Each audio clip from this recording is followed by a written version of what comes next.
This is the class where legends are born.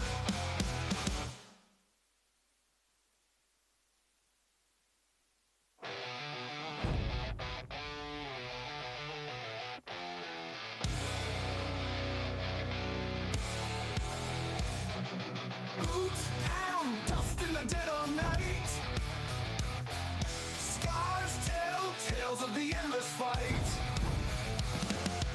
Hands clenched, tight, ready to collide. World's warriors won't run, won't hide. Rise up, spread light, break the chains. Blood and fire runs through these veins. Fist to the sky, we stake our claim. This is a fight, we burn the flame.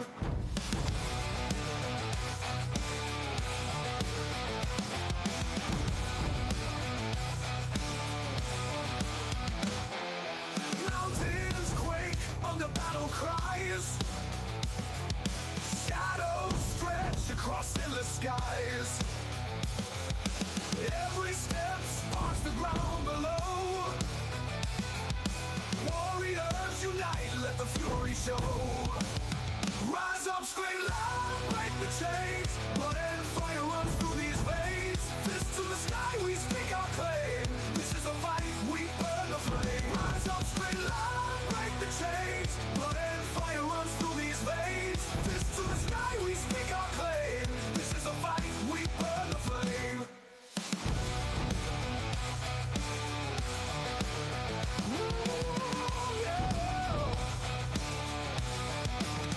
No borders, no names, we stand as one. Under the sun, till the fight is done. Steel meets steel in the raging storm. This is the class where legends are born.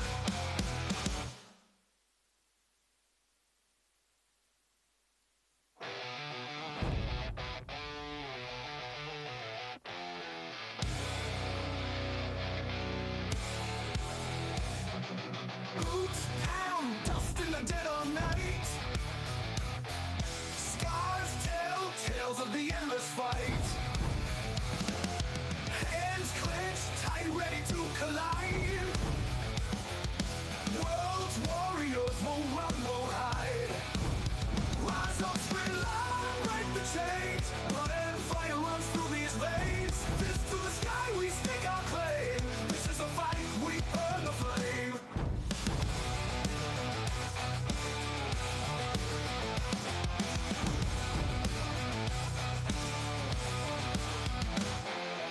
Mountains quake under battle cry.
vibrations touch the sky. Eyes closed tight, we're flying free. Music's magic, you and me.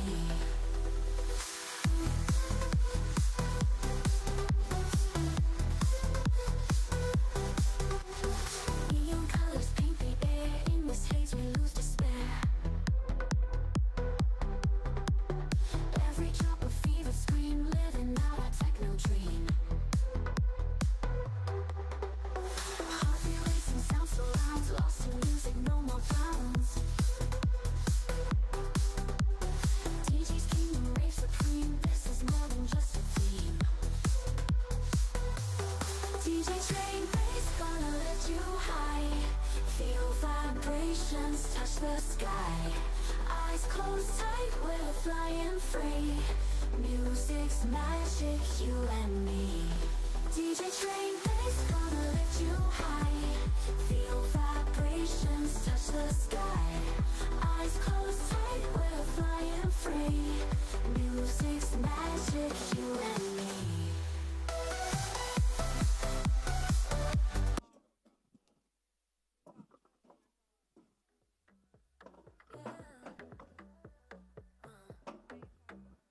She works all day, also finds sweat on her brow. She's on my mind. Clock strikes 10, the night is ours. We all night the midnight hours. Heights are low, body sway. Keep it moving, no delay. Chasing dreams, look how we rise. Eyes on fire, hypnotized. Feel the beat, beat, beat, take control. Let it roll, roll, roll, lose your soul. Feel the heat, heat, heat on the floor. Wanna know more, more, give me more. Good afternoon, ladies and gentlemen. Sawasdee krab. Greetings to all the viewers watching live on the Facebook page of Highland Boxing Promotions. I'm Peter Denman, and joining me is Philip Player. Right, so welcome to, as we are live from the World SIAM Stadium in Bangkok, and we start at 2 p.m. ประธานที่ปรึกษาในวันนี้นะครับก็คือคุณนฤทธิ์สิงห์วังชาครับพลตรีดำรงศิมกจรบุญครับแล้วก็โปรโมเตอร์ในวันนี้นะครับคือคุณสมนัทจันแรมครับ Mr. Alessio Pizzuti and Mr. Brico Santek and the inspector today is Mr. Chanat Saraban แล้วก็แพทย์สนามนะครับคือคุณจิรศักดิ์บุปผาชาตินั่นเองครับ and today we are presenting to you FCC Naris Highland Boxing Promotions. And hello, you partisans of pugilistic watching around the world.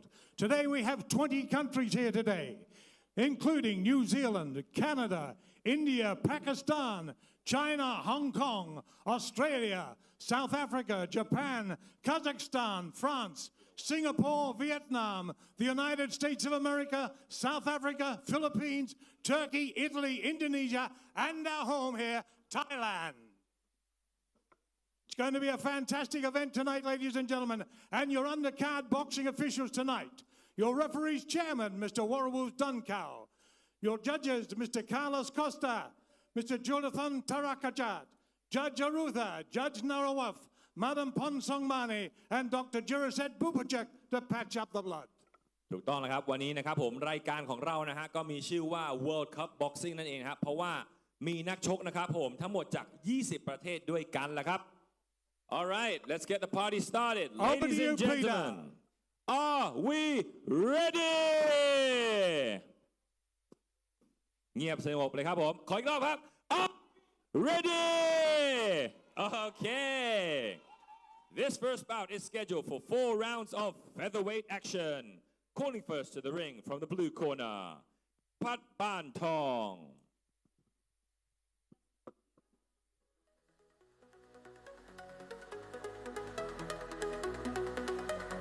City lights, oh shining bright. Space goes night, it's dynamite. Feel the beat, electric flow. Bangkok heat, let it go. Ooh, yeah.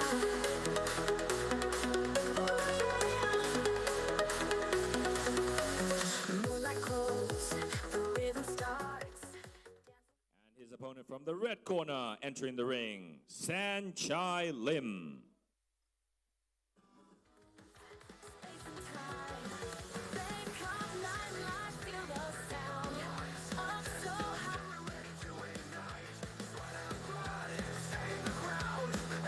Adrenaline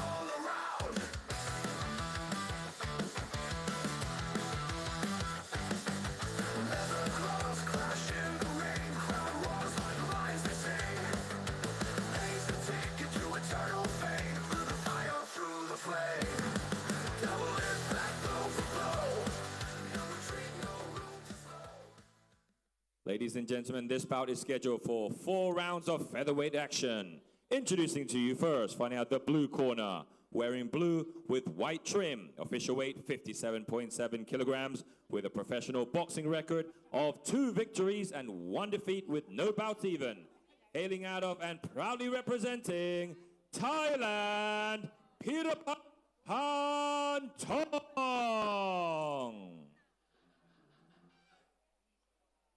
And his opponent finding out the red corner, wearing black with red trim, official weight 57.5 kilograms, making his professional debut. Hailing out of and proudly representing New Zealand, Sanchai Lim.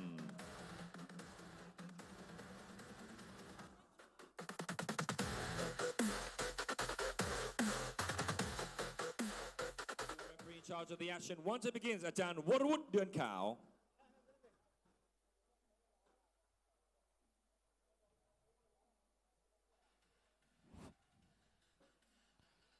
Good afternoon, ladies and gentlemen, and welcome to another edition of Highland Boxing Promotions. This is World Cup Boxing, brought to you by Naris Singh Wancha, Supernat Chanram, and Brico Santig. My name is Ali Makoni. I'll shortly be joined by the man, the know, Mr. Jimmy Bowe in the commentary box.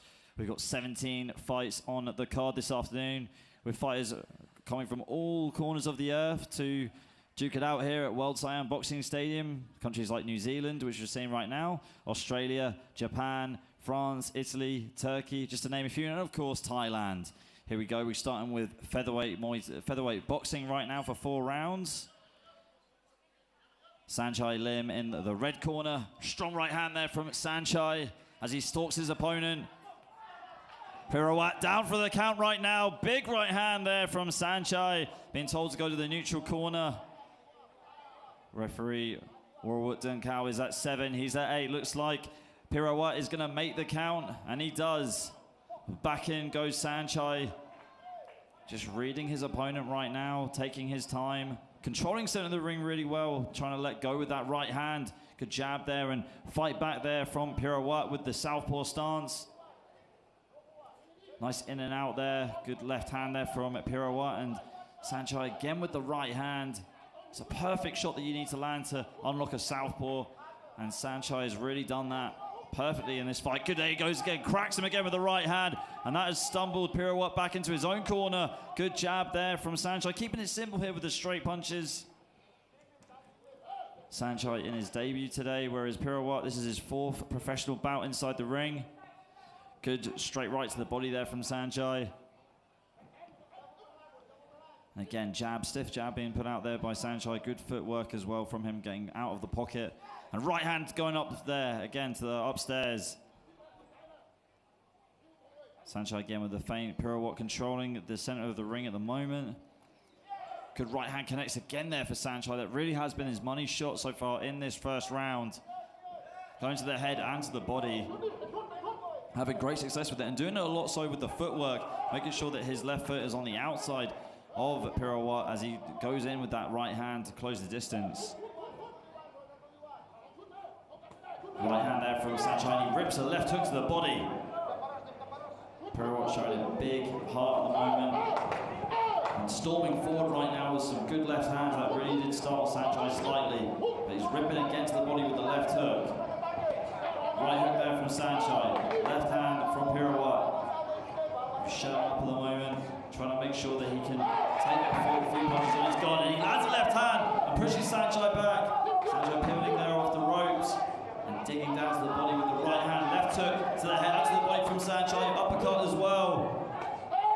Right hand there from Sanchai again. Swing and a miss there from Pirouette. Right hook, left hand there from Pirouette as well. Sanchai again on the front foot. Good right hand here from Sanchai. Right hand again from Sanchai. And Pirouette just pushing him back. Ducking a little bit too much and paying for it there by getting hit by Sanchai with a good right hand again. And that is the end of the first round.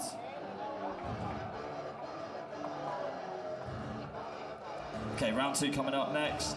And then we will have the replays. So what a round that was. Very one-sided from the man in the red corner, Sanjay. As you can see, this is where he scored the first knockdown on that last shot. It was the story of that round was just that right hand.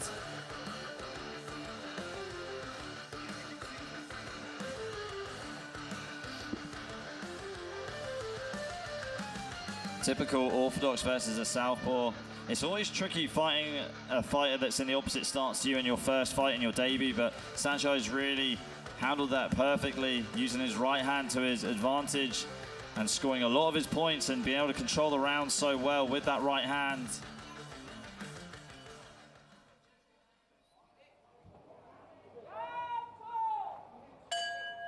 And here we go, round 2 underway.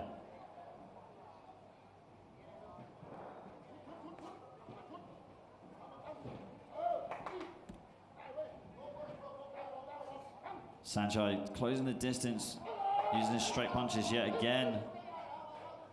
Holding center of the ring. Hooks being landed there by Pirawat on the outside. Big left hand there coming over the top as well. It looks like he's starting to try and finish his opponent off.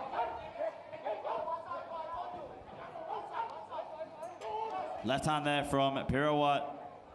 And Sanjay trying to go down low with the right to the body and then upstairs with the left, but missing. Connects with that left hook though. Big swarm coming in right now. Pirawat looks hurt, but he's still firing back right now. Big left hand and a right. Pirawat trying to survive the round. 2 minutes 10 of round number 2 to go. Both fighters giving it everything they can. Uppercut there from Sanjay on the inside. Using the jab, right hand down the middle. Pirawat trying to find an angle here for that left hand, missing with it there. Sanjay still holding a high guard, trying to cut the ring off as much as he possibly can and getting into the close quarters in the pocket. And the referee just giving him a quick warning to get those punches up on the belt line, but it looks like Pirawat's a little bit hurt here. But the fight is going to carry on. Will it go into injury time? Touch of gloves here, halfway through round number 2 already. 1 minute 30 to go. Jim, when you're dealing with a power puncher like Sanjay and you're a southpaw, what's the main thing that you need to do? I mean, against a southpaw, you've got to get that lead leg on the outside of their lead leg and then start delivering your power shots right down the middle. But we can see Pirawat still complaining about those low blows, but the referee doesn't want to give him any chance to complain. Back into the action they go. Stiff jab again there from Sanjay.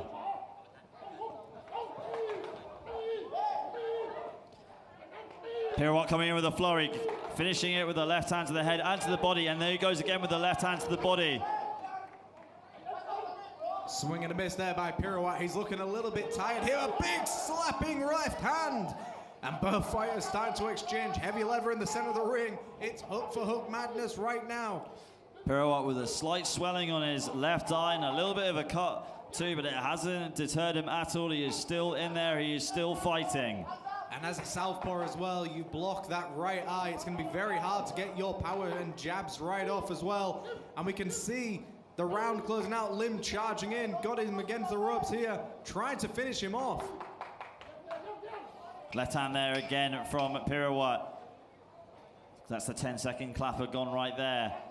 Sanjay swinging, missing, slipping and dipping. Some beautiful head movement by both of these boxers so far. And that is the end of round number 2. We're going to go into a third round very soon, folks. That was a closely contested round between the two of them. Pirawat coming out very aggressive and taking his chances there after getting knocked down in the first round. Here's the replays. And as you can see, there was that cracking left hand right down the middle, landed by Pirawat, but we did see a great job here by Sanjay Lim to try and control the distance, but then he just caught him with that big left hand upstairs. And both fighters in that round just absolutely swinging for the fences. And it was just a case of who can take the shot the best and who can swing the hardest. And there was that nice Mickey Ward special, the left hand upstairs, followed up by the left hand to the body. And it was just one of those back and forth fights where for one moment you thought it was the blue corner, then it was the red corner. It was just really, really action-packed. We're going into a third round, Ellie. Yeah, looking forward to this third round coming up. This is the halfway point now in this 4-round affair. Great fight to kick the action off this afternoon. And you're setting the stage for everyone waiting right now for their fight. This is the type of energy and tempo we're expecting. Round number 3 beginning already. We've got New Zealand taking on Thailand here. Sanchai Lim from New Zealand taking on Pirawat from Thailand. Round number 3 underway. Left hand there from Pirawat. Sanchai started the round really well, controlling the center of the ring and trying to slip under the right hook or the jab of Pirawat, doing a good job of executing it there. Yeah, that right hand to the body is absolute money against a southpaw, but a great jab by Pirawat as well. Both fighters looking tired, yet neither want to take a back foot here. And we see Sanchai Lim really leaping in with that right hand, but Pirawat has seen something and he's coming forward right now, but an uppercut gets through by Sanchai Lim. Right hand there from Sanchai Lim, pushing Pirawat back. Pirawat pushing forward again with another flurry, trying to execute with his jab and his left straight down the middle, and Sanchai just fending him off with that right hand that we saw a lot of in the first round. And central ring for both of these fighters, hands low, and a great counter right hand there by Sanchai Lim. And a right hand upstairs as well. Pirawat taunting him, but he eats a left hand for taunting. And Sanchai Lim needs to come alive right now. He's digging him to the body, but then he gets wobbled by Pirawat's left hand.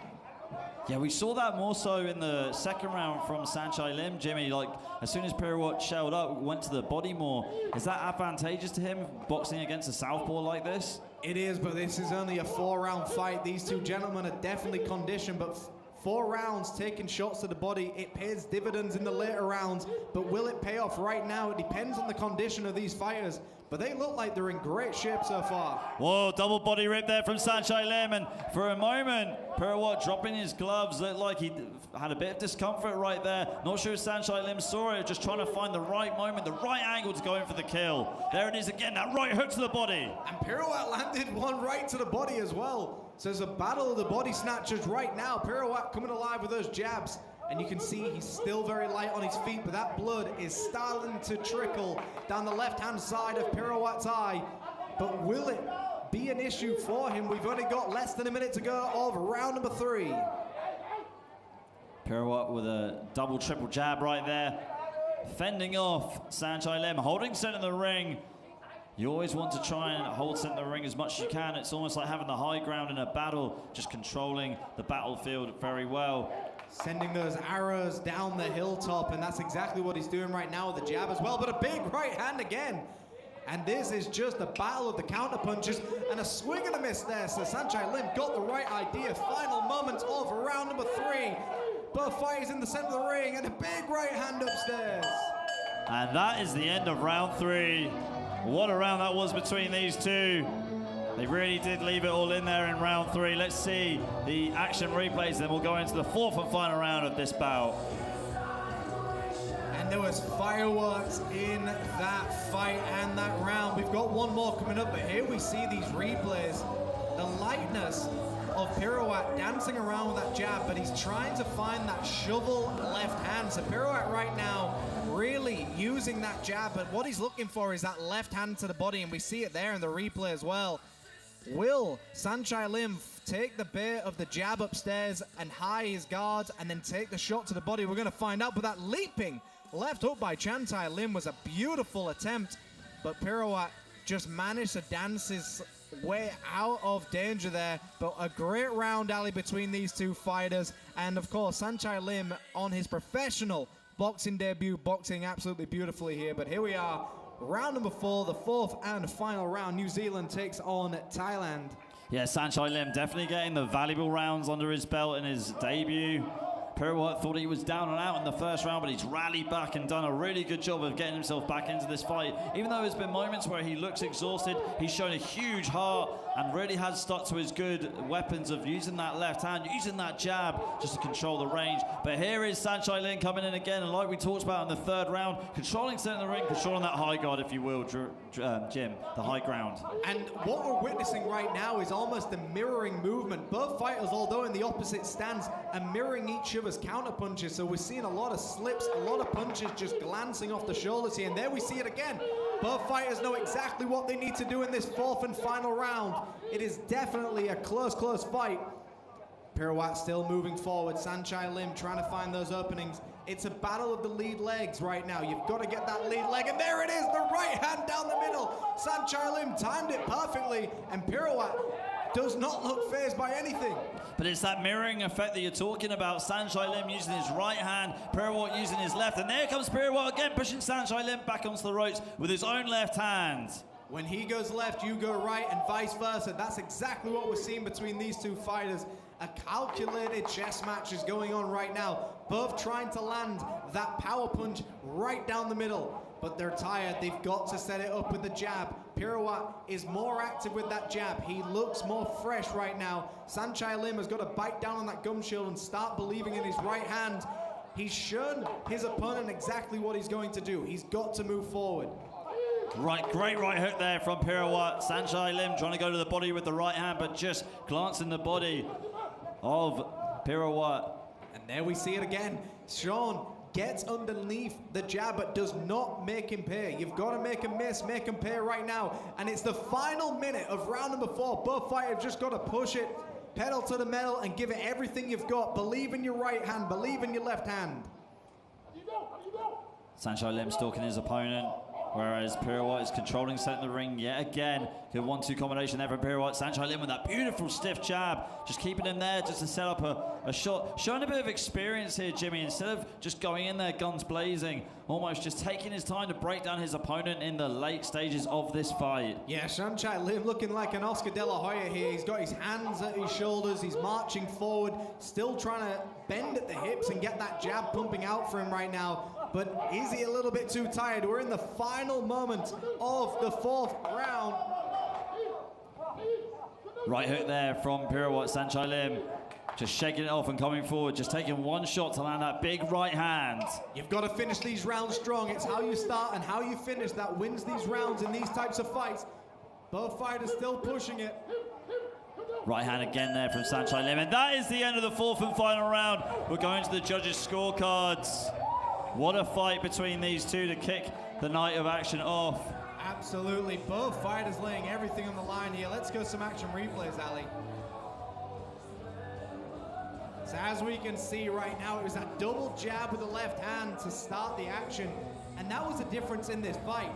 Pirouette using that jab beautifully. Even when he wasn't landing with the jab, it was still effective, but there we see Sanchai Lim landing that counter right hand down the middle, timing the jab. After a while, Pirouette got a little bit lazy with the jab. His timing was a little bit predictable. So here we are, folks. Let's go to Mr. Denman with the official decision.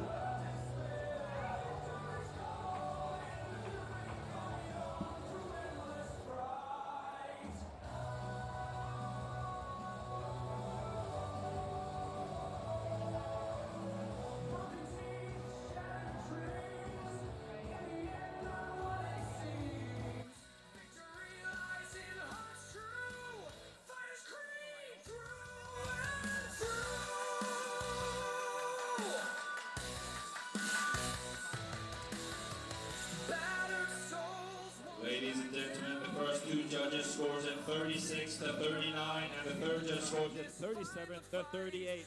Your winner, by way of unanimous decision, fighting out of the red corner,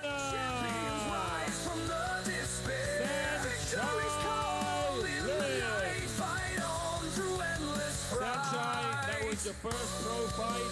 You got the victory. What are you feeling right now? Talk to me. Yeah, I feel happy, but still a lot to work on.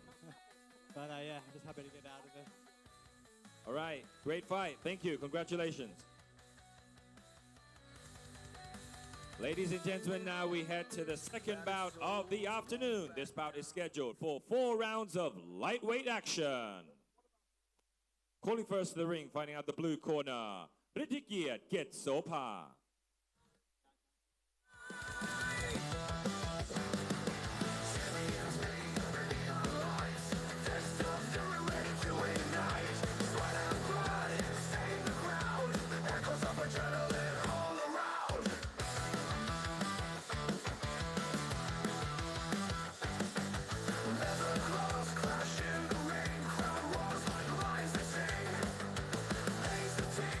Eternal fame through the fire.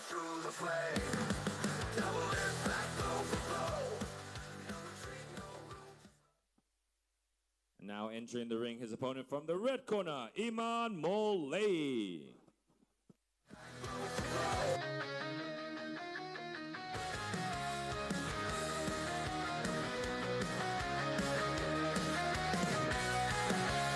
Fist hit the canvas, sweat and blood. Every punch a story of the mud. Warrior hearts beating wild and free, chasing dreams just like me.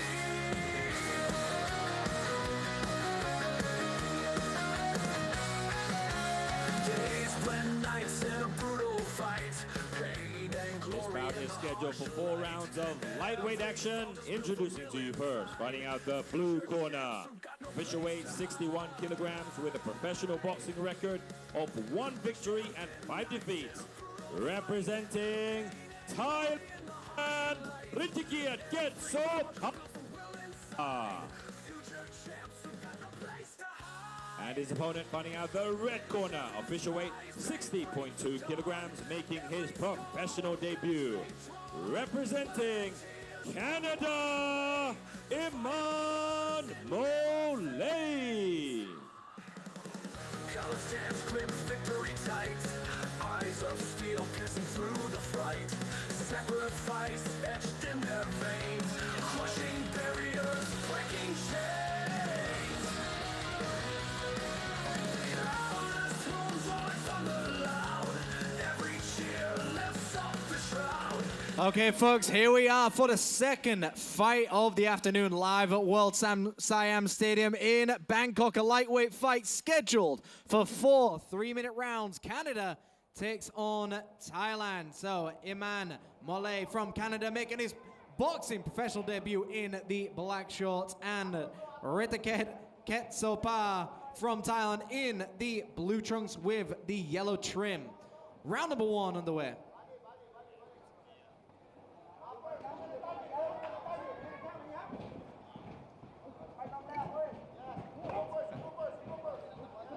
And as you can see, some big right hands getting through here by Iman. And as you can see on the screen, we've got Sampol Sante, but we are going by the Thai name, which is Ritiket Ketsopa. Ritikiat slipping, dipping, trying to get in there to land that right hand to the body. Central ring for both of these fighters, and Iman, a little bit of Muhammad Ali in him there, just starting to flirt around, but will he sting like a butterfly or sting like a bee? We're going to find out very soon.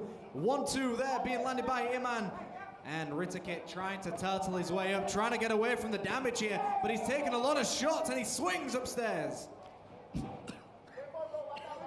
Yeah, like you said, Iman happy to just stay on the outside. Good right hook there to the body from Iman, going upstairs with the uppercuts. He's got a considerable height advantage, and he's using it at the moment to his advantage by staying on the outside and then closing the distance and coming in. Iman's got to be careful he doesn't punch himself out in the first round.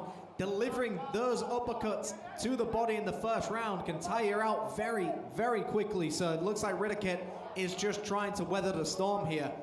Nice jab upstairs, followed up by a shoveling uppercut, missing the target. Jab again there from Ritiket on the outside. Oh, hook there from Iman on the outside as well, closing the distance. Iman going for that typical shoveling uppercut right there. He's starting to ping these shots off Ritiket, and he goes to the canvas. Too many of those uppercuts finally got through him. Ritiket looking up right now. It looks like he's a little bit embarrassed that he went down to that shot, but Iman looks ready. Iman's got a pounce. He's breathing heavily through his mouth. Round number 1, less than a minute to go. Yeah, Ritiket looked like he was protesting it, said that looks like he thought he slipped instead of it being a knockdown. But he's going down very low at the moment, trying to get out of the way of Iman, trying to shell up as much as he possibly can. Iman going back in again with these big shots to the, looks like they're going to the body, but they're also going to the head just because of the height advantage and how Ritiket is just shelling up and just crouching down too much. And the referee's got to be looking at this one very carefully. You've got to remember, just because you have a guard, it doesn't mean it blocks the shots, and the fight is over, folks. Iman Molay from Canada has done it. His boxing debut, he has won in a spectacular fashion. First round knockout by the man from Canada, Iman. Congratulations. And we will have Peter Denman in just a moment. But here we are with some action replays we see that 1-2 working for Iman. And as soon as Iman found that these uppercuts were finally starting to get through, they were starting to get through the guard, that's when we started to realize that Iman had the recipe to win this fight, and he just went to town with these bazooka-like shots. But let's go to the man with the best suit in the arena, Mr. Philip. And of course, we'll also go to Peter Denman, the most handsome guy in the arena, with the official announcement.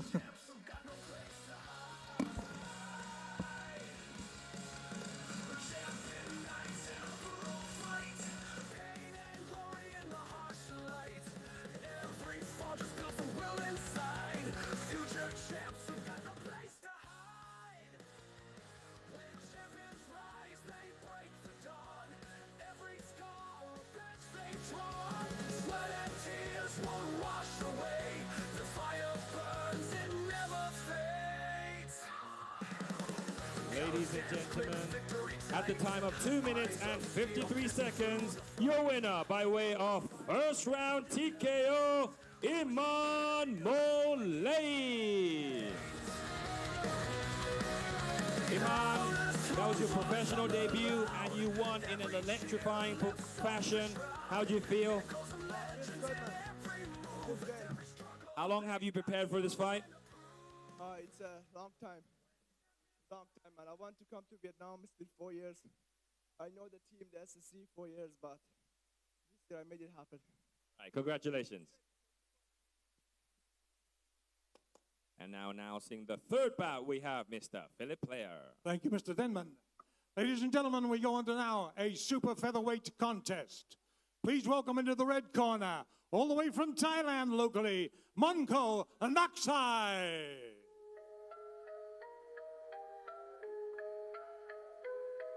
Yeah.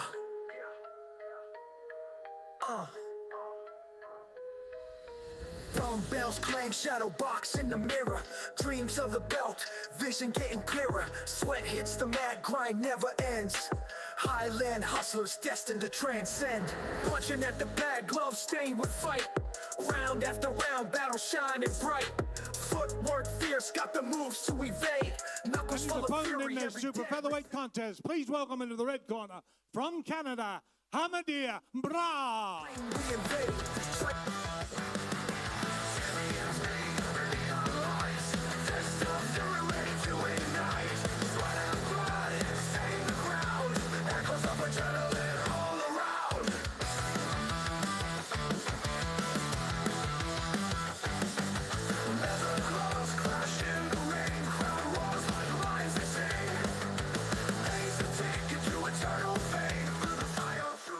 Ladies and gentlemen, this is a super featherweight bout contest. Will be fought over 4 by 3-minute rounds.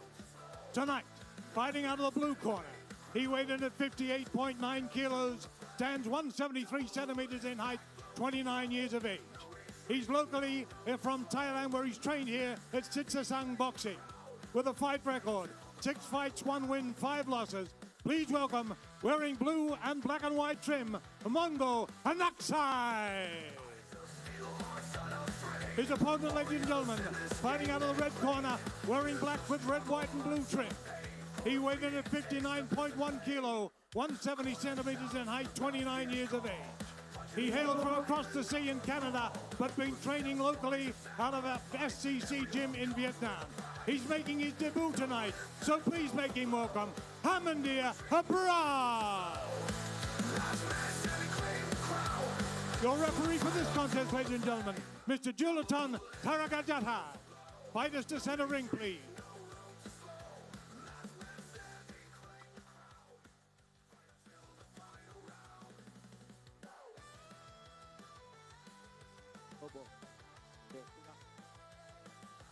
Okay, boys, let's get it on.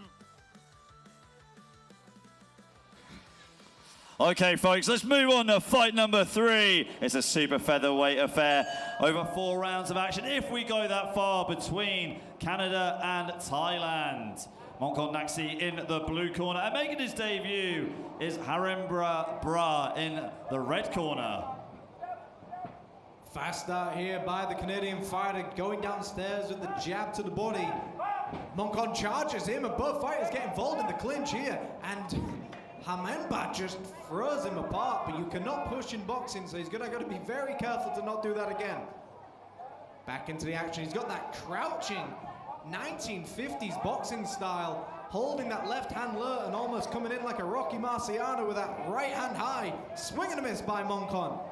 Moncon just skipping in there. Looks like he's had a bit of time fighting in Muay Thai, because that's a really good way of closing the distance and just jumping through the range into the short range, into the pocket. And also when he jumps in for that clinch, he just wraps him up like an octopus, like a Muay Thai fighter would do here. So definitely an adjustment period with the footwork, and a big right hand there landed by Moncon. And Hamenba took that shot very well. Back into the action they go, already 1 minute in to round number one. Some beautiful feints being used here by Hamenba. Hamenba again going to the body now, throwing a barrage of punches to the body and pushing Moncon back, but Moncon not fazed by it at all, coming back with his own right hand. Stern look on his face, looks like he means business, Jim. Yeah, Moncon with that Muay Thai style as well, with that open guard almost trying to bait in Hamenba to get that shot in. Sitting very heavy on his feet, Moncon. When you get a fighter that's transitioning that you suspect from Muay Thai, from another martial art, can you spot it a mile away in boxing, especially with the footwork like this with Moncon, where he's just so heavy on his feet? Yeah, absolutely. I mean, most boxers will be able to tell right away what sport are they most involved in. I mean, Muay Thai and boxing definitely complement each other, but the footwork, the guard, and the clinching is completely different here, and we can kind of see this with Moncon as well. And of course, his name Moncon, you know, very much related to Muay Thai as well, and wraps him up in the clinch again, Ali. Almost looked like he threw a cheeky knee there, Jim. Sometimes you forget which sport you're in right now, but that's why the referee's here. Less than a minute to go, and you can see almost Moncon is almost feinting those legs as well, almost as if he's going to throw a high kick upstairs. Hamenba just biding his time here, holding center ring, charges him with the left hand, and he's going down to the body, and he's throwing everything he's possibly got. And the thing in boxing is, if one arm is free, you're allowed to fight your way out of it. Good job by the referee, allowing these fighters to fight their way out of the clinch. Moncon feinting here on the outside. Lots of feints here from Moncon. Hamenba not completely sussing it out so far, doing his own feints, trying to level change. Moncon coming in with the jab. Final few seconds of this round, and that is the end of round number one. Canada taking on Thailand. So a very interesting round for both of these fighters. Ali, talk us through some of these replays. Well, what a round it was. Great first round there, where Hamenba just went completely berserk inside the clinch, throwing barrages of hooks. Moncon on the outside with his own straight punches and tying up Hamenba in the clinch, looking like he threw a cheeky knee there. Must have a Muay Thai background here, Moncon. But just the way he's handling the clinch, you can just tell with his arm control and his body posture, how he postures up. Not typically what you'd like to see in a Western boxing matchup. But it's one of those things, an interesting concept is, if you're doing something that your opponent hasn't prepared for, if you haven't prepared to fight someone who has got a background like this, it's very hard to spot the shots that are coming. If somebody throws something that's unorthodox, so to speak, it's very hard to defend from it. So you've got to go to basic boxing. Hamenba has got to stick to the bread and butter boxing, the 1-2 guard, the 1-2 left hook. Stick to the basics and you will find yourself to victory. Round number two coming up, Ali. Yeah, here we go. Double jab there to start off from Hamenba. And again, Hamenba using the jab to the head and to the body. And we see Hamenba, the problem he's got right now is he's smothering himself when he goes down with the jab. He's throwing the jab, but he's putting his head so low, he's getting himself off balance here. He's got to dip down with the knees to throw that jab. Dip down with the knees and come upstairs with a right hand. But Moncon keeping his cool on the back foot, happy to let Hamenba come into his own boxing range so he can land his own counters. Looks like we saw a cheeky sweep there as well with Moncon in the clinch. Old habits really do die hard here, Jim. Yeah, absolutely, and I think it can work for him here. He's got some beautiful foot feints. He's got some nice cracking right hands down the middle as well. And there we see it again, that sledgehammer style right hand back into the clinch again. There we see a sweep attempted. But again, Moncon forgetting this isn't Muay Thai. This is Western boxing. Feints here from Moncon on the outside, using the Philly shell guard. Yeah, Hamenba's got that old school Philly shell. It's not the new modern version that we see. He's got that 1950s, 60s Philly shell style that we'd see with Ezra Charles. And there we see a beautiful sweep, but once again, you do not get points for sweeps in boxing. Hamamba has just got to do it right back to his opponent. He knows it's going to happen. Get your footwork in the middle. Put your lead leg in the middle of your opponent's guard and don't allow yourself to get swept across the ring. But Moncon just happy to stay on the back foot and just bait in Hamimba for one of those right hands. There he goes again with the right hand. Moncon and trying to lead off that with a left hook. Beautifully timed right hand there by Moncon, and there he is. He's got that Muay Thai draw. He's trying to get his opponent to step in while he's got a wide guard, and big shots being exchanged here. And again, Moncon needs to be warned about wrapping around the back of the head here. He can't just keep pulling down the back of the head of the opponent. The referee should be warning Moncon about this. Again, feints there from Moncon on the outside. Hamimba closing the distance, wrapping him up in the clinch. 45 seconds to go in the second round. Big jab upstairs by Hamamba, and he fires a right hand again. That right hand finally gets through the guard. A big right hand gets through. The uppercut is live. Hamanba's giving it everything he's got, trying to blitz his opponent. But again, smartly, Moncon wraps him up and just nullifies the action. Final 25 seconds of round number 2. Right hand to the body there from Hamimba. Moncon tying him up and trying to sweep his opponent yet again. The referee not warning him for it. And like you said, old habits die hard. It's hard to switch. He may have a fight coming up soon as well. Final 10 seconds of round number 2. Who wants it more? It's a very, very close round between these two fighters. They're starting to get tired. They're starting to smother each other. And that is the end of round number 2, folks. Thank you, everyone, for joining us here so far for this third fight of the afternoon, live at World SIAM Stadium in Bangkok, Thailand. We have Canada taking on Thailand right now, but let's go to some action replays. So there we see that big jab with the right hand. And again, Moncon just absolutely wraps him up. And then we see on the replay, naturally, his instinct is just to sweep his opponent to the side. And the interesting thing, Thai fighters are some of the best clinchers, and it just isn't very clear why Hamamba isn't able to get through this clinch right now. Even though he might be the stronger fighter, it is the technique so far that is winning it from Moncon, I think.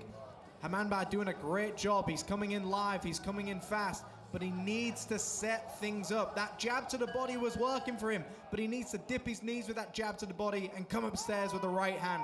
Set the trap while it's live. But here we are, folks. Round number 3 underway. Yeah, here we go. Round 3 coming up. Moncon in the blue corner, Hamimba in the red corner. Jab again from Hamimba, starting off the round like he did in round 2. Firing off that jab. Good right hand connects there for Hamimba. That's much better from him. That 1-2 is working for him, and like we said, basic punches beats an average fighter, and that's what we need to see right now. Hamamba just needs to stick to what he's learned in training. 1-2 movements, going down to the body, and again, Moncon just wraps him up, nullifying the action. It's starting to get through for him, but a big left hand gets through for Moncon. Dirty boxing here from Hamimba in the clinch, landing hooks to the body. But Moncon firing back with his own left hook. We haven't seen the left hook too much from Moncon, but he comes back with it, throwing a great right uppercut there inside the clinch. Yeah, that glancing left hook has worked well for Moncon, and it works well if Hamamba is moving forward, almost that check hook action, Ali. The referee once again peeling him apart. Big right hand upstairs, but a cracking left hand for Hamamba in the center of the ring, and a sweep to the floor. But again, the referee should pretty much be telling him now that is the 4th time he sweeps him in this. The 4th time. Swept him right off his feet. That time, that worked. It came off that time. Buying some time right here on the clock for Moncon with that foul. Like we keep saying, you're not allowed to sweep like that in boxing, but you are in Muay Thai, but this is not Muay Thai, this is Western boxing. And again, credit to him. He's just trying to switch between 2 different sports. You can't turn off that instinct sometimes, but we're halfway through round number 3 already. Remember, back into his Rocky Marciano style, loading up on that right hand, and he swings the right hand, and it misses the target. Moncon on that back foot now. Haramba's got to get that jab moving. He's got to pump the jab out. He's got to set these right hands up. Haramba again stalking on the outside. Great right hand landing there for Haramba. Landing the right hands to the body too inside the clinch. Moncon is being smothered right now, not able to pull off one of those cheeky sweeps either. Back into the center of the ring, less than a minute. He's got a great jab getting through, snapping the jab. The head of Moncon is moving back, and their points are being scored on the judges' scorecard right now. That's what he needs to do more of. Haramba's got to get behind that jab, believe in the jab, get that right hand working for him. And a cheeky uppercut after the clinch there by Moncon. Jab again there from Haramba on the outside, controlling center of the ring very well. Moncon happy to be on the outside, just waiting and baiting. Uppercut there from Moncon, but he eats a right hand from Haramba for his troubles, but happy to smile and shake that one off. That was a beautiful left uppercut there by Moncon. Beautifully timed as his opponent walked in. Final 10 seconds of this round, and a swing and a miss again. And into the clinch that they go. The referee peeling apart once again. Final moments here, and that is the end of round number 3. We're going into a 4th and final round in just a moment for this super featherweight action. Ali, talk us through these replays. Yeah, what a round it was. And it started off with Haramba with those straight punches, landing that right hand right down the pipe, right through the middle, breaking the posture, breaking the stance of Moncon. And it just turned into a bit of a dirty fight at times, where we see here on the replays where we had a lot of dirty boxing between the two of them. Haramba taking his opportunity right there on the ropes and just dishing out some horrible hooks to the body inside the clinch. Moncon did have that good left hook that he was able to shook Haramba with a little bit sometimes. But most of the majority of those punches that landed can precisely and accurately in that round has got to go to Haramba. Yeah, those hooks are absolutely money. Call this man Elvis Presley, because he's all shook up after these hooks to the body. And we're going into the final round in just a moment, folks. Thank you, everyone, for joining us live in World SIAM Stadium, and everyone watching at home, you've still got time. We've still got 15 more fights to go after this one. 4th and final round, Ali. Yeah, here we go. 4th and final round coming up. Great sportsmanship from these two. Haramba in the red corner, representing Canada, and Moncon in the blue corner, representing Thailand. Picking up right where they left off. Battle of the jabs right there. Both clashing with their own jabs. Moncon this time closing the distance, and both fighters landing their own hooks to the body inside the clinch. It's almost like a fencing match at this stage. When it's a battle of the jabs, you need to know who commits first. You've got to feint them in. Very much like two roosters fighting. It's a battle of the feint. Whoever commits first, that's when you send that right hand down the middle. And there we see it. Moncon attempting a right hand, but misses the target. And into the clinch that they go once again. Both fighters looking a little bit sloppy inside that clinch. Both clearly want to win this one. Ref very active here, giving a warning about keeping his head up. But it is the wraparound clinch being used by Moncon that the referee needs to watch very closely here. Haramba starting to stalk his opponent now. Yeah, trying to fire off that jab on the outside Haramba, but both fighters been a bit apprehensive. But just as I say that, Haramba able to land that overhand right and tie up Moncon inside the clinch yet again, controlling center of the ring. Well, both fighters trying to fight for center of the ring at the moment. Moncon happy to pull off on the back foot and bait again, wait and bait on the ropes, playing a bit of rope-a-dope right there, Jimmy. Yeah, one thing's for sure, both of these fighters are laying everything down. They're trying to win this fight. They're definitely pushing the pace. Neither want to take that much of a back step. They're still trying to end this fight strong. Exactly what you want to see in boxing. Both fighters trying to win the fight and put on a performance for the people watching. Beautiful theater by both of these boxers right now. Big right hand upstairs, misses the target for Haramba. Haramba again diving back in with a two-punch combination, but getting tied up inside the clinch. Moncon trying to get away, but Haramba tying him up yet again. Central ring we go, and it just seems like Haramba is just spamming the same combination right now. Jab to the body and right hand upstairs. Moncon is very aware of it. He's a very tricky, smart boxer. And he's on that back foot, swing and a miss again. Haramba's got to put some smoke screens up to land that right hand. He's got to disguise it.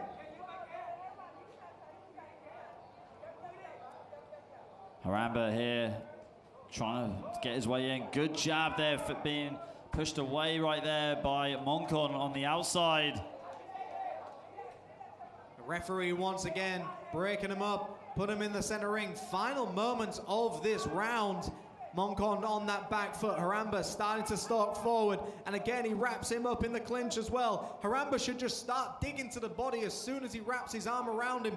Get everything out whilst you can. Win the points. Final 10 seconds of the fourth and final round. What a fight this has been between these two. Real back and forth. And here comes Haramba trying to use a last-minute flurry. And that is the end of the round. That is the end of the fight. Great sportsmanship between these two. And we're going to go to the judges' scorecards for a second time this afternoon. Here's the replays, Jimmy. Yeah, that was just an absolute corker of a fight. Both fighters laying it on the line. Both fighters trying to put everything forward, trying to win the fight by a knockout. Neither fighter fell in that fight, but it was an absolute war going on inside World SIAM Stadium. Both fighters just pumping lefts and rights, rocking each other to the body, rocking each other to the head. Here we see Haramba just swinging windmill shots. But let's go to the man in the middle with the official announcement.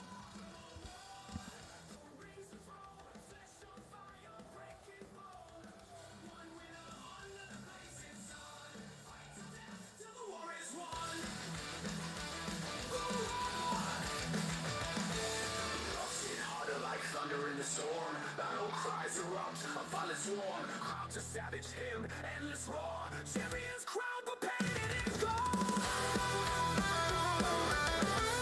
After 4 rounds, we've gone to the judges' scorecard. Judge 1 scored at 39-37. Judge 2 scored at 40-36. Judge 3, 40-36. A win, ladies and gentlemen, to the red corner, Julita Hamadir Bra. To throw, flesh on fire, breaking bold. One winner under the blazing sun. Fight to death till the war is won. The war, no more war.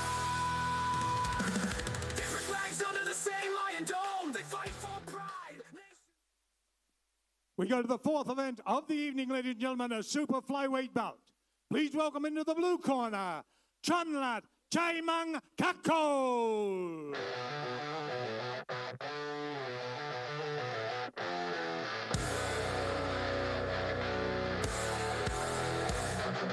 Boots, pound, dust in the dead of night.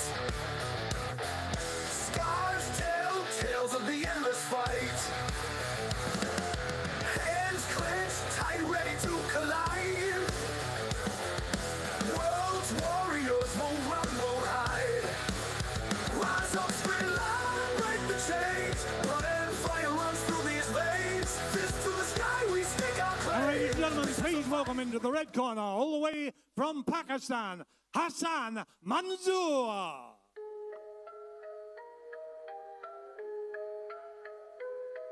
Yeah.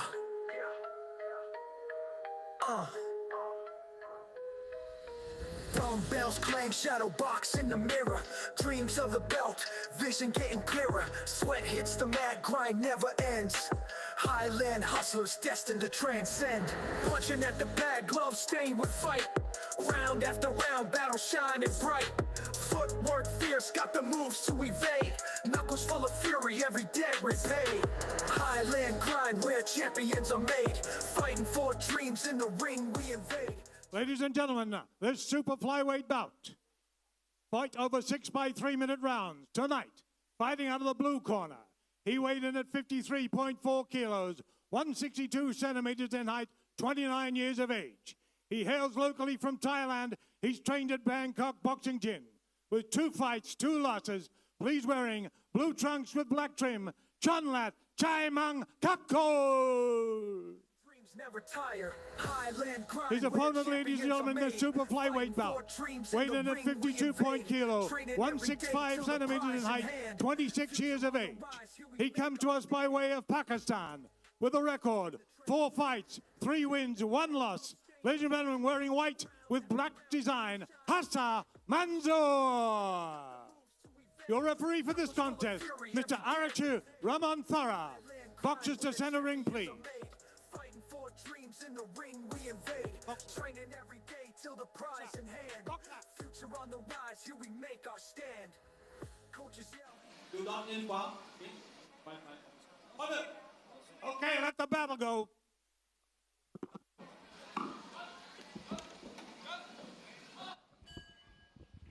Okay, ladies and gentlemen, let's let this battle go. And here we go, another fight for you. 4th fight on the card today, super flyweight affair. This is a 6-round affair as well. And the action's been started really fast right now from the red corner, where Hassan Khan has come out firing with that left hook. Beautiful start by Hassan Khan, really setting the stage right now, setting the pace for his opponent, Chonlati, who's got to realize he's up against a very quick fighter. Very nice footwork fins being landed, and a beautiful check hook landed. Exactly what he was waiting for, but the referee calls it a slip. Back into the action they go. Yeah, Chonlati getting started right there, but trying to swing in again with a right hand over the top. And the key here is, Ali, does Hassan believe that was a knockdown or a slip? If he believes it's a knockdown, he knows he's got the power to put his opponent to the canvas. Chonlati with a nice stiff jab right down the middle. Both of these fighters looking very quick and very sharp. Well, Hassan has double the amount of experience than Chonlati, so more rounds under his belt, more times inside the squared circle. And he's really trying to put Chonlati away with that left hook to the head. That left hook there almost wobbled him, almost put him Bambi on ice as we let go, but he returns with a left hook of his own. Chonlati, yet to have a win in professional boxing's got to prove himself in this fight. He landed a crisp left hand upstairs. Hassan looks like it's calmed him down a bit. Rapid fire earlier on from Hassan in this first round. Can he keep this output up for 6 rounds if he has to? It's a super flyweight action. It's a very fast pace. 6 3-minute rounds for these two. They look incredible shape. On the inside, Hassan looking like he's trying to set that left hook up with that right uppercut. Perfect combination when you're just trying to break the guard, break the posture, break the stance of your opponent, and he pushes Chonlati back again with another 1-2 combo. We go into the clinch here again, Jimmy. This is absolute beautiful boxing. Everyone watching right now is in for a treat. Both of these fighters really just laying it on the line, and this is the beauty of the super flyweight division. It's quick, it's snappy, and both fighters are just sending 10 punches for every 1 punch you would see in another weight. And here we see it now. Hassan coming alive with shots to the body, shots to the head. He's trying to put the man away. The final minute of round number 1. Yeah, Hassan really shoveling those uppercuts straight to the body. He started off this round with that left hook to the head, but now he's really trying to close the distance and go hunting, really. Go hunting to snatch the soul of Chonlati. Jab for jab action in the center of the ring. The pace is starting to calm down ever so slightly. Nice double jab here being landed by Hassan. Still controlling the pace, but he eats a right hand in the process. And there we see the Sugar Ray Leonard special, that uppercut, windmill style, right through the guard. Final 10 seconds of round number 1. Chonlati shelling up. Hassan again going straight back in with uppercuts to the body. And there goes the bell for the end of the first round. And let's see some action replays, and then we'll have round number 2 coming up shortly. And it started right out of the gate for Hassan, firing off this left hook to the head. Just startling Chonlati as he started to level change Hassan and go down to the body. Chonlati trying to land that overhand right as many times as he could, just happily just allowing Hassan to come into range, eat a few shots of his own, and then try and land that right hand. A very risky strategy from Chonlati, but it did pay off a couple of times. Hassan definitely the more active, the more aggressive, the more accurate puncher of the two. Hassan getting final instructions from his corner. So's Chonlati. A great round by both of these fighters, especially what you want to see in 6 rounds. I mean, Jim, when you're fighting a fighter like Hassan and you're Chonlati, it looked like you got quite overwhelmed there with this, the aggressive start from Hassan. If you're in his corner right now, what are you telling Chonlati to do? Well, you've got to remember, it's like a captain in stormy seas. Eventually, you'll get to calmer waters. You've got to weather that storm. If you notice in the last 45 seconds, the pace completely slowed down. So you've got to get yourself in a situation where you don't take too much damage. And in that final 45 seconds, that's when you really need to come alive. Here we are, round number 2. Hassan Khan in the red, Chonlati in the blue. We have Pakistan taking on Thailand in this super flyweight fight, scheduled for 6 3-minute rounds. Round number 2 at a fast start already. Hassan with that double jab with the right hand back. Chonlati with a cracking counter right hand over the top. Yeah, Chonlati just really trying to land that right hand, but he's getting rattled at the moment by this rapid fire again from Hassan, who's happy to just leave his chin out there as he swings inside the pocket. They are absolutely going for it, and we saw a little bit of shoe shining going on by Hassan, throwing punches and bunches. And this is exactly what we want to see. When you pay for a ticket for boxing, these are the fights that you want to watch. Absolute fast chess matches. The art of chess boxing is what we're seeing right now. Hassan comes alive, going to the body, going to the head. Chonlati definitely got a chin on him, but he's starting to breathe heavy now, Ali. Yeah, Chonlati in center of the ring now, but that hasn't phased Hassan at all as he goes down to the body with a right hand, backing off a little bit now, using that jab again, sort of having a bit more of a relaxed approach here in the second round. Right hand down to the body and then left hook. He's always trying to set that left hook up, whether it's digging the right hand to the head or to the body. And he's always trying to counter with it as well, Jim. Great barrage of punches being delivered here by Hassan, using the right hand over the top as well. And we can just see Hassan, when he gets Chonlati into a situation, he really comes alive. But Hassan is a very smart boxer. He's very aware that Chonlati's right hand could really put him down. So it is really a battle of Hassan with the punches and bunches and Chonlati with that equalizing right hand that he likes to come alive with. So Hassan has got to be very cautious when he comes in with a flurry. Here we see the jab being stuck out here by Hassan. Chonlati throws the right hand. Hassan was aware of it. And I really think Hassan could just really start pushing the pace here, but he slips here. And Chonlati with a cheeky right hand. This is boxing. Yeah, protect yourself at all times. High guard here from Hassan, wanting to get in on the inside. Chonlati fending him off, landing uppercuts to the body. Also to the arms of Hassan as he goes over the top with the right hand. This is an absolute warfare going on within the final 30 seconds of round number 2. Chonlati almost holding out a jab for a truce here. Hassan cracks him with a right hand upstairs. We're in the final moments here. Left hand for right hand. Both fighters giving it everything. Chonlati with a leaping left hook.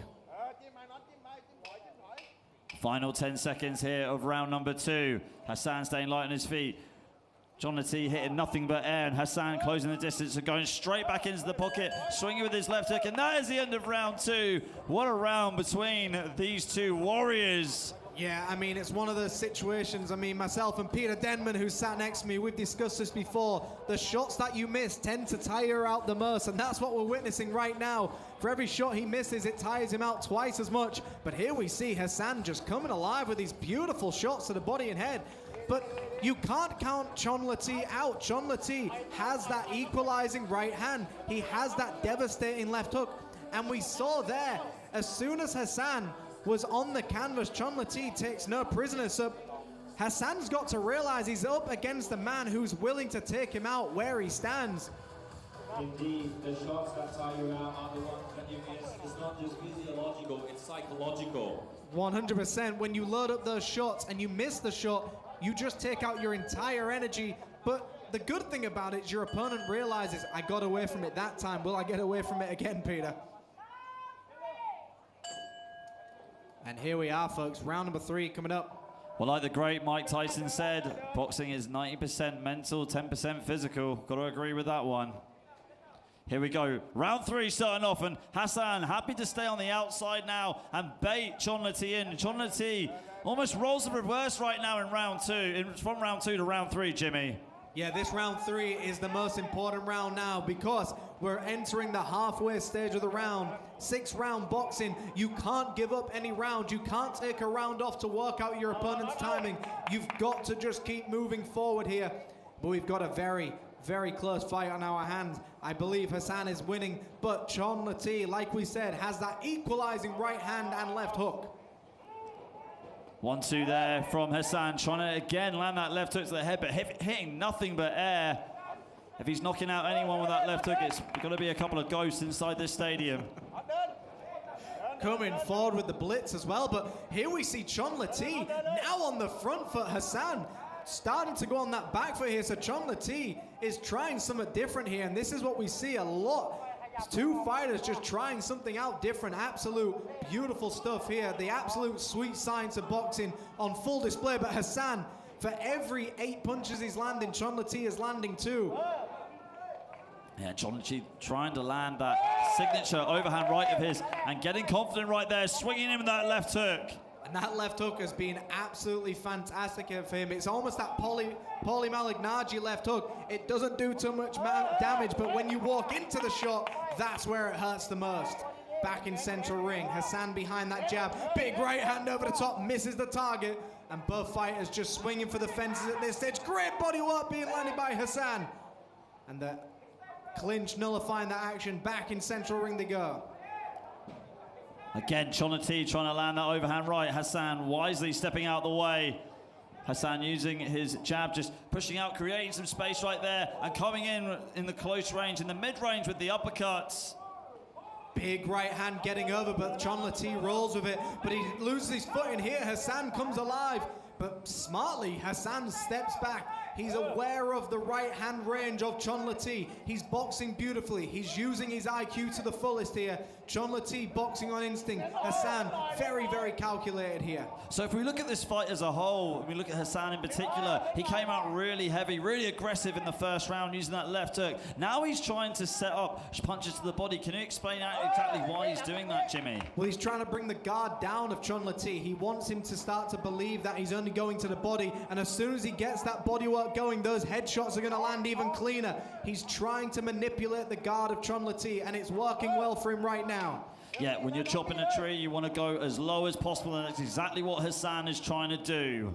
Chop it where it stands, or puncture the tire, as they say in Muay Thai. Central ring for both of these fighters, and that is the end of this round. What a fight we're witnessing, folks. Yeah, what a round that was. A very dominant round from Hassan. Chonati trying to be the counter fighter. And we'll see how successful he was on the replays. Hassan was just ripping it non-stop to the body with these uppercuts you can see on the replay, then going up high with the hooks, either a right hook or a left hook. Really do like the left hook from Hassan, and there's Chonati trying to dive in with his own counter punch. It looked like that was an overhand right from Chonati, who looks really spent coming into this fourth round. We are set for 6, so this is the halfway mark at the moment for this super flyweight bout. An absolute corker of a fight. I mean, anyone who's a fan of boxing has got to be loving the action here. And if you're not a fan of boxing, these types of fights are the ones that make you fans of boxing.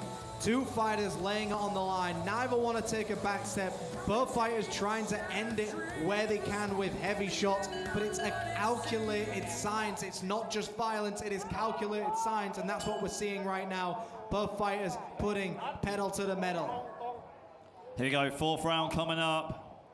Chonati in the black trunks with the blue trim from the blue corner, and Hassan with the white trunks and the black trim with the red gloves from the red corner. So the classic Pakistan taking on Thailand in this boxing affair. Round number 4, we're already towards the end of this fight, and these rounds need to stack up, but I still think Hassan is in the lead. Yeah, we're set for 6 rounds of action at the moment, just passing the halfway mark. Great barrages of punches being thrown to the body here by Hassan. Just teeing off on Chonati as if he's a boxing bag inside the gym. And this is exactly what he needs to do when he sees that opening. Take no prisoners and just keep coming alive. And you'll notice, even though Chonati is holding a high guard, it does not prevent Hassan from throwing. The gloves can only block so much. But you've got to give Chonati some credit. He's showing a lot of toughness, a huge heart, and just trying to take that risky tactic of taking as many punches as he can so he can find that one moment to land his own clubbing left hook like that. It's exactly what he's doing. It's the wait and bait method. Take him while you can and then land a shot. The Homer Simpson boxing special. Oh, and Hassan stumbles right there as Chonati tagged him with the right hand. This is what we came for. The underdog in this story is starting to come alive, but Hassan wears it well. It looks like he's got his footing back, but he's starting to come alive. Chonati still dangerous, loading up on that right hand and the left hand. Hassan going to the body, trying to take the sting away from Chonati's shots, and the big shot gets through. Chonati is starting to move backwards. Hassan is coming forward. God, Chonati is made of steel. but he's still standing. Wobbling back and forth though, Hassan trying to put him away in this fourth round. Still coming forward, not letting Chonlati off the hook at all. Chonlati trying to defend himself on the ropes. The referee taking a good look here. Chonlati with his guard up nice and high. I've counted 23 punches unanswered, 24, 25, 26. There's only so much this man can take. The referee's got to step in, and there it is, folks. Hassan Khan has done it in spectacular fashion. He would not stop throwing. Chonlati needed the ref to step in for him. And that's exactly what you need in boxing. Chonlati, an absolute warrior, never wanted to give up. And sometimes you need to be saved by the referee here. But Ali, we're going to see these replays as well. It was a big left hand. Chonlati definitely in this fight. Both fighters just swinging for the fences. Neither wanted to take a back foot here. It was that left hand upstairs, and then the body work started to come in. And when those body shots started to just come in, the referee saw enough and waved it off. And that is the end of this fight. We're going to go to the man in the middle with the official announcement.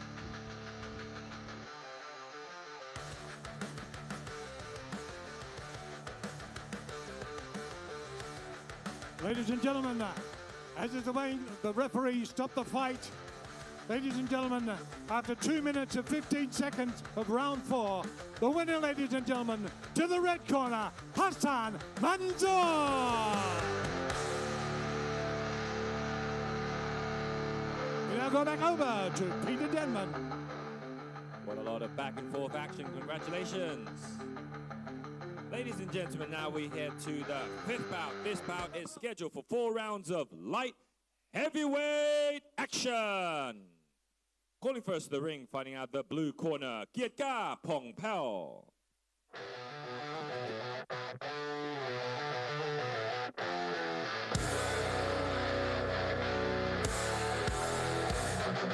Boots down, dust in the dead of night. Scars tell tales of the endless fight.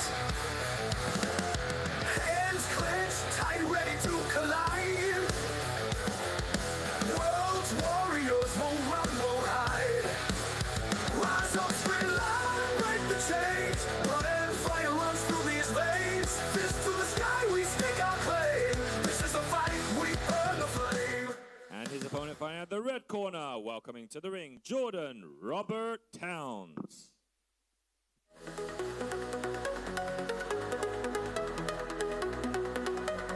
City lights, all shining bright. Space plus night, it's dynamite. Feel the beat, electric flow. Bangkok heat, let it go. Ooh, yeah.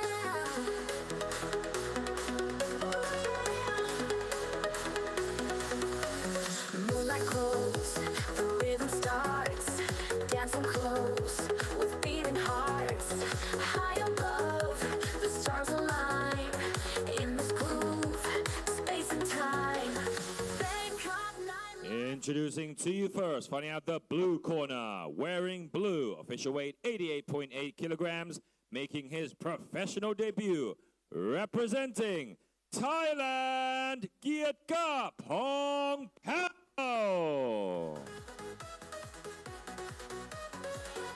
And his opponent fighting out the red corner, wearing black, official weight 84.7 kilograms, with a professional boxing record of 3 victories and 4 defeats, representing Australia, Jordan Robert Towns. Feel the sound of so high, we're skybound. Energy, it's in the air. Space plus love, we're everywhere.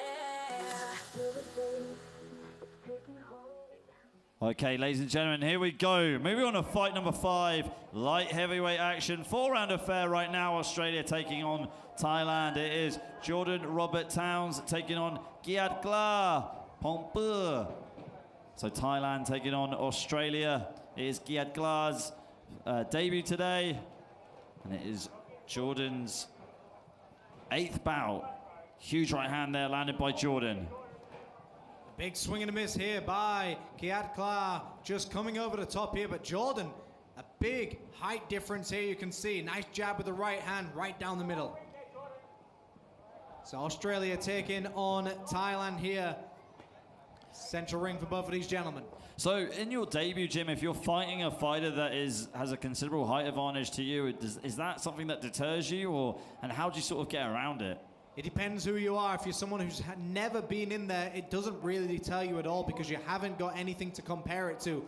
But what he needs to do is he needs to almost make himself even shorter and be more explosive with his movement. So if you're the smaller fighter, make yourself even smaller in the ring and explode with your action. But Jordan looks very in control as well with these jabs. He knows what he's doing. He knows how to hold his height well. Yeah, Jordan, happy to just stay on the outside, use his experience to download as much information as he can and snipe away at Gia Glar on the outside, ripping it as well with some two-punch combinations, trying to land that left hook, but just missing the chin of Gia Glar. This may be his boxing debut, but he's definitely got a lot of experience. He's got that Muay Thai lean back as well, so he looks very much experienced in some type of boxing and combat sports. I'm sure he knows exactly what he's doing. But Jordan, again, doing a very beautiful job with the stick and move. Jab to the body and jab to the head. Right hands downstairs. Jordan's doing a very good job of it. But Gia Glar doing a great job to try and cut off the ring as well.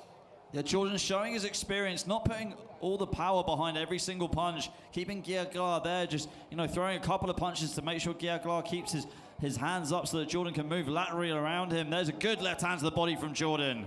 Yeah, and it didn't even look that much powerful, but it was in the sweet spot as well. So you can see this is definitely the experience paying off here. Biding his time, it's a 4-round affair, but he's stinging to the body very early as well. And as soon as you get your opponent to worry about those body shots, that's when you can really control them. Control them with feints and you've already won the fight. Beautiful left hook to the body landed by Jordan. Gia Glar trying to break the guard of Jordan, using right hands down the middle, holding center of the ring, doing a good job of just trying to cut Jordan off as much as he possibly can, and shelling up as soon as Jordan lands one of his clubbing punches, just like the uppercut we saw earlier on. Yeah, Jordan with those corkscrew jabs as well, right hand downstairs. Everything he needs to do. I think Jordan's boxing beautifully here, but credit to Gia Glar as well. He's doing his best. He's trying to cut off the ring.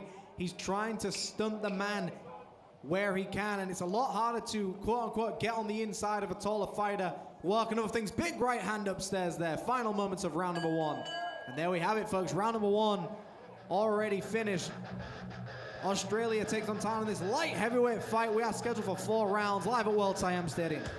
Yeah, what a round it was. It was a real chess match. Maybe a frustrating round for Gia Glar if this is his debut. Since this is his debut, never fought before, trying to fight a fighter like Jordan Towns, who's so experienced and used the ring to his advantage, going on the outside, taking a walk and just chipping away at Gia Glar from range and going in and out of the pocket, in and out of range, and frustrating Gia Glar by picking him off on the outside. Gia Glar did have his moments, especially with that right hand that broke Jordan's guard a couple of times.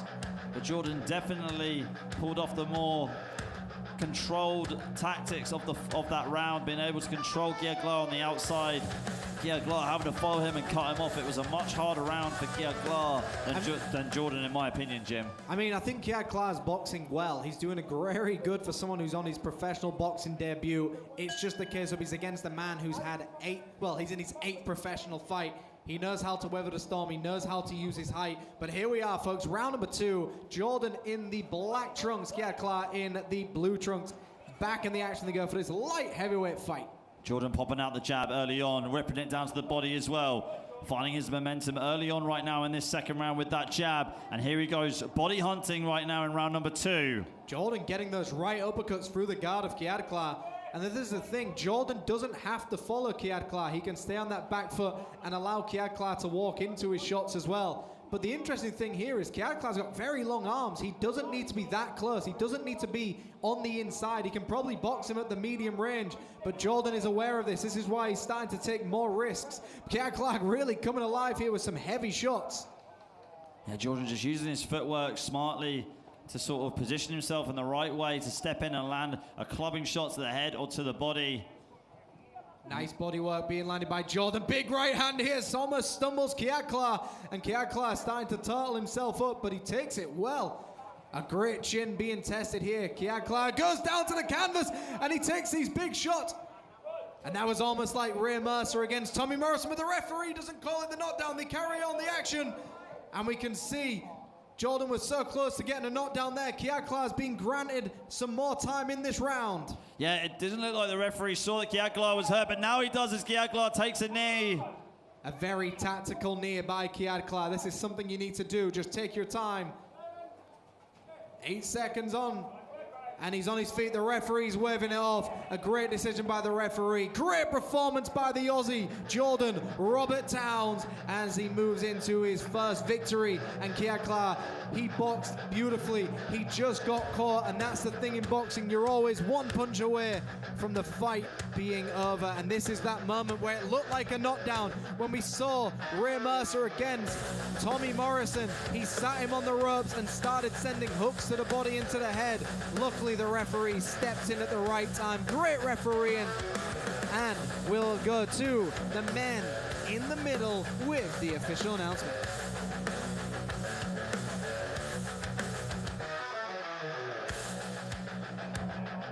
Ladies and gentlemen, at the time of 1 minute and 38 seconds, your winner by way of second round KO, Jordan Robert Towns.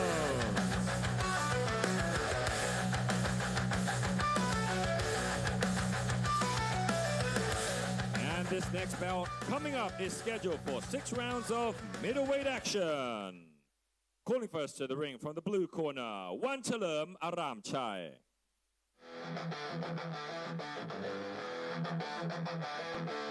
Iron fist crashing under the neon lights. Bloody sweat painting the canvas tonight. Voices screaming above the roar. Untamed warriors rise in the fire that flames. Global war, throwing rings to throne. Flesh on fire, breaking bold. One winner under the blazing sun. Fight to death till the war is won. Gloves hit harder like thunder in the storm. Battle cries are off to find a swarm. Cries a savage hymn, endless roar. Champion's crown, but painted in gold. Welcoming to the ring his opponent from the red corner, Luigi Di Crescenzo.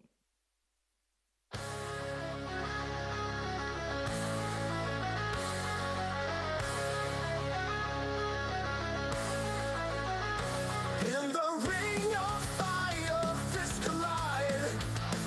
Sweat and blood through the wild-eyed pride. From every corner, they come to stand tall. Gloves hit like thunder, hear the warriors roar. Fight Club championship to roar the crowd. One punch aside, two screaming proud. Iron wheels crash under the burning lights. Ladies and gentlemen, this bout is scheduled for 6 rounds of middleweight action. Introducing to you first, finding out the blue corner, official weight 71 kilograms with a professional boxing record of 5 victories and 4 defeats. Hailing out of and proudly representing Thailand, Wanchalerm Aramchai. One punch aside, two screaming proud. And his opponent fighting out the red corner, official weight 72.1 kilograms with a professional boxing record of 2 victories, no losses, and 1 bout even. Hailing out of and proudly representing South Africa, Luigi Di Crescenzo. This ain't a game, this is life on field. A warrior soul laid bare on the field. Okay, ladies and gentlemen, we move on to bout number 6. This is a middleweight affair. Set us for 6 rounds of action. It's South Africa taking on Thailand. Luigi Di Crescenzo taking on Wanchalerm Aramchai. Here we go, round 1. Luigi coming out in the southpaw stance. Very confident. Yeah, very nice movement here already by Luigi, holding central ring. Got that jab hand right below his hips as well. The Tommy Hearns special. Almost disguising the jab, not allowing your opponent to know where it's coming from. Wanchalerm trying to get that right hand upstairs, trying to time that jab to the body. but Luigi doing a good job of just holding his opponent at bay right now. Yeah, Luigi trying to duck under the jab of Wanchalerm and land that left hand, and he does it right there, landing it not once but twice, backing off Wanchalerm onto the ropes. Luigi absolutely cracked him with that left hand upstairs. Beautiful timing, and Wanchalerm's got to wear that one well. Double jab with the left hand here. So we've got a classic southpaw against an orthodox here, so it's going to be a battle of those lead legs. Who can get that lead leg on the outside before they send that power shot right down the middle? Left hook there from Luigi on the outside, ducking under Wanchalerm, and Wanchalerm stumbles down to the canvas just to slip there. Not a knockdown, folks. And back into the action they go. Already 1 minute into round number one, but Luigi looks very much in control of this platform. Yeah, just pitter-pattering Wanchalerm with that jab and using it to angle off as well. Really good left hand being fired here from Luigi early on. He goes in with the uppercut. And you can see he's just really coming to town right now. He's got that jab working for him. He's got that power hand working for him. And Wanchalerm doesn't really have a return. He doesn't really have an answer for Luigi right now. But there it is, the final one. He wanted to prove the commentator wrong, and he landed a right hand upstairs. Wanchalerm trying to close the distance, keeping his guard nice and high, but just walking into the guard of Luigi. I mean, Luigi's got such a long guard as well. These arms are massive, yet he's almost fighting him at a close quarter combat, and Wanchalerm fires a right hand once again. So Wanchalerm's starting to find the target here with those right hands. But look at frustration on the face of Wanchalerm as he just can't crack the code of Luigi at the moment. Doubling that jab right now, and there, I mean, Luigi's doing exactly what he needs to do, offsetting the rhythm of his opponent, not allowing him to get through. Double jab again for Luigi on the outside, and Wanchalerm ducking under the power punches of Luigi. So Luigi fires off again, just not putting too much power on the shots on the outside, trying to make sure he keeps the momentum going, keeps his composure, and there he goes, firing the uppercut and the straight left down the middle from Luigi. I mean, Luigi doing a good job to keep peppering him with jabs, but all we're seeing right now is Wanchalerm loading up on that right hand. He's told Luigi what he's going to do. Can he somehow find that right hand through? And that is the end of round number one. We're going to go to some action replays in just a moment, but what a great round to start the action. South Africa taking on Thailand. Well, there was no Mario Karts in that first round, Jimmy, but we did see a bit of a Matador versus the ball. The Matador being Luigi on the outside, using his jab very well to control Wanchalerm and put him where he wanted him, keep him where he wanted him as well on the outside, using his jab perfectly and just firing that left uppercut down the middle, and the left hand too. The left hand was a thunderous shot for him, and let's see if he can add on to that momentum in the second round. And it was just a good round. I mean, the interesting thing here is usually when you've got a tall, longer fighter, they like to stay on the outside, like we saw with the previous fight with the Aussie. Stay on the outside, keep that jab moving for you. Wanchalerm had moments in that round where he landed that big right hand upstairs, but it was too little and too far between for it to really do much damage. So he's going to have to load up on that right hand and really hope for a Hail Mary here. Round number two underway. South Africa takes on Thailand in this middleweight fight. And we pick off where we left off here from round number one. Luigi firing off that jab, that right hand off of his front foot. There's that left hand again from Luigi as Wanchalerm goes in to close the distance. Luigi now with that jab working for him. Wanchalerm tries for a right hand. Luigi starts to throw bazooka shots to the body, really coming alive. But a big right hand for Wanchalerm upstairs, almost stunning Luigi in his spot.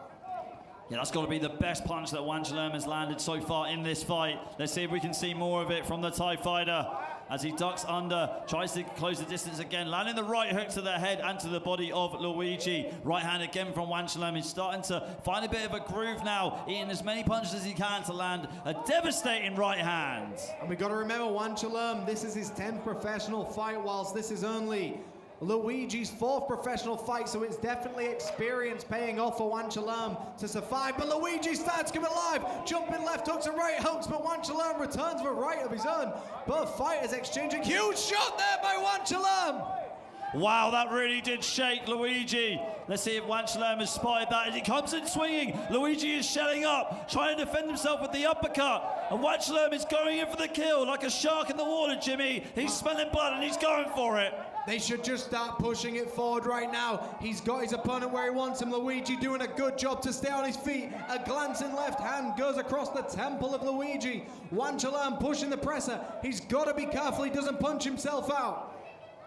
Left uppercut here from Luigi. Looks like he's just got his composure back.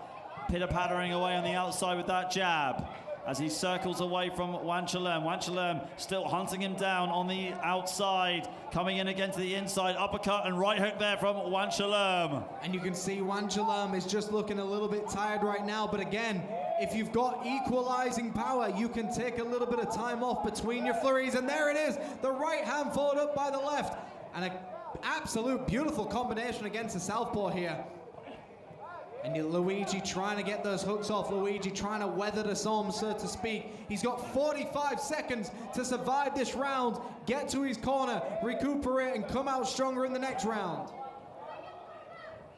Jab again there from Wanchalerm on the outside, shelling up, trying to make sure that he can take as much damage so he can close the distance and land his own clubbing right hook or overhand right.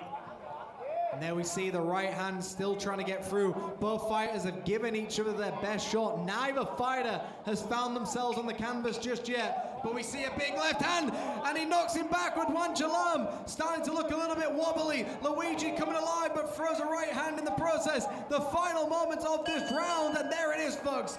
That is the end of round number 2. What a fight we are witnessing now, Ali. Yeah.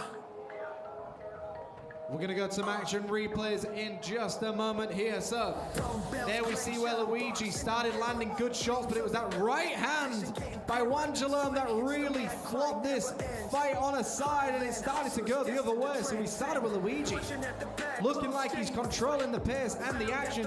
Wanchalerm had this one right hand to stun Luigi in his tracks. That could have been the winner of that round for him, and that is the beautiful thing about boxing. It doesn't matter what you do, that final second counts, and it can all be ended with one big shot. Yeah, you're absolutely right, Jimmy. I mean, that was really the biggest shot that Wanchalerm landed in this fight so far. And it woke Luigi up big time and made him go back to his game plan. Looks like he recovered him, in my opinion, maybe pulled the round back, just so much so in his favor. But here we go, we're heading into round number 3 right now. Just over the halfway point of this just over the halfway point right now in this 6-round affair. And central ring for both of these fighters, and yeah, absolutely, Ali. I think Luigi almost came back to even win that round, but we will see on the judges' scorecards. Back into the action they go. Luigi circling him with the jab, doing a little bit more movement like he should have been in the first round, staying away from that danger zone, maybe staying in that medium to far away range is best for Luigi right now. Wanchalerm praying Luigi steps forward. Wanchalerm trying to get on the inside to land that right hand again. 2 right hands down the middle from Wanchalerm. Right hand again from Wanchalerm as he goes to the body and to the head. Looks like that hurt Luigi momentarily, but he comes firing back. And we can see Luigi just starting to dig to the body, starting to find it, but here we see Wanchalerm starting to land heavy shots upstairs. The left hand and the right hand gets through for Wanchalerm. And it's absolute back and forth action. Luigi looking a little bit shocked by the power of Wanchalerm right now. Uppercut missing there for Luigi. Wanchalerm coming back with his own right hand, and he rocks the head back of Luigi with that right hand. Luigi's chin is being tested here, but this man has no quit in him. Luigi wisely clinching up Wanchalerm and pivoting himself into center ring so he has more control. Beautiful stuff as well by Luigi, but he takes a right hand once again. He's weathering the storm. He's got a great poker face here. Has Wanchalerm got it in him to keep pushing the pace here? Big left hands and right hands over the top. Left hand downstairs by Luigi. Jab again there from, left hand from Luigi. Just testing the chin there of Wanchalerm, almost sort of trying to play with a tiger right there, just being a bit cheeky there, Luigi, with that left hand. Poking the bear or poking the tiger as we see, but a big right hand by Wanchalerm once again. and a battle of the jabs starting to come alive. And whoever can win this jab battle tends to win the southpaw against orthodox battles. The jab is everything to set up that big power hand. Right hook there from Luigi. Luigi again controlling the pace of the fight so well with his straight punches, especially this jab on the outside, and using that check right hook to get out of the way as soon as Wanchalerm charged forward. And that's the difference in this fight. Luigi has the jab. Luigi has the balance that's working for him. Wanchalerm's got this one-shot Hail Mary in him. He's either got that overhand right or that nice left hook. But is it enough to win the round and win the fights? If it puts Luigi down, it definitely is, but Luigi's got that beautiful balance. He's got the nice jab working for him. He's got the length, he's got the size. He's got to use it, and he comes underneath with a nice uppercut to the body. Jabs being exchanged right now. Straight left there from Luigi, slipping and dipping out the way of Wanchalerm. And that is the end of the third round. We'll go to the replay shortly, and then we'll start off with round number 4. What a round that was between those two. So much slipping and dipping and ripping going on right there. See on the replays here, Luigi going back to his bread and butter of controlling the pace of the fight on the outside. Wanchalerm trying to eat as many punches as he could and just close the distance to land a clubbing power punch, which he did right here on the replay, as you see, stepping in with the left hand and following on with a big right hand as well. Wanchalerm definitely trying to take as much punishment to dish out one of his own clubbing shots. What a round it has been. A real clash of styles between these two. It has been a great fight and an absolute treat for everyone watching. Every fight we have seen tonight has been absolute warfare. It's been absolutely fantastic. It's exactly what we want to see as well. And thank you everyone for bringing us our gift of coffee.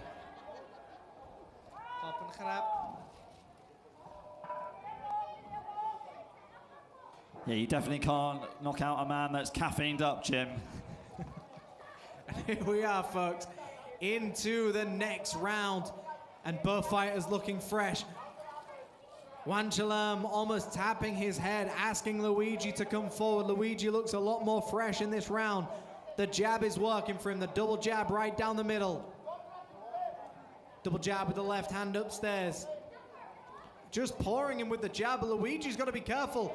That lazy jab is how that right hand gets timed by Wanchalerm. So he's got to change the tempo of his jab, because there it is. That right hand comes alive for Wanchalerm.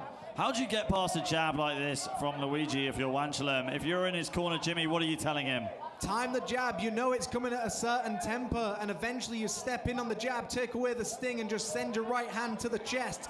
If you're an orthodox, start attacking the chest of your opponent. But right now, Luigi is starting to tee off on Wanchalerm. He's starting to find his groove. He's got his accuracy down. Yeah, Wanchalerm doing a great job closing the distance in this fourth round. This is going to be the most dominant round so far for Wanchalerm. Just coming through, stepping through the pocket, stepping through fire to land the right hand. He lands the right hand again there. Wanchalerm going to the body this time.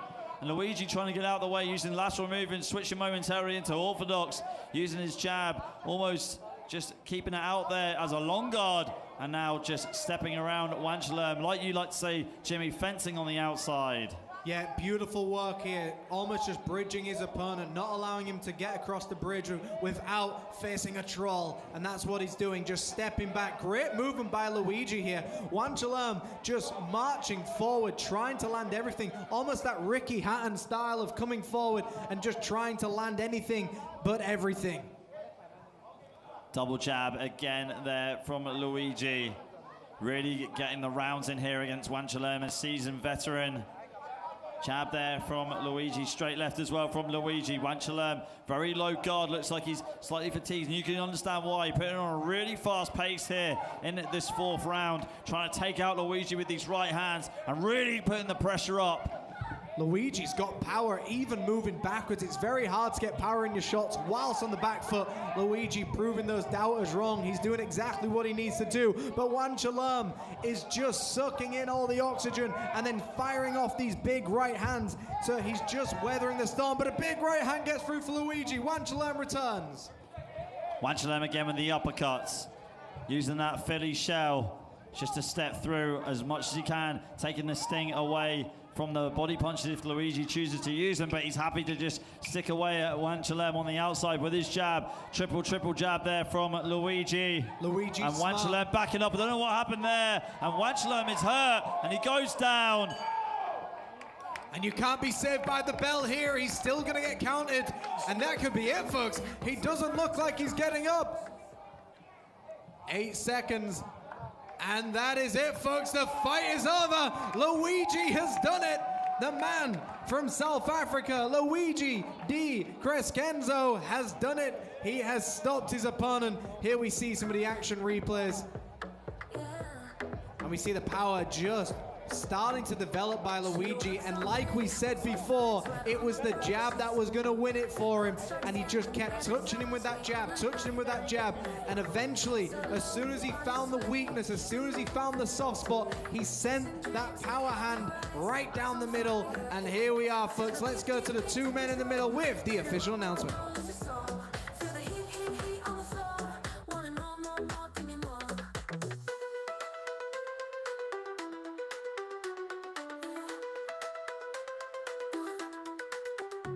She works so late, oh so fine, sweat on her brow, she's on my mind.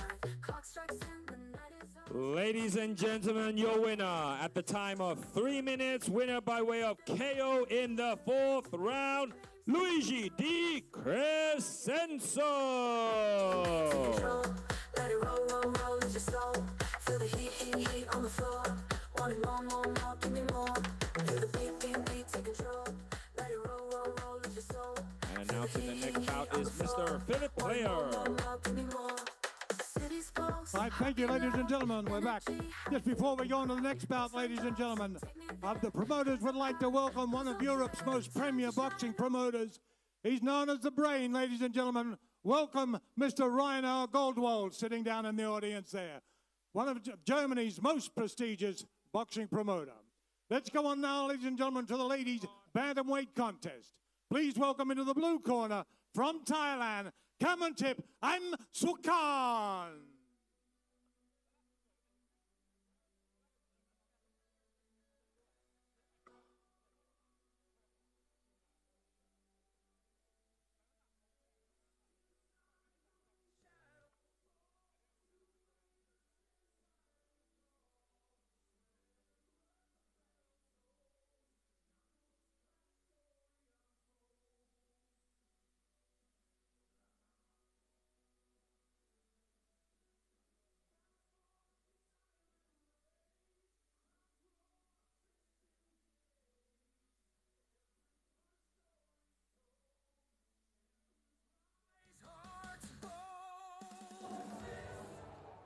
And her opponent, ladies and gentlemen, fighting out of the red corner.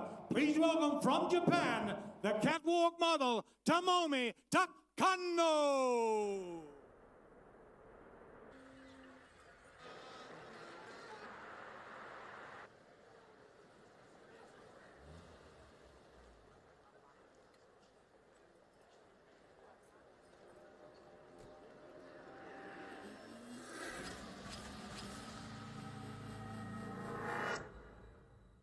Just a young gun.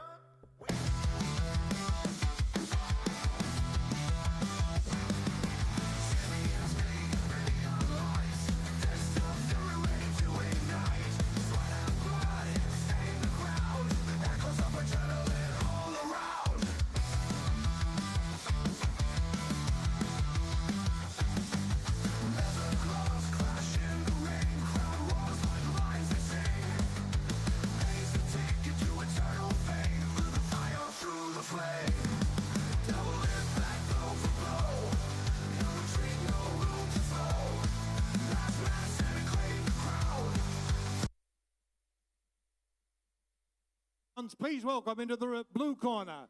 She weighed in at 53.5, 168 centimeters in height, 24 years of age. She hails locally from Thailand. She's trained at Sim Manasak Gym. 2 fights, 1 win, 1 loss. One of those wins by way of KO. Wearing gold with red and black Tim, ladies and gentlemen, Kamantip Sukan. Her opponent, ladies and gentlemen, fighting tonight out of the red corner weighing at 63.9, 173 centimeters in height, 37 years of age. She hails from the land of the rising sun, Tokyo, Japan. She has a fight record, 18 fights, 12 wins, 5 losses, 1 draw, 8 wins by way of KO. She's a former OPBF champion. She's also a catwalk model, changing the catwalk to glove. Tomomi Kokano! Your referee for this bout, Mr. Aruchi Ramantharu. Ladies to center ring, please. Ladies to center.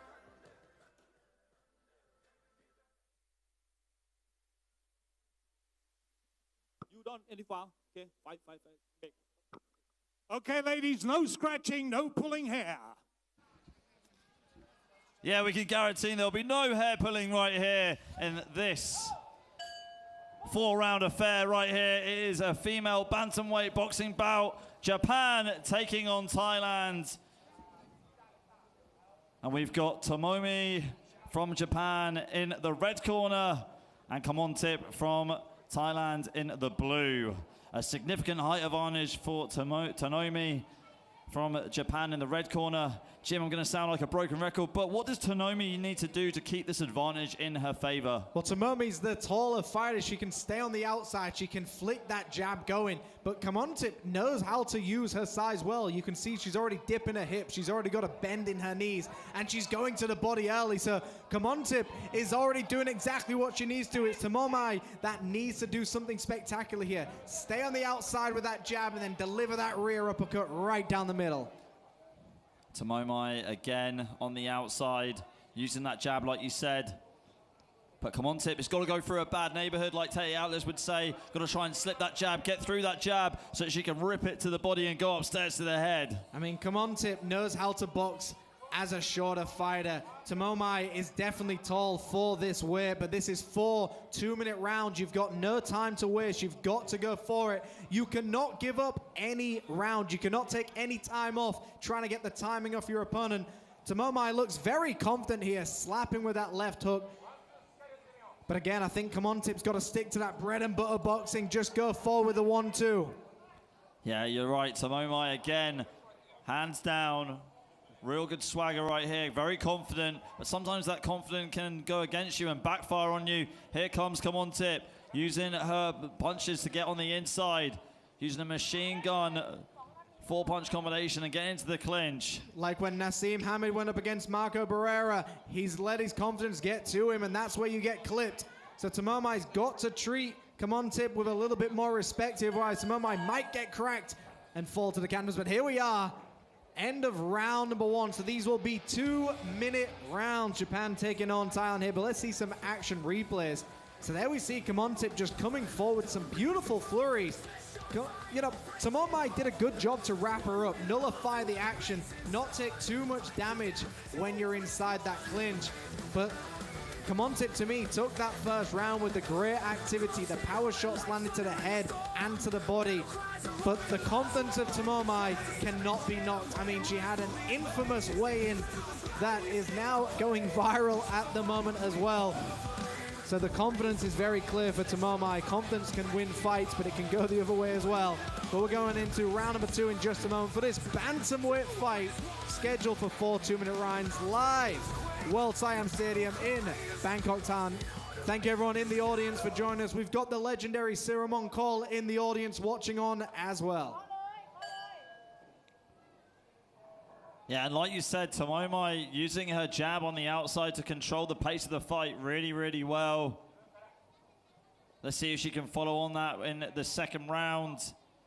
Kamontip really needs to try and close the distance, try and get on the inside as much as she possibly can. And here she comes, right hand to the body there from Kamontip. Kamontip doing exactly what she needs to do, staying busy with the left hand, not allowing Tomomi know when she's coming in, and this is what you need to do. Explosive action, but Tomomi doing a good job to just keep her opponent at bay as well.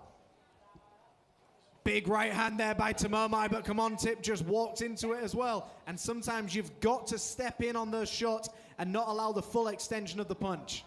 Yeah, this is a fight. You've got to try and make sure that you fight your way and not try and get put under your opponent's spell. and not play into their hands at all. Come on, Tip again, going to the body, firing off with the right hand and trying to go upstairs with a barrage of punches to the head.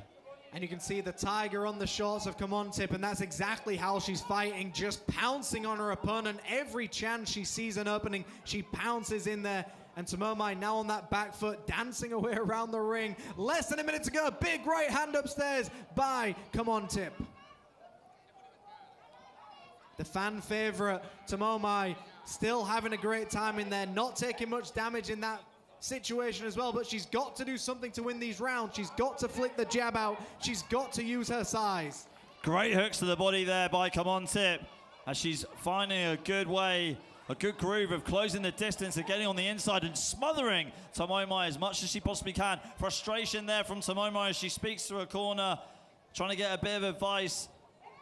And this is the best place in the ring to get it as well, Jimmy. She's in the red corner, so she can hear some instructions from her corner. That's the difference between a good fighter and a great fighter. A great fighter will listen to their corner and take their advice and execute it to win the fight. Veteran move to bring your opponent there. Great shoveling uppercut towards the end of that round by Tomomai.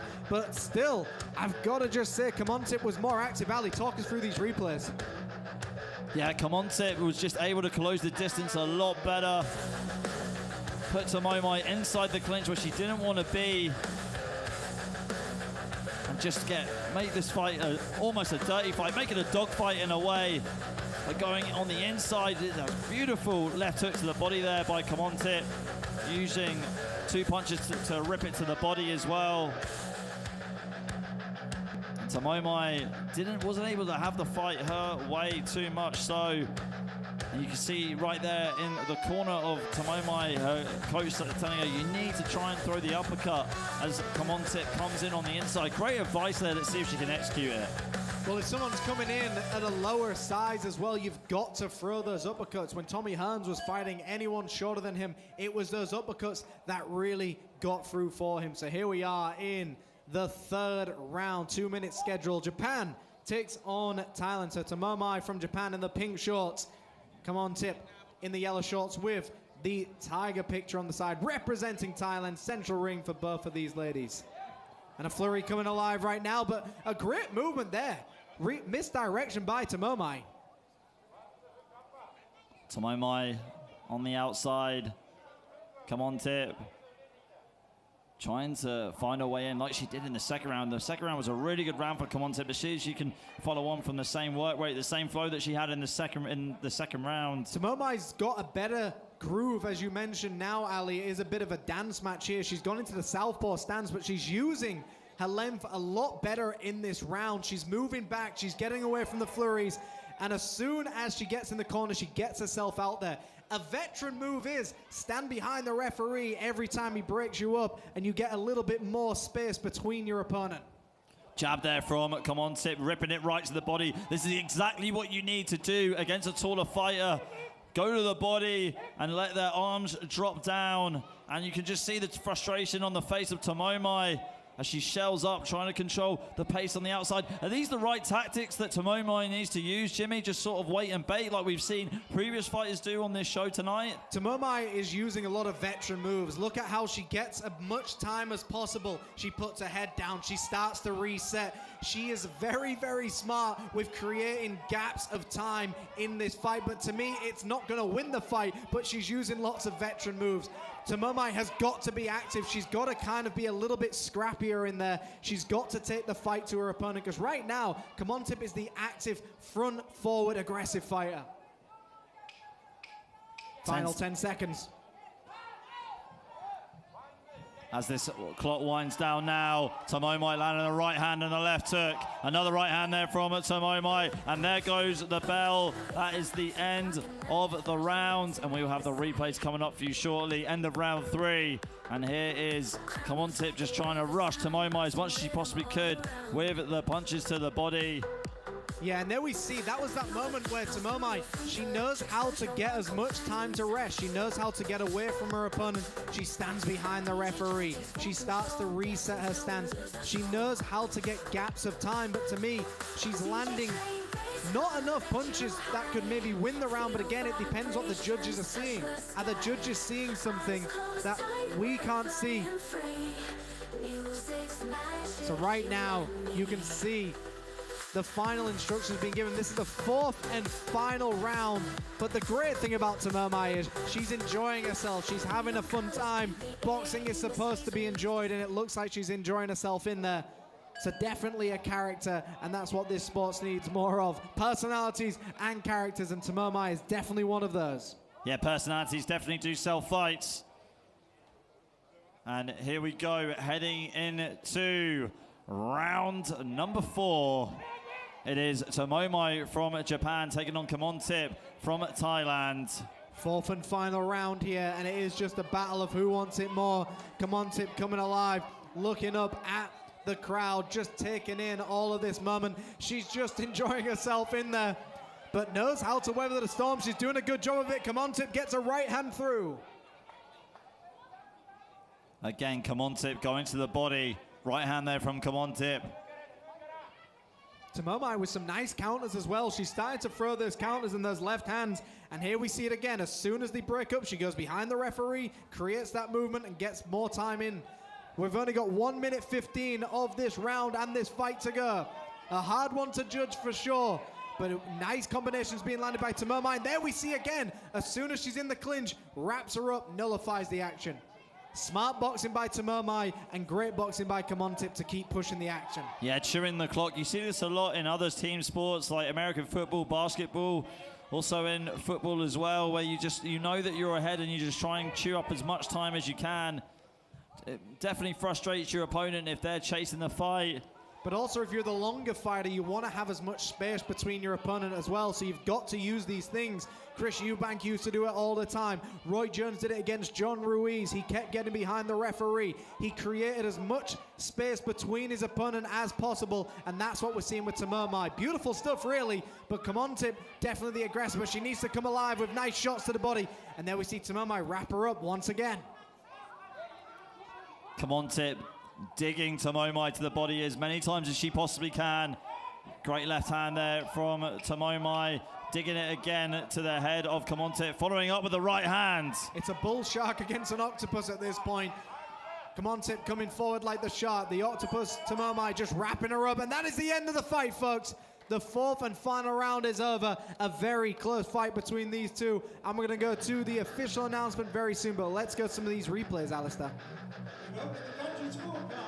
Gentlemen. Wow, what a round that was between these two really good boxers. And we're going to go to the judges' scorecards in a second, but here's the replays. There's the right hand to the body from Kamontip, and digging it as well with the left hand. But let's take it up to our MC for the official decision from our judges ringside, and we'll see you in our next bout.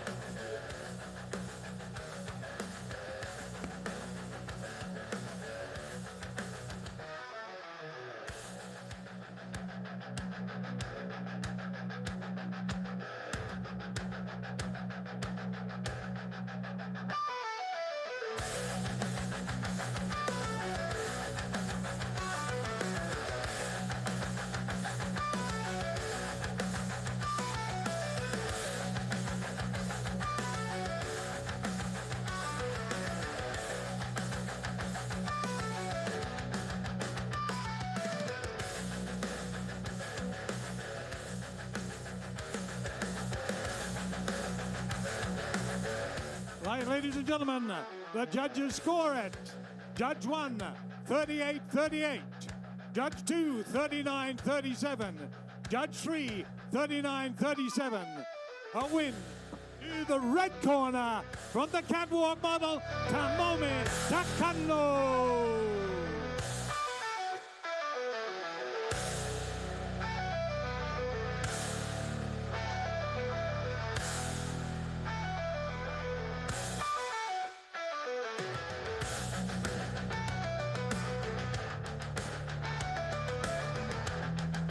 Ladies and gentlemen, it's entertainment time.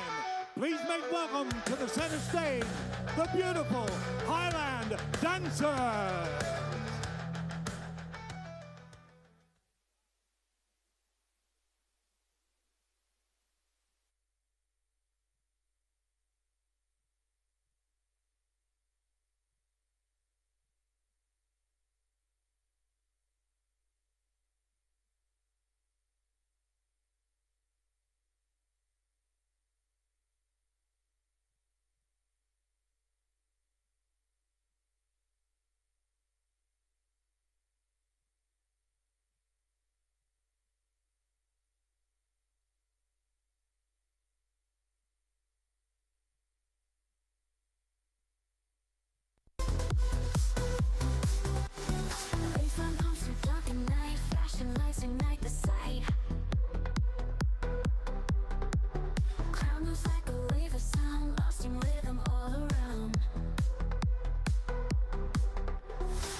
It's magic, you and me.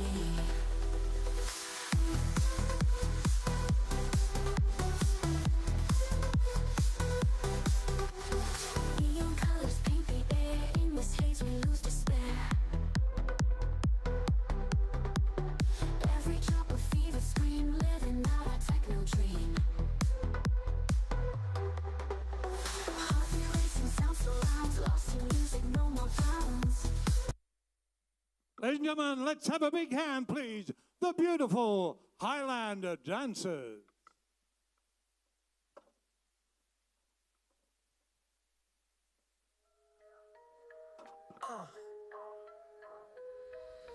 Drum bells clang, shadow box in the mirror.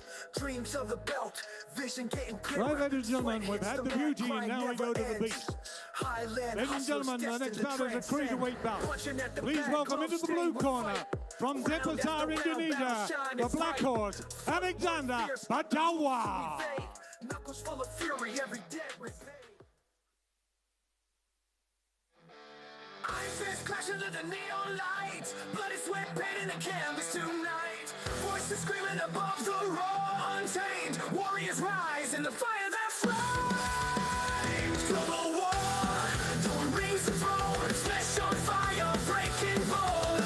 One winner under the blazing sun. Fight till death, till the war is won. Gloves hit harder like thunder in the storm. Battle cries are off to find a swarm. Cries a savage hymn. Endless Welcome, ladies and gentlemen, in this bout, please welcome from Almaty, Kazakhstan, Timur Bazitov.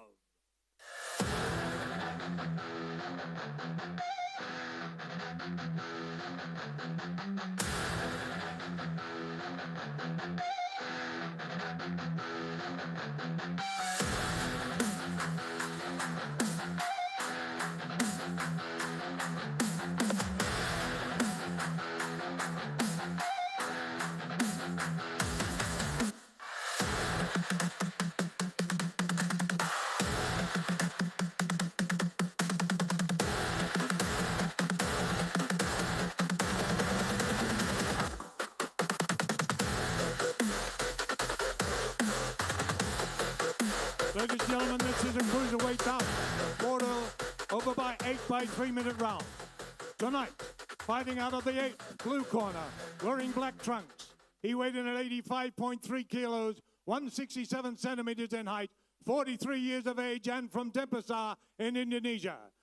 An impressive fight record, 64 fights, 43 wins, 17 losses, 4 draws, 16 wins by way of KO. He's known over there in Indonesia as the Black Horse. Ladies and gentlemen, Alexander Badawa. His opponent, ladies and gentlemen, from across the plains in Almaty, Kazakhstan. Weighed in at 88.9 kilos, 175 centimeters in height, and 20 years of age. He's trained there at Kazakhstan Boxing, 3 fights, 3 wins, 2 of the wins by way of KO. Ladies and gentlemen, Timur Bazitov, wearing red with white trim. 5 is the center, please.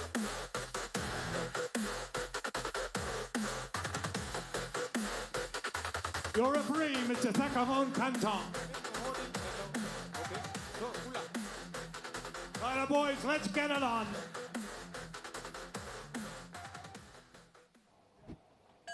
Let's get it on, folks. Let's let the action continue right here. We move into the light heavyweight division, a 6-round affair. It's Kazakhstan taking on Indonesia. Round number 1 underway. And this is the heaviest fight we've had so far. The light heavyweight action. 175 pounds. Timur Bazitov, Alexander Badawa. 6 rounds of action. Very slow start for both of these people. Timur doing a great job to just start moving forward, using that jab well, and a nice shoveling right hand to the body. Alexander with some beautiful head movement. And Timur just pushing Alexander down to the canvas. Not a count at all, just a push. Getting warned by the referee not to do that. Definitely a psychological move there to prove I've got more power than you. But Alexander is now swinging for the fences here. Timur trying to find the openings. It's actually something you saw Ray Jones Jr. do a lot. By pushing down on, yeah, it's definitely a veteran move. Floyd Mayweather used to do it all the time. His father used to do it. His uncle used to do it. It was definitely a move to rest on your opponent's neck or the back of the head. It's definitely an illegal move. But if your opponent keeps putting the head down, you've got to lean somewhere, and it takes out the legs of your opponent as well. Big left hands and right hands being landed by Timur. Alexander swinging for the fences. He's got to find those openings. He's got to find that timing in between the flurries of Timur. Timur coming down with a right hand from the top. Been able to land that right hand at will so far in this first round. And another slip there from Alexander as he almost gets helped up right there by the referee. And after a while, it gets to a point where every time the opponent goes down, is it because of their other opponent, or do they need to get a warning? Because there we see it again. That is a clean shot. That should be called the knockdown, and there it is. And he looks hurt here. He's been hit to the body. He's been hit to the head, and it looks like he's not getting up first. It's over. Timur has put him to the canvas in the first round of this fight. And as I mentioned, these heavy boys can really hit hard. It doesn't take much. The shot doesn't have to move that fast, but when it lands hard. And here we see it again. And it was an accumulation of punches. A lot of those which you thought may have been slips. All these shots to the sides of the head will eventually affect the equilibrium of the fighter, and that is eventually what put him down. Let's go to the two men in the middle with the official announcement. Ladies and gentlemen, in 2 minutes, 8 seconds of round one, ladies and gentlemen, parading to the red corner from Kazakhstan, Timur Bazitov. Ladies and gentlemen, we go over to my counterpart, Peter Denman. Ladies and gentlemen, this next bout is scheduled for 8 rounds of flyweight action. Calling to the ring first, fighting out the blue corner, Wanasanan Manopchai Jim.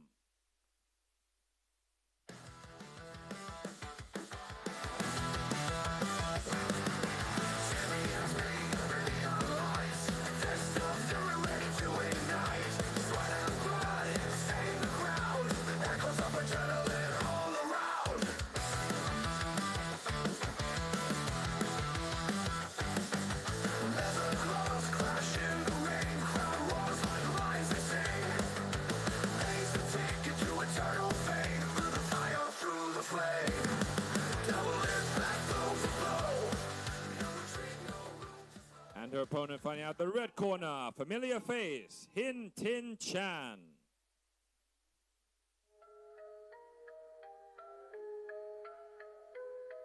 Yeah.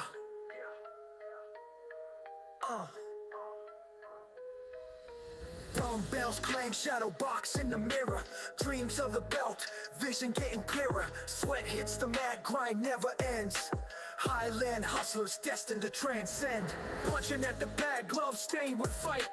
Round after round, battle shining bright. Footwork fierce, got the moves to evade. Knuckles full of fury, every debt repaid.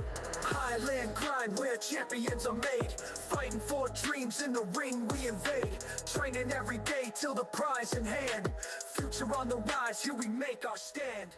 Introducing to you first, finding out the blue corner, wearing blue with pink trim. Official weight 52.1 kilograms with a professional boxing record of 7 victories, 2 defeats, and 2 bouts even.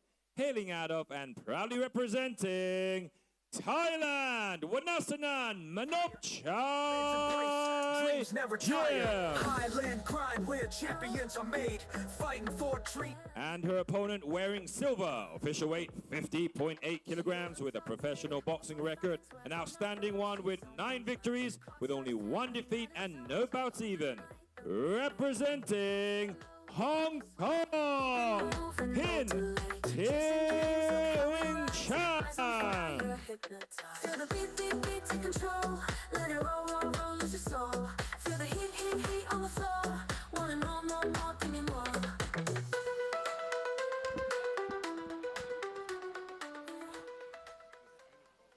Okay, folks, here we go. We move on to fight number 9 in the women's flyweight division. This bout is set for 8 rounds of action. With Hong Kong taking on Thailand, it is Hin Ting Chan, a regular on the Highland Boxing Promotions, taking on Wanasanan from Manok Chai Gym. Now, Wanasanan has got 11 fights on her record, 7 victories, 2 defeats, and 2 draws. Whereas Hin Ting Chan, 10 fights on her record, 9 victories, 1 defeat, no draws. Both of these fighters have been on the Highland Boxing Gym promotion several times. We've seen them battle before. We've seen them fight several times. Hin Ting Chan, the bridal warrior, really coming alive. We know her pace. And when Ansan representing the Manapachai Gym, we know that they like to dig down, they like to go to the body, they never want to give up. But here we are, Hin Ting Chan coming alive with these big, heavy shots upstairs. The referee knows he's got his work cut out for him right now. Yeah, Hin Ting Chan, the bridal warrior, married to the sweet science of boxing. Loves to get on the inside and smother her opponents with these clubbing overhand rights and dirty boxing on the inside. Wansanan not complaining, just firing right back, but she's putting her head down a little bit too low here. You do not want to do this against Hin Ting Chan. She will just not stop firing at you. And Wansanan goes to the canvas. Hin Ting Chan in the first round, already with the first knockdown. Wansanan makes it to her feet. The crowd are cheering her on. She needs to keep her head held high. Hin Ting Chan putting her gloves together. Back into the action they go. Hin Ting Chan smelling blood in the water and going in for the kill. Trying to close the distance so that she can get that left hook, fire it straight back to the body and put Wanasanan down again. There she goes with the right hook. Referee splitting them up here. No, it's all over in the first round with less than 30 seconds to go. Hin Ting Chan improves her professional boxing record to 10 victories with a good stoppage in the first round. We'll take a look at the replays here, and it's that smothering pressure from Hin Ting Chan, which she's known for on this promotion, just having a fight in the phone booth with her opponent, making sure that they can't breathe, suffocating them with headshots, loving the overhand right, but we haven't seen it too much from Hin Ting Chan, going to the body that time with that beautiful left hook to the body. And we'll take it up to Peter Denman for the official decision, and we'll see you on our next bout.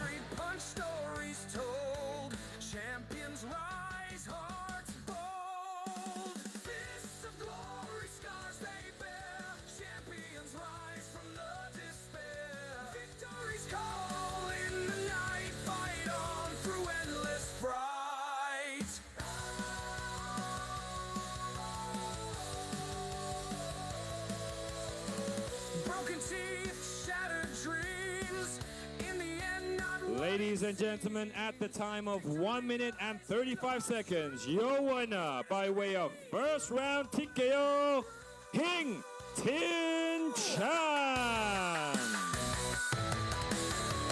Battered souls won't back down, even when hearts hit the ground. In the darkness, find the fight, shining through eternal night. Fists of glory, scars they bear, champions rise from the despair. Victory's call in the night, fight on through endless fright.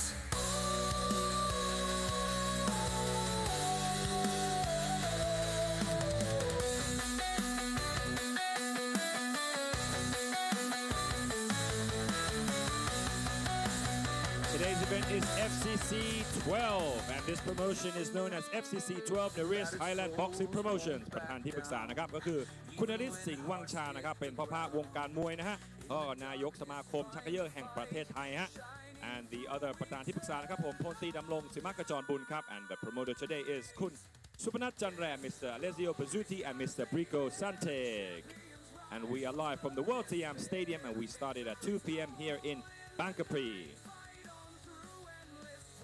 Today we have lots of fights in the undercard, and we also have many championship bouts. Don't forget to stay tuned to the end so you watch the championship bouts.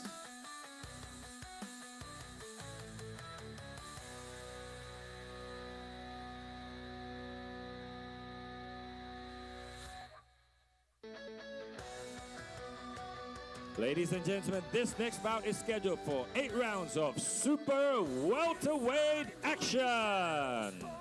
Calling first to the ring, finding out the blue corner, Ratakon Singh Manasak Jim. Knuckles clash, story unfolds.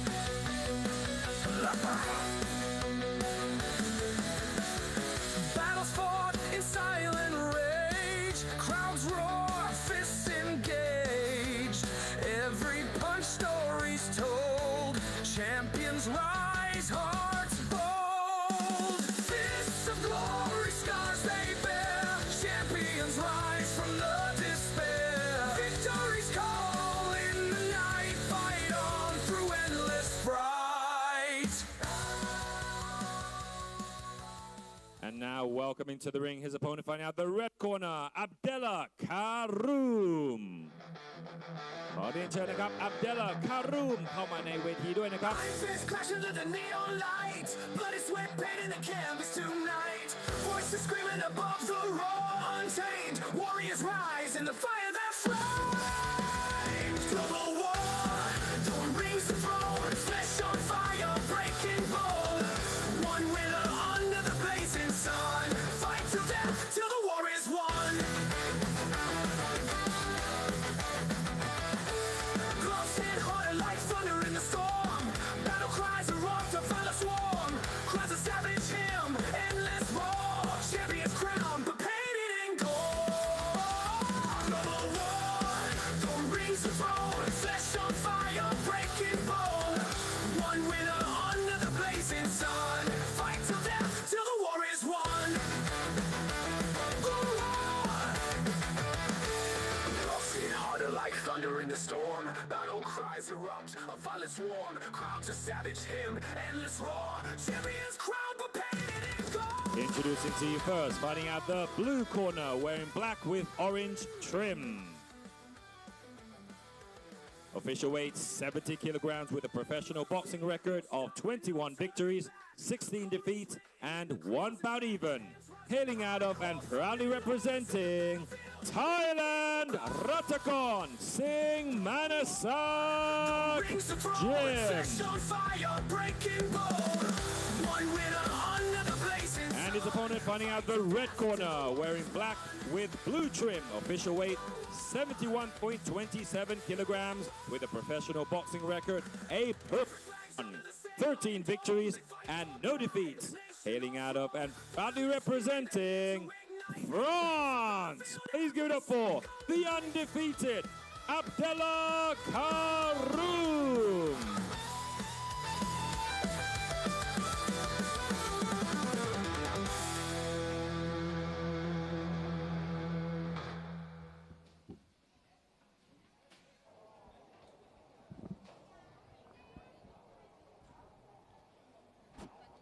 Okay, folks, here we go. Moving on to fight number 10 in the super welterweight division. This bout is set for 8 rounds of action. We have France taking on Thailand. We've got Abdullah Karoom from France in the red corner, taking on Ratakon Singh Manasak Jim in the blue corner.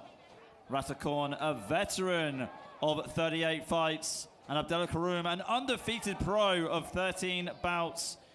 No losses, no draws. So will his O go today? We're going to see the experience of the Thai fighter against the perfect record of Abdullah. But Ratakon doing a great job to be very, very active, and that's something you've got to do against a fighter with a perfect record. Let them know early on that you have got hands of steel. Left hook missing there for Ratakon. Nice return there by Abdullah, though. But Ratakon comes alive once again. Very punches and bunches coming from the Thai fighter at this point, and exactly what he needs to do, smother the skillful fighter that is Abdullah. Good left uppercut and then straight right there from Ratakon. Abdullah just trying to download as much information on the outside as he can, read his opponent, read his reactions, and then just react to it. Trying to fire that left hook, but missing there, Abdullah, but landing with the overhand right. And that clubbing right hand's working well for Abdullah, but Ratakon as well, just still in this fight with just pure determination. He's landing these big shots upstairs, and every punch he is throwing, he's trying to end the fight. Great stuff by the Thai fighter, but of course, Abdullah staying calm under the pressure.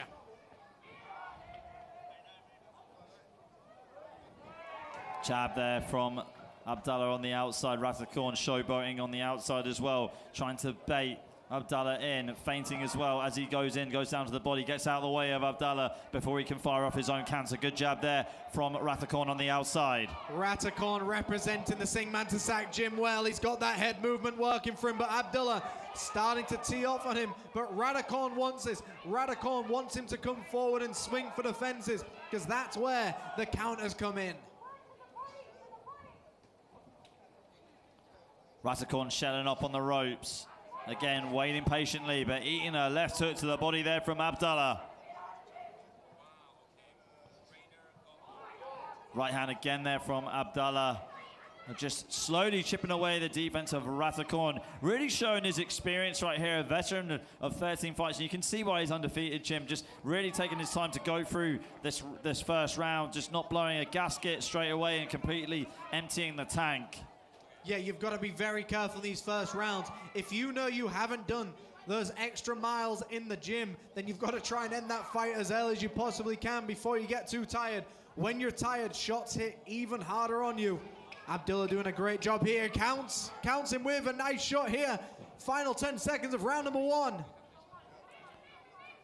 Yeah, and as the round winds down, Abdullah firing off a jab to end it. Great sportsmanship from both fighters, and we go into round 2 shortly. But before that, we've got the replays coming your way on the big screen if you're in the stadium.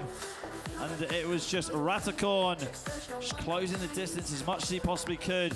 That was early on in the round, firing off that left uppercut and right hand, and the flurry with the hooks too on the outside. Getting out of the way, making sure that he got out of dodge straight away, because he didn't want to get caught by one of those counter shots that Abdullah was able to land as soon as he found the opening on Ratakorn. An absolute great first round, very calculated by both fighters. I mean, Abdullah with that perfect record, you expect him to be nice and slick. It's very hard to go 13 fights in boxing without taking a loss or even a draw. So you know he's got that slick style. The best way to beat a slick style is by smothering them. So Ratakorn's got to be more active. He's got to start pushing the pace. He's got to release his inner Maidana and just keep throwing punches and bunches over the top. Overall, though, a good round for Ratakorn. Let's see if he can pick up where he left off in round 1, because right now we're in round 2. Good 1-2 being landed there from Ratakorn. And as you said, a great round for Ratakorn, but how much information has Abdullah downloaded in that first round? How much will he upload in this second round? What has he learned from the first round that he can now apply? Has he listened to his corner? We will find out, but Ratakorn starting to club away upstairs and downstairs, but Abdullah with the nullification of the clinch. And is that normal in boxing, Jim, just to sort of take a step back in one of the rounds during the fight? Whoa, a bit of a push there from Abdullah. Unintentional. Didn't think that Ratakorn was going to go flying across the ring, but like I was saying, Jimmy, is it normal in boxing to sort of take a step back and download as much information, maybe even let a round go to the judges? Well, if you look at Floyd Mayweather, he would infamously lose the first few rounds at some points, or even lose some of the middle-in rounds just to get that information. He always knew he would win the fight in the end. Kind of that classic tale of the turtle and the hare, slowly but surely, and that's exactly what he's doing. It's taken as much information as you can. But however, 8 rounds, you haven't got much time to take off to download information. You can possibly do it in an 8-round affair, but he's got to be very careful he doesn't take too much damage. Abdullah not wanting to be on the inside with Ratakorn, pushing him away and trying to keep him at bay with that jab as much as he possibly can. Landing the right uppercut and ripping to the body with the left hook. Great shoveling uppercut there by Abdullah. So Abdullah's still trying to work out the puzzle that is Ratakorn. No one expected Ratakorn to just come out firing this much, but a great right hand by Abdullah. Yeah, Abdullah getting some success there with the right hand. Like we said in a previous fight, controlling center of the ring, controlling the high ground as if, you know, you're in a battle, and that's exactly what you want, so you can see everything your opponent is doing. Great right hand there from Abdullah, and he rips it to the body again, and Ratakorn goes down momentarily, but he's saved by the ropes. Referee did not call it a count. If you get saved by the ropes for a knockdown, it is a knockdown. The referee should have called that one, but Abdullah has just got to start firing. Ratakorn has been gifted an extra few 20 seconds here, but is he going? He goes to the canvas. Abdullah sends him there He did not allow the referee to step in, but he's stumbling about. He can barely stand. The referee's got to call it off here. He can barely stand. What is the referee seeing? The referee should be waving this one off. And here we see the referee has finally waved off the fight. The man cannot stand. Wow, what a stoppage there by Abdullah Karoum. It started with the left hook to the body and then it followed through with the overhand right. We should see that on the replays right here. And Ratcorn is being tended to by the doctor who's jumped into the ring. And it was that heat of the moment. The referee knew he had to stop the fight. Great stoppage by the referee to not allow the opponents carrying any longer. It was just one of those situations where eventually the referee saw enough of the action. But here we see these action replays coming in. The rear uppercut coming through, the left hook to the body. And it was that moment where the ropes actually saved him from falling, which should have been considered a knockdown, but here we see. Gentlemen, at the time of 2 minutes and 26 seconds, your way of second round TKO, the winner, Abdullah Karoum.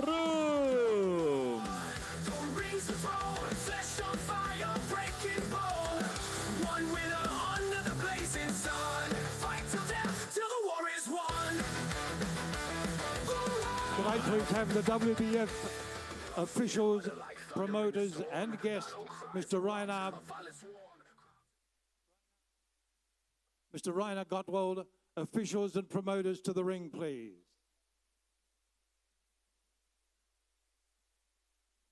All WBF officials and promoters to the ring, thank you.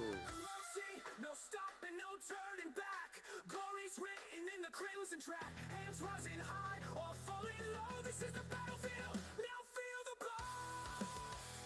Double war, the rings to throw. Flesh on fire, breaking bold. Mr. Alvin Go is coming up behind you, Mr. Pico.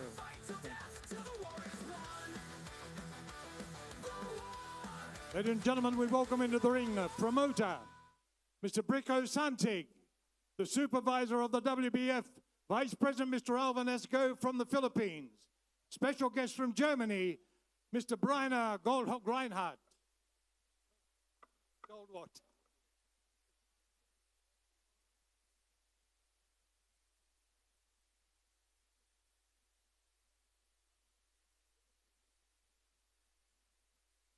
Ladies and gentlemen, this is the first title event of the evening.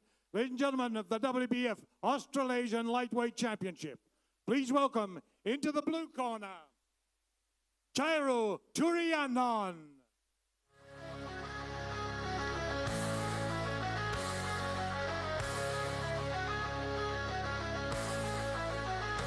In the ring of fire, fists collide.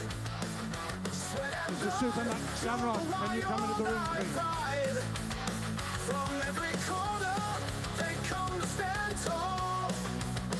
Love hit like thunder. Hear the warriors roar. Fight Club Championship and roar the crowd. One punch aside, so screaming proud. Iron wheels flash under the burning lights. We live. And please welcome into the ring from Ho Chi Minh City, Vietnam, Lam Dai Phat.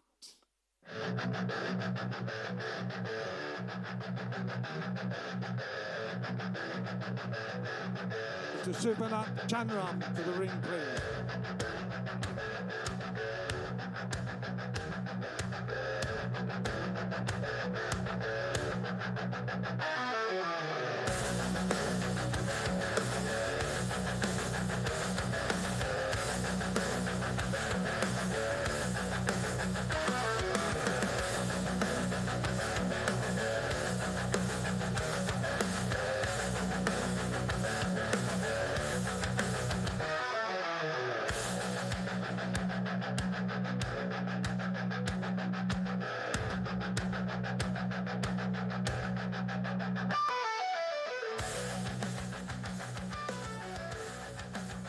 Ladies and gentlemen, this is the first title event of the evening. A lightweight championship title, the WBF Australasian Championship title. Tonight, the supervisor for this event, Mr. Alvin Esgo from the Philippines. Your referee will be Mr. Warworth Dunkao from Thailand. Your judges, Mr. Carlos Costa, Madam Ponsong Mani, Mr. Thakpal Kartong, your doctor, Dr. Jurasek Bupache. Ladies and gentlemen, I ask you to please be upstanding for the national anthem of Thailand.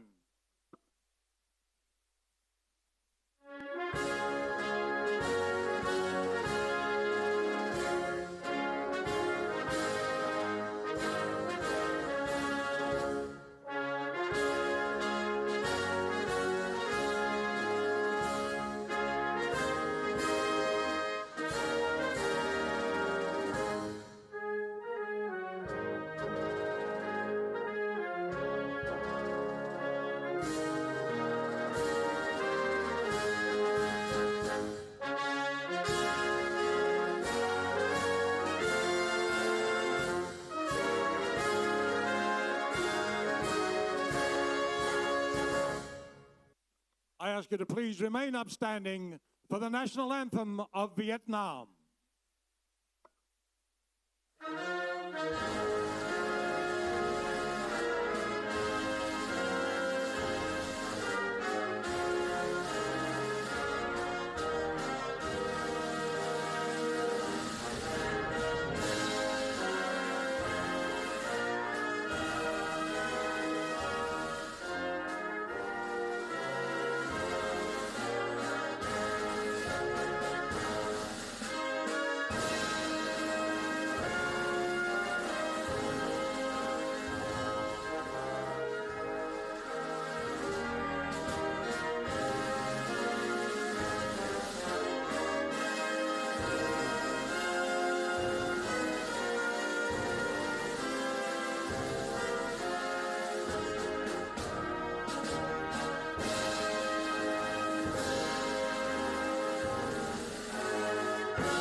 Boxers to your corners, officials, promoters, special guests, thank you.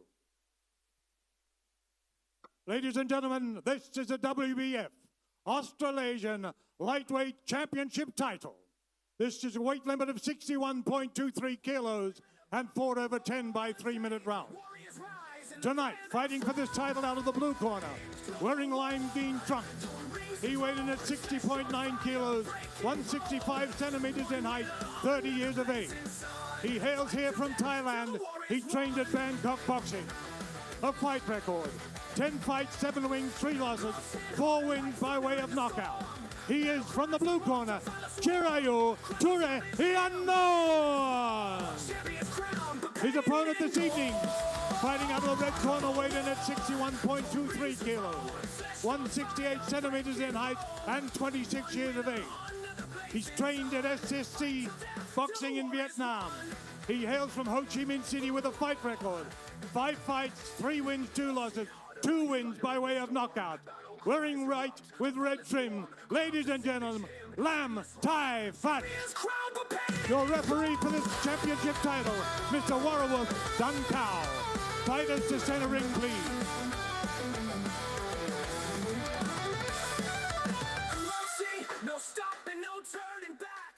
Skill do for 10 rounds. Not make foul. Protect yourself at all time. And listen to my comment. No head up, no holding, no low blow. Good luck. This is the first war. Let the battle begin. Yeah, ladies and gentlemen, let's let the battle begin in the lightweight division. This is our first title bout of 7 title bouts on the card. It is Vietnam taking on Thailand. No time to waste here, Ali, because he's already coming alive with these right hands. Yeah, he definitely is. Lam Thai Phat not letting his opponent Chirayu off the hook very easily. And coming out of the first round like a bat out of hell. Really fast and furious, Jimmy. Beautiful start here by the Vietnamese fighter, Lam Thai Phat.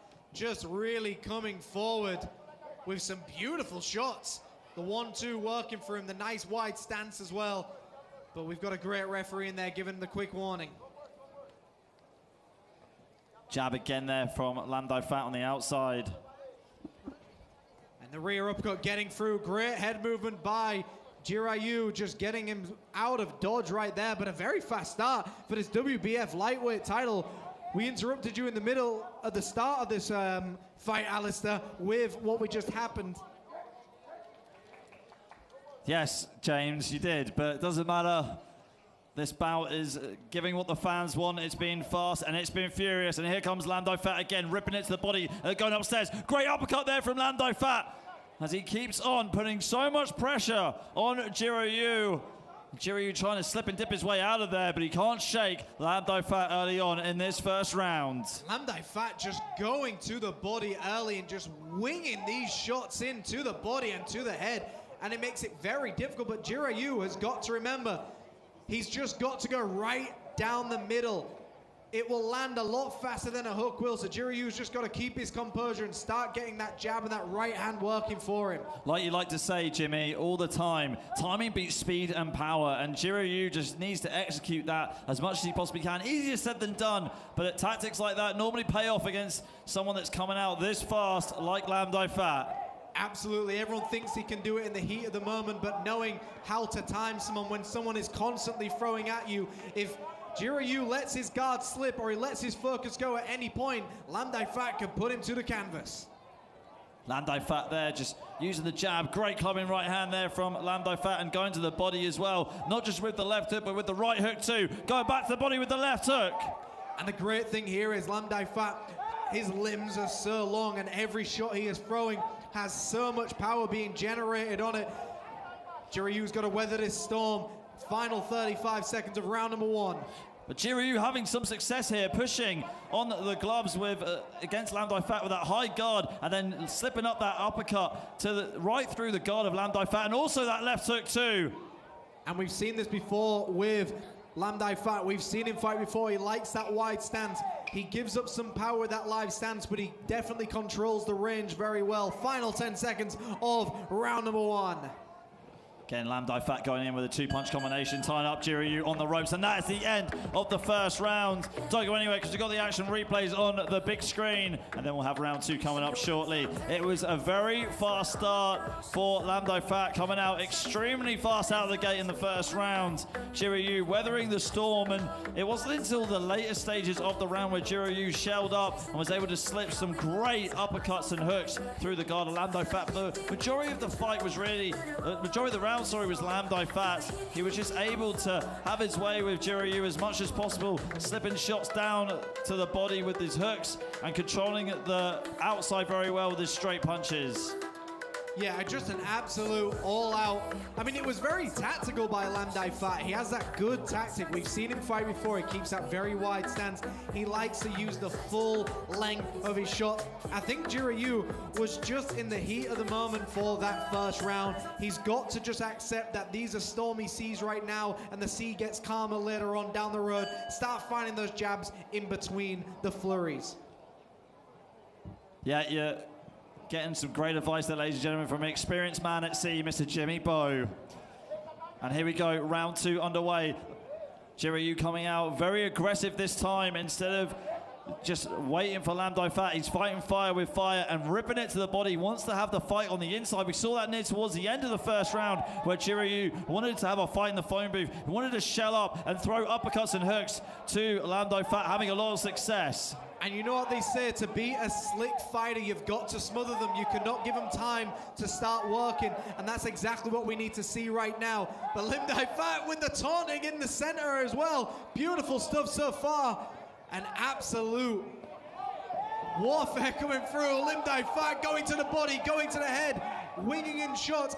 I mean, Lam Dai Fat reminds you of the classic 60s fighter, Bazooka Limon, just going to the body with these winging shots. He doesn't need to land a straight punch on you. He just lands hooks after hooks. Beautiful stuff by the Vietnamese fighter.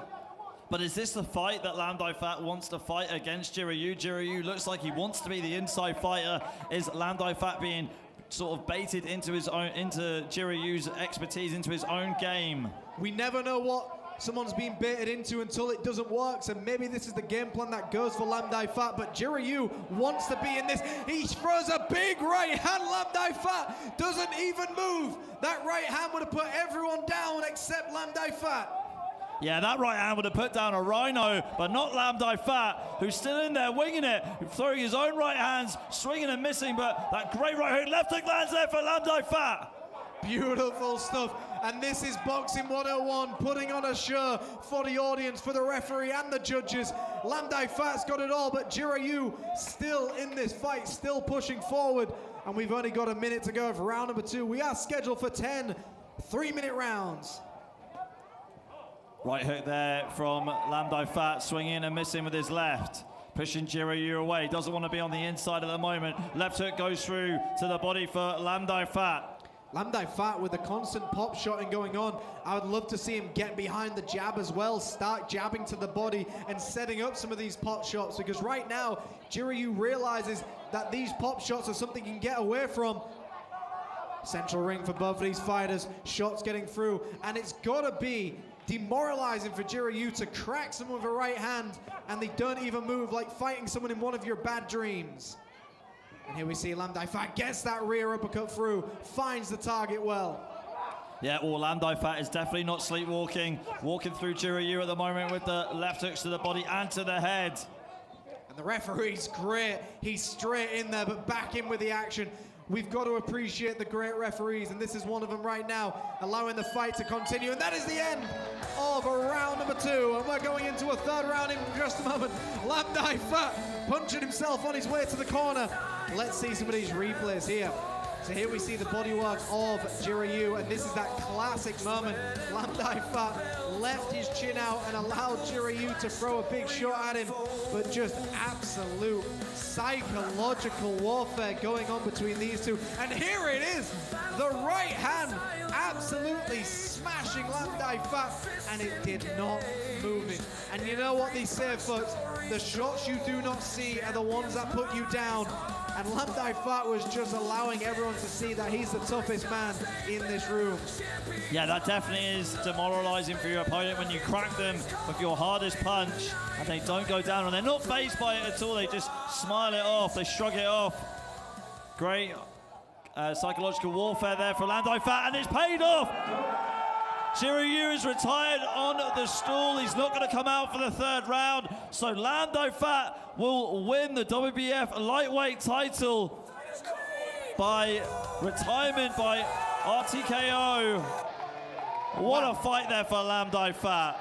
Wow, what a performance by this Vietnamese fighter. Just absolute round for the ages. Just really went for it, did everything he absolutely could and should to win that WBF lightweight title fight. And we've got to give credit to Jirayu's corner as well. I mean, he put on an absolute battle, and sometimes retiring in your corner is a tactic that you need to do to come back healthier for your next fight. So all credit to the Thai fighter Jirayu. He put on a great fight, but tonight is Lam Dai Fat's night.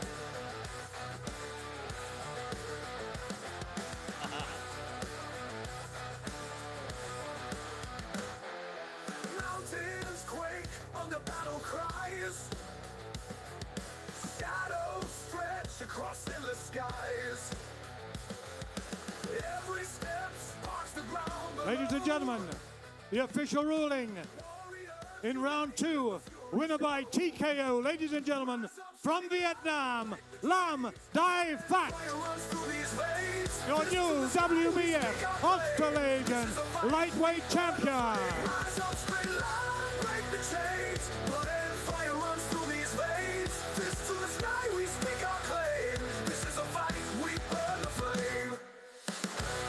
Ladies and gentlemen, to present the belt, the Vice President of the WBF, Mr.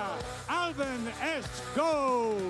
And your champion, ladies and gentlemen, from Vietnam, the WBF Australasian lightweight champion, Lam Dai Fat. Steel meets steel in the raging storm. This is the clash where legends are born. Rise up, scream loud, break the chains. Blood and fire runs through these veins. Fist to the sky, we speak our claim. This is a fight, we burn the flame. Rise up, scream loud, break the chains. Blood and fire runs through these veins. Fist to the sky, we speak our claim. This is a fight.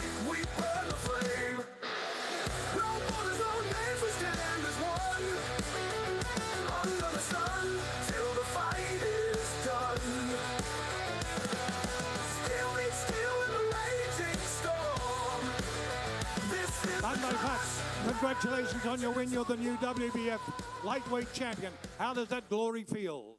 Yeah, I feel really happy. I want to say thank you for Saigon Sport Club, my boss, Chris Blue, Shadow Entertainment, my sponsor, my team, my coach, and everyone for supporting me, okay?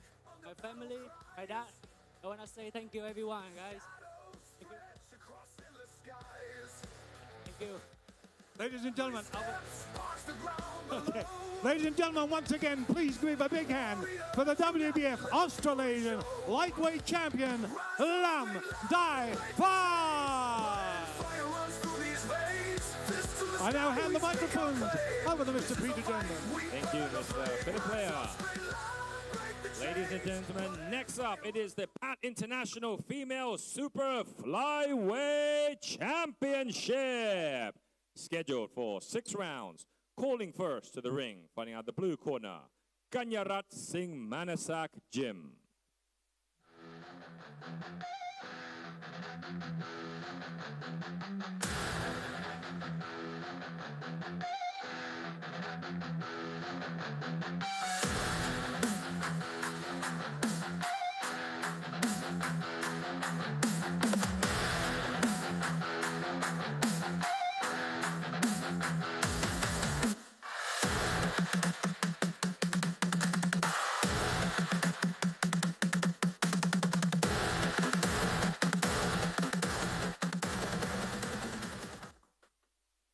Welcoming her opponent from the red corner to the ring, Ifasha Kamudin.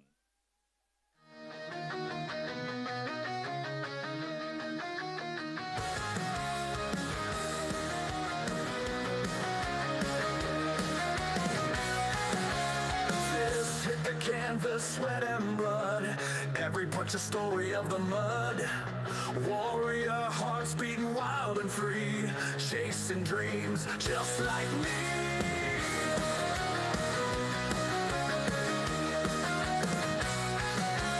Days when nights in a brutal fight. May I please invite the Pat officials into the ring, please. May I please invite Mr. Naris Singh Wangcha นายกสมาคมชักเยอแห่งประเทศไทยและก็พ่อพระวงการมวยครับขอเรียนเชิญนะครับผม Mr. Priko Santik and Mr. Supanat Janram ขอเรียนเชิญขึ้นมาบนเวทีนะครับเพื่อเป็นเกียรติแก่แมตช์นี้นะครับผมคุณนฤทธิ์สิงห์วังชานะฮะนายกสมาคมชักเยอแห่งประเทศไทยครับแล้วก็เป็นพ่อพระวงการมวยนะฮะขอเรียนเชิญ Mr. Priko Santik ครับแล้วก็คุณสุพนัทจันแรมด้วยครับ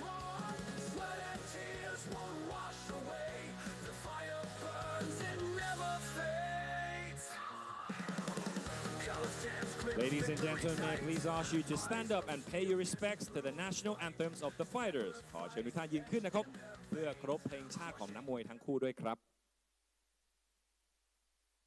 Fist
คุณนะครับคุณนฤทธิ์สิงห์วังชาครับขอบคุณคุณสมนัทจันแรงครับแล้วก็ขอบคุณมิสเตอร์บริโกสันติครับ Introducing to you first, fighting out the blue corner, wearing blue with blue trim and yellow trim.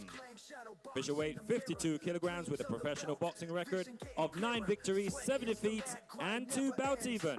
Representing Thailand, Ganyarat Singh Manasak Jim. Got the moves to evade. Knuckles full of fury, every day repay. Fighting out the red corner, wearing with black trim. Official weight 51.6 kilograms. Hailing out of and proudly representing Singapore. A professional boxing record of 6 victories, no losses, and 1 bout even. Please put up for the undefeated Ifasha Kabudi. Pushing limits, no backing, no warning. Sweat-drenched warriors, hearts full of fire, in highlands and places. Okay, ladies and gentlemen, we move on to bout number 12. It is a female super flyweight title fight. This is for the PAT International Super Flyweight title. It is Singapore taking on Thailand. Ifasha Kamudin taking on Ganyarat Singh Manasak Jim. And here we are, folks. Fast start for both of these fighters. Remember, these are 2-minute rounds, a little bit faster paced as well. 6 2-minute rounds for this title fight. Ifasha doing a good job to control the center of the ring. Nice jab down to the body. And Ganyarat on that back foot, looking for the openings. Big right hand for Ifasha. Ifasha feinting a jab early on, trying to just download as much information as she can. And she steps in and out of the pocket against Ganyarat, who's trying to time her opponent too with that right hand. And Ifasha with a great boxing record. No losses on her record, only 1 draw was the closest to a loss she's had. So how can Ganyarat work out how to defeat the Singaporean Ifasha? But right now, both fighters battling out in the center of the ring. Already a minute gone into round number 1. Yeah, is Ifasha going to be able to protect her 0 and be claims the PAT International Female Super Flyweight Champion? Here she comes with a cracking right hand, and then followed through before that with the left hook. That right hand has been working for her very well, and she's almost punching down, so it's getting a lot of power on it. Ganyarat's got to be very careful, representing the Singh Manasak Gym, of course. And you can see the crowd screaming for Ganyarat to just defend herself, get those right hands going. But Ifasha, with the nice crisp punches, starting to land clean to the body and to the head. She's starting to tell up she needs to fire something back. 25 seconds ago. And the body shots are finally getting through. Ifasha is starting to take the pace here. Yeah, Ganyarat looks hurt, and she goes down to the right hand. Is she going to make the count, though? Dying seconds of the first round. Ifasha was teeing off on her a lot, and there you go. There's the bell to end the first round. What a dominant round that was for Ifasha. And here comes the replay right now. Ifasha took the first minute very easy. Was able to just break her opponent down, find the timing very well with the jab, and fire off that right hand. It was the right hand that started everything, and she started to use it to the head and to the body.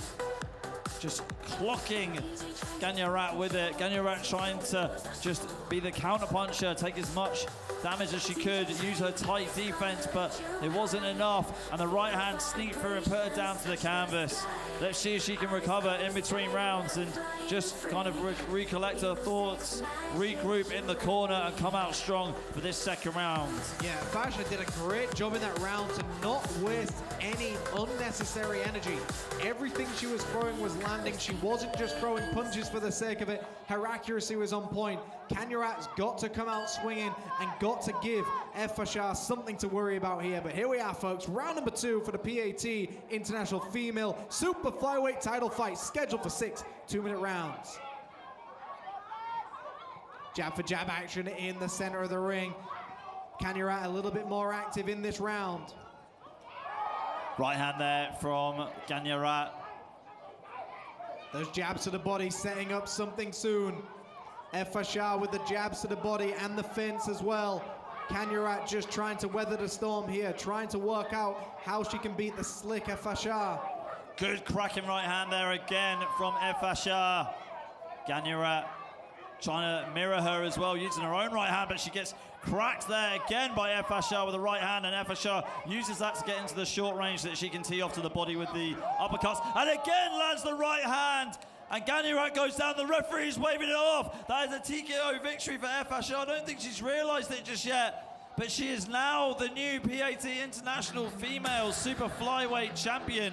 Here's the replays. And here we see, starting off very well, Kanyarat coming out swinging, but Efashar, very, very accurate, does not waste any energy, looks so confident, so calm and cool in the center of the ring, and every shot she was throwing was just so well placed. Great hand placement and great hand movability. We're going to go to Peter Denman with the official announcement in just a moment, folks. Thanks for being here.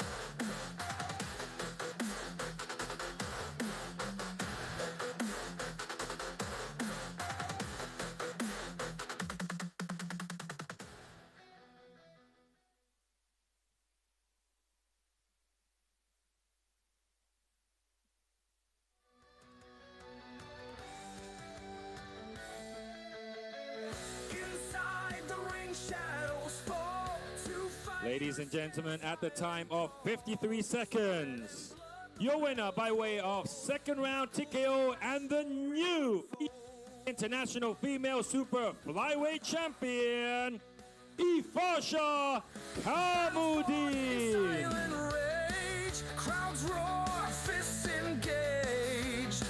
Every punch story's told. Champions rise, hearts bold. Fists of glory, scars they bear. Champions rise from the despair. Victory's call in the night. Fight on through endless Congratulations, fight. Efashar.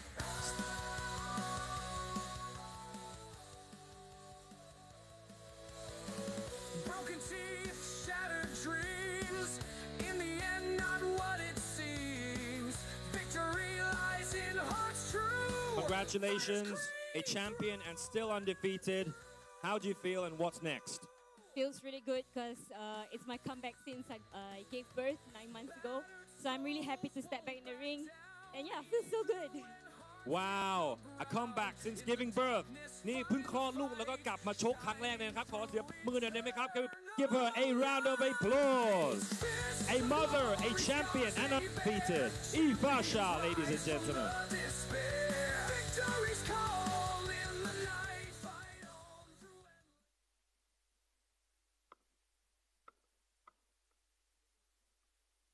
Ladies and gentlemen, please welcome into the stage the beautiful Highland dancers.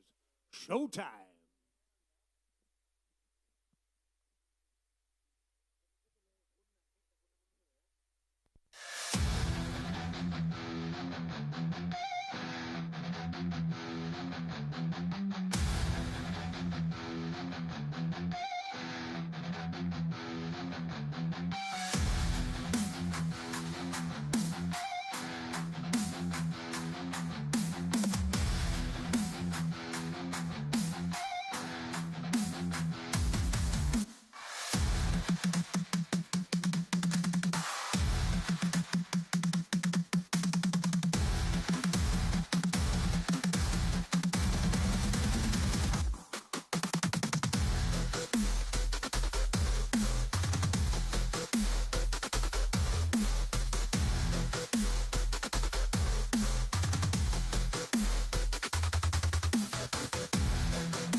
beautiful Highland dancers.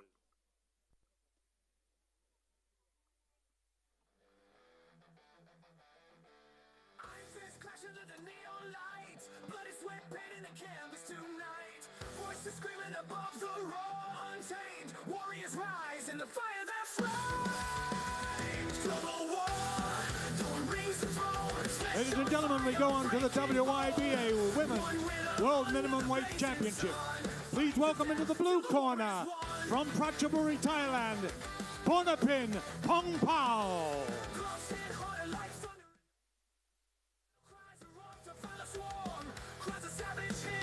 Bells clang, shadow box in the mirror.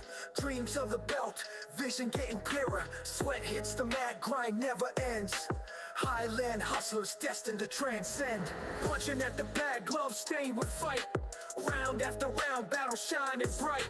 Footwork fierce, got the moves to evade. Knuckles full of fury, every debt repaid.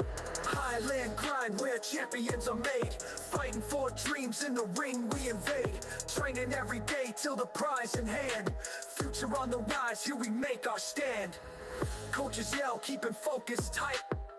Drilling, diligent day and night. Speed rope whips, And their agility opponent in this grows. championship title, please, from Albuquerque, New Mexico, Catherine Lindenmort.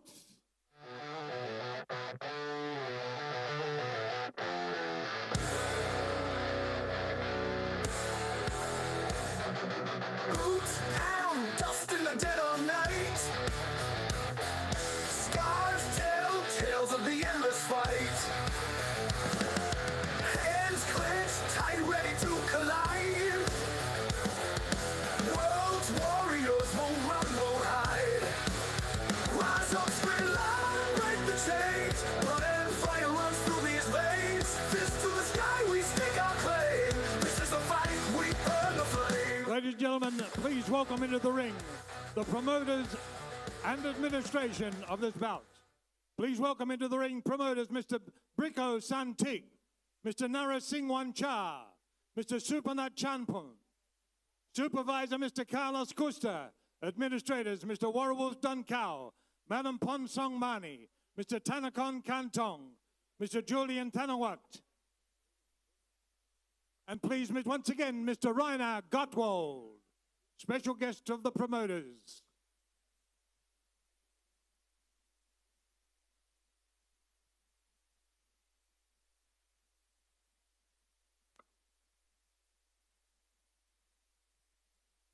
Mr. Goldwald's coming.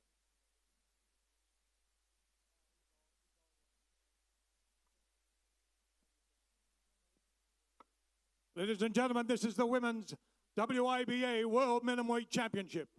I ask you to remain upstanding, please, for the national anthem of Thailand.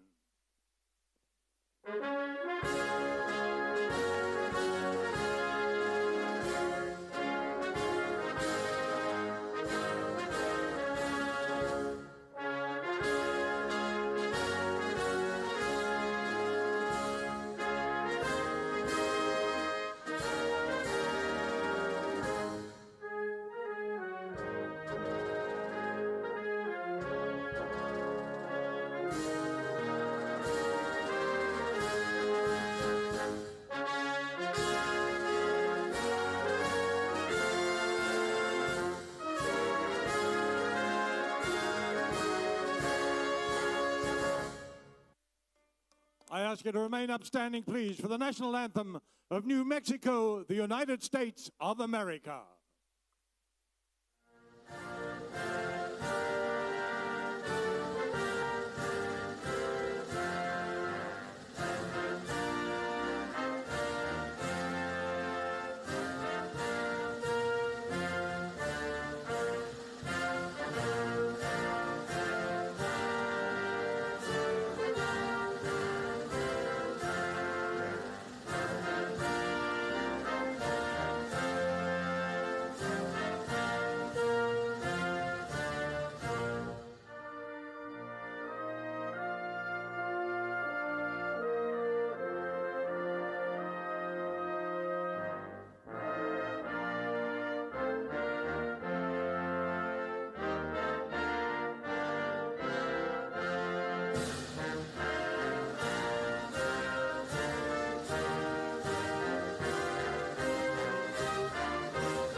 Thank you.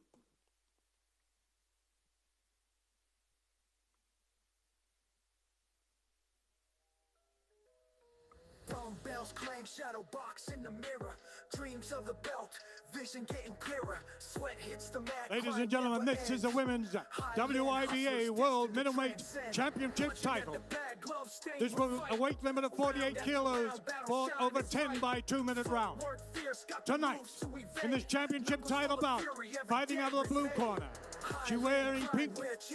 She weighed in at 47.6 kilos, 157 centimeters in height, 34 years of age. She hails from Prachanburi in Thailand. She's trained at Singh Manasak Gym here in Bangkok with a fight record 10 fights, 5 wins, 5 losses, 3 wins by way of knockout. She is known as Miss Happy. She is Ponapon Pongpaumu. Her opponent this evening, fighting out of the red corner, weighed in at 46.7 kilos, 150 centimeters in height, 35 years of age. She hails from Albuquerque, New Mexico in the United States of America. She's trained by Tony Rosales. She has a fight record, 10 fights, 6 wins, 4 losses, 2 wins by way of KO. She's known as La Cuera Pistolera, the gunfighter, Catherine Lindenmood, wearing gold and black trim. Fighters to center ring.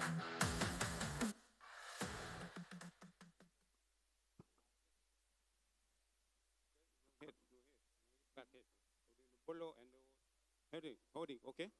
Good luck. Good luck, ladies. Remember, no scratching, no pulling hair.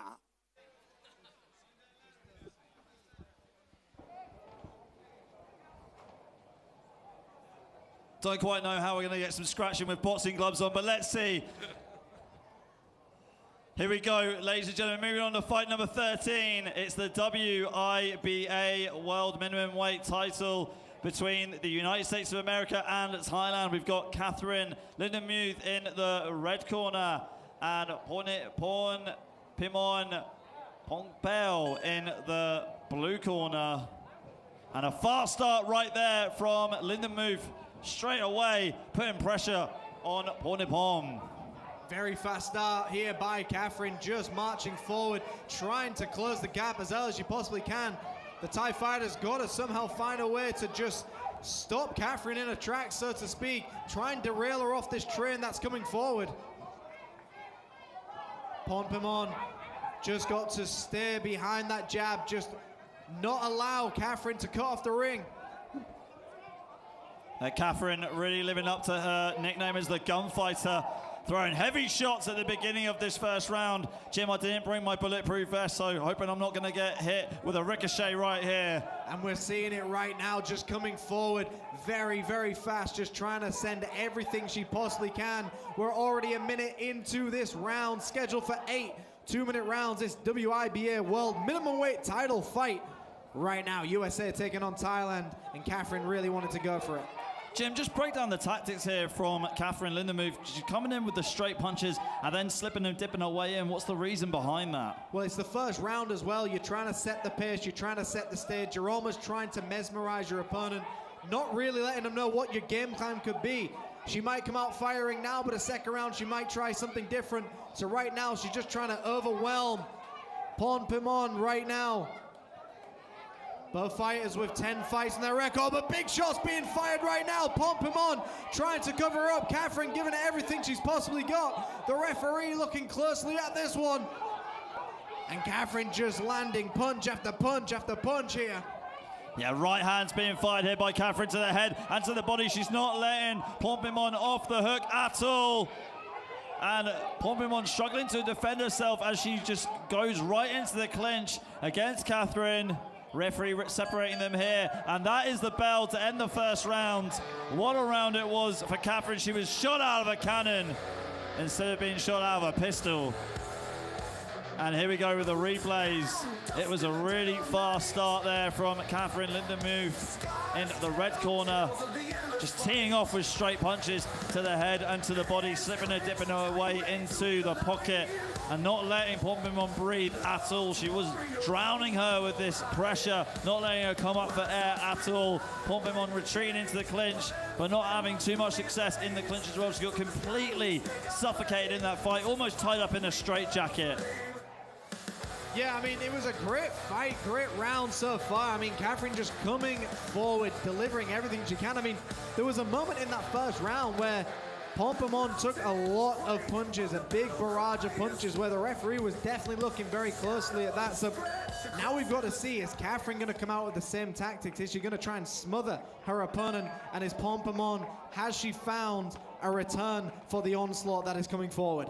Well, don't change a winning formula. And Catherine comes out now in southpaw instead of orthodox and switches back to orthodox right away, switching back and forth between both the stances, giving Pompimon even more to think about as she keeps on clattering Pompimon with these right hands. And the referee stepping in here. That is it in the second round. Literally less than 10 seconds over the first in the second round. And Catherine Lindenmuth is won by TKO. What an absolute performance by the American fighter. She found that the pressure was working. She knew this is what she needed to do. Just push the pace, smother her opponent, and don't allow anything to get off. But let's go to the man in the middle with the official announcement.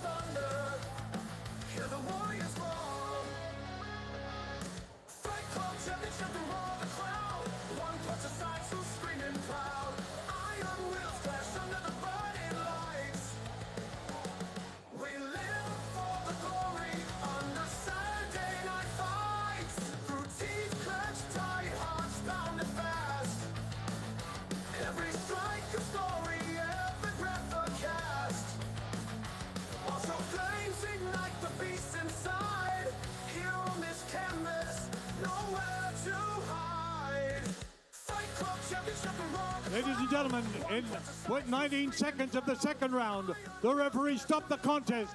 Ladies and gentlemen, the winner from the red corner, La Guerra Pistolera, Catherine Lindenmuth, the new WIBA World Minimum Weight Champion. Send me to London, they bear the load. This ain't a game, this is life on field. A warrior soul laid bare on the field. A final round, fire blazes in their eyes. Echo of dreams under smoke-filled skies. One champion crown, one goes down in dust. Fight for honor, fight for ironclad trust.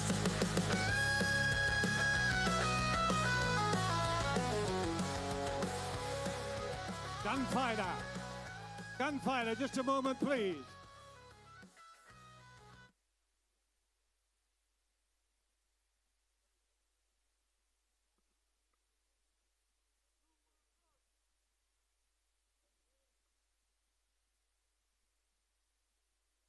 Gunfighter, La Pistolera. You must be feeling very gunfighterish tonight. I'm feeling great. I could have gone longer. I wanted it to go longer, but it is what it is. It's a great fight. I'm ready to get back here and do it again.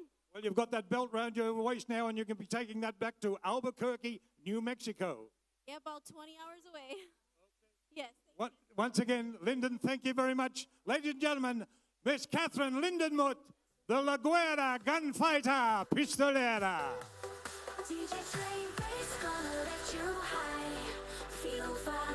Ladies and gentlemen, we go on to another title belt, the ABF Worldweight Championship.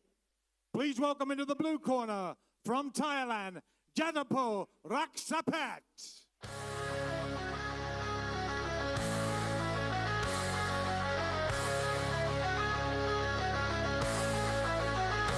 In the ring of fire, fists collide. Sweat and blood fuel the wild-eyed pride. From every corner, they come to stand tall. Gloves hit like thunder, hear the warriors roar. Fight Club Championship to roar the crowd. One punch aside, two screaming proud. Iron wheels clash under the burning lights. We live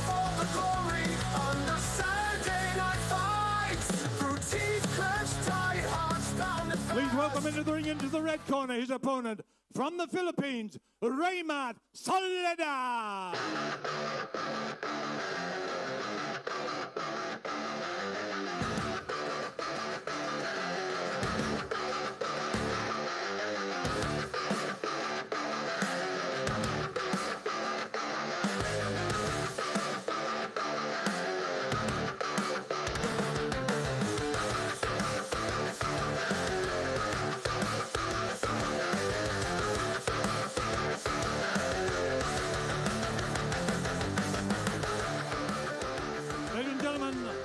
To welcome into the ring, please, the promoters, Mr. Bricko Santig, Mr. Supernat Chanran, Mr. Naresh Singh Wanchar, and special guest, Mr. Rainer Gottwald, as well as officials of the ABF. Thank you.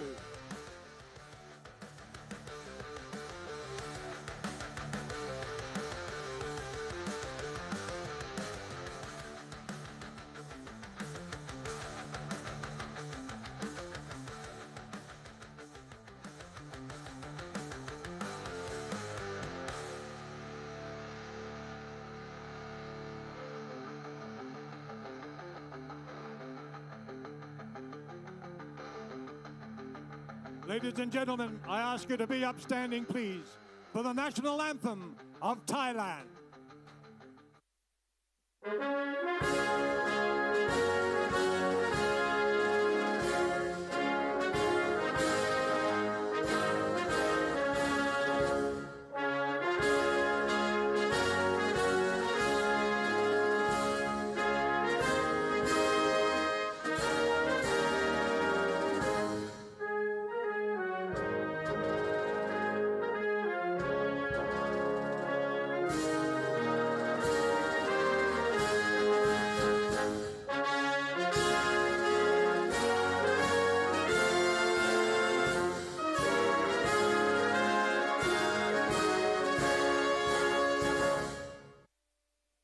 I ask you please to remain upstanding for the national anthem of the Republic of the Philippines.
Thank you.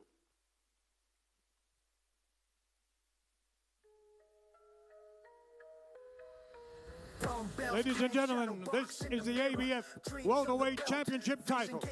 With a weight limit of 66.67 kilos, it will be fought over 10 by 3-minute rounds. Tonight, fighting out of the blue corner, where he weighed in at 65.9 kilos, 165 centimeters in height, 20 years of age. He hails from Thailand. He's trained in Padya and IS, Fight World by Sifu Robert McGuinness. He has a fight record. 5 fights, 4 wins, 1 loss, 4 wins by way of knockout. He's wearing black with gold trim. Ladies and gentlemen, Jatapo Raksape! His opponent this evening, also wearing black trunks with gold trim but with a bit of red. Weighted at 65.5 kilos, 170 centimeters in height. 24 years of age. He hails from Angono in the Philippines. He's coached there by Coach Harrow at Highland Boxing. He's got a fight record, 6 fights, 6 wins, 4 wins by way of knockout. Ladies and gentlemen, Raymond Soledad! This, ladies and gentlemen, will definitely be a war. Fighters to center ring.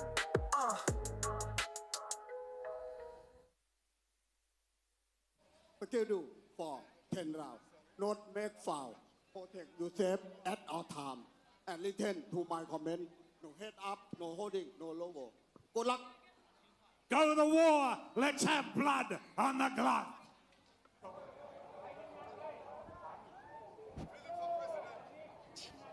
Okay, ladies and gentlemen, we move on to fight number 14, and this will be a war for sure. This is for the ABF welterweight title. This will be a 10-round affair. It is the Philippines taking on Thailand. Raymat Soledad in the red corner taking on Japan Raksapat in the blue corner. ABF welterweight title fight. 10 rounds of action scheduled. We've got a southpaw against an orthodox. The classic warfare of the lead leg, the jab and the backhand. Both fighters biding their time. Explain that a little bit more, Jimmy, because it's more than just the lead leg. What do you have to do? How do you have to angle yourself up? Well, you've got to remember, when you get that lead leg on the outside of your opponents, it allows you to step closer in and land a more powerful shot. But here we are, both fighters just absolutely going for it in the center of the ring. Neither wanted to take a back step there, Ali, just absolute swinging for the fences. No one expected something like this. Raymat and Jatapal to just start firing at each other.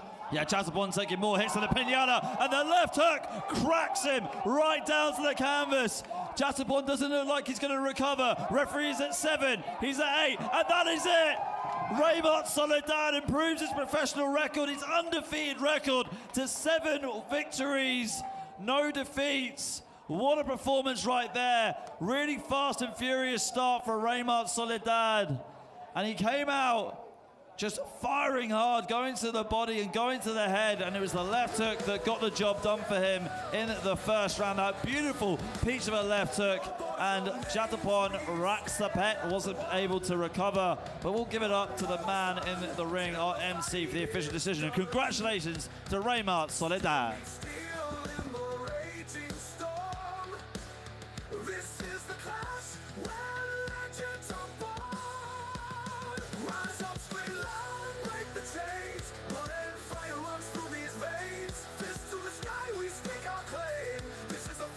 Ladies and gentlemen, in 1 minute, 4 seconds of the first round, there was no time for blood on the glove. Ladies and gentlemen, the winner, the new ABF Worldweight Championship from the red corner, Raymat Soledad! Tales of the endless fight. Hands clenched, tight, ready to collide. World's warriors won't run, won't hide. Rise up, spread line, break the chains. Blood and fire runs through these veins. Fist to the sky, we stake our claim. This is a fight, we burn the flame. Ladies and gentlemen, the ABF Worldweight Champion, Raymat Soledad. The belt being put on by Singwan Cha Foundation President, Mr. Naresh Singwan Cha. Shadows stretch across endless skies. Every step sparks the ground below. Warriors unite, let the fury show.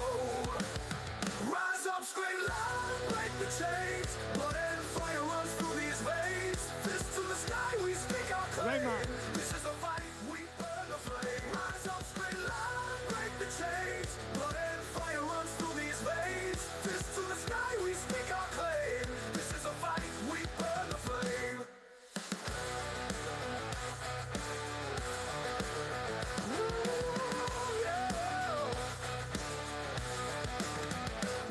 Raymat, oh la la. Hangdo kaibigan, want a word from you. So sabi ko mo. Una sa lahat, maraming salamat sa Panginoon sa pag-guide sa akin sa laban. At sa aking mga asawa, anak, pamilya ko at pamilya ng asawa ko. At sa kay Boss Brico at sa Island Gym, sa mga tropa na sa Island Gym Boxing. Salamat po sa inyo. Salamat po.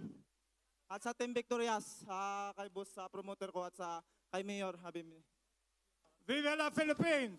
Before you go, Raymat, my counterpart. Raymat, congratulations.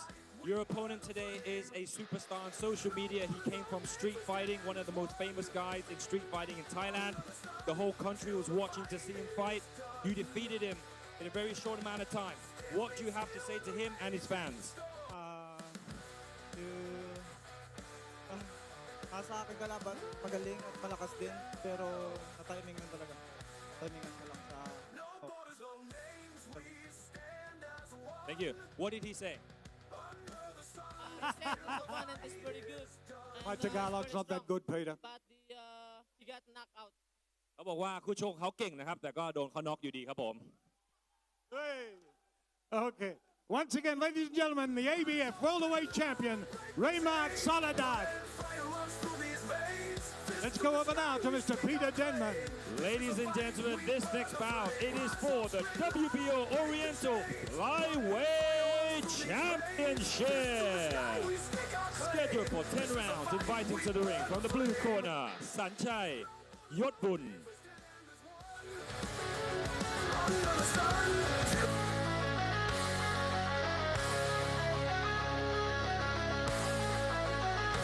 In the ring of fire, fists collide.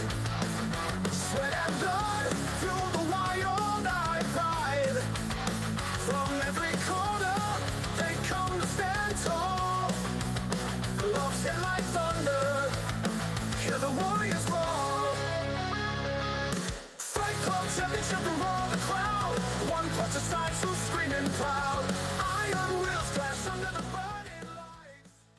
Welcoming to the ring his opponent from the red corner, familiar face, Arvin John Pasiones.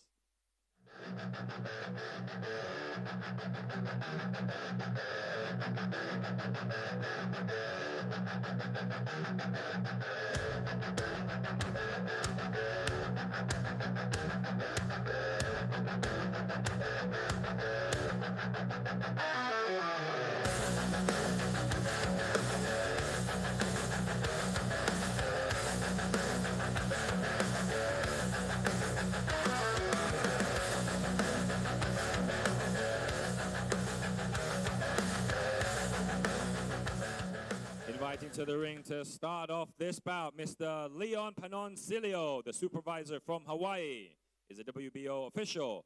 Inviting Mr. Brico Santig, Mr. Naris Singh Wangcha, Mr. Supanat Chanram, and Mr. Rainer Goldwald.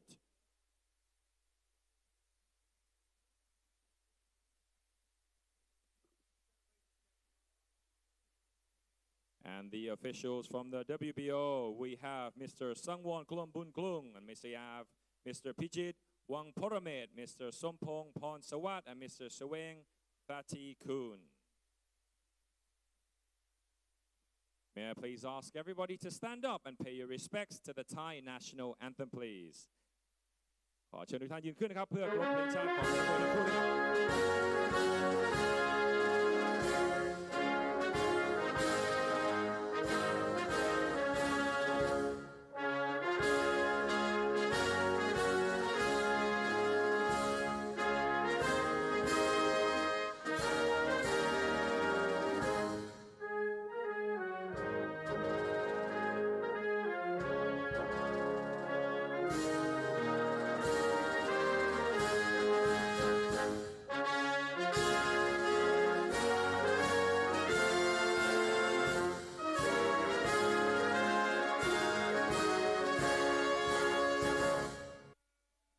And now the Filipino national anthem.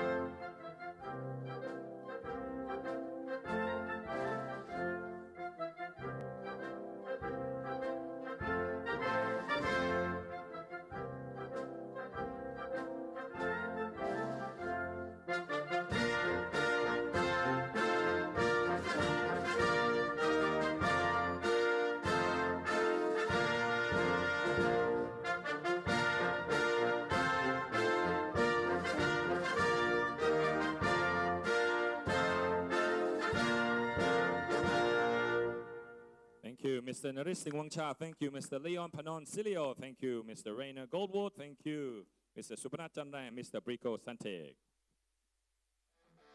Iron fist clash under the neon lights. Bloody sweat Introducing to you first, finding out the blue corner with a professional boxing record of 18 victories, 9 defeats, and no bouts even.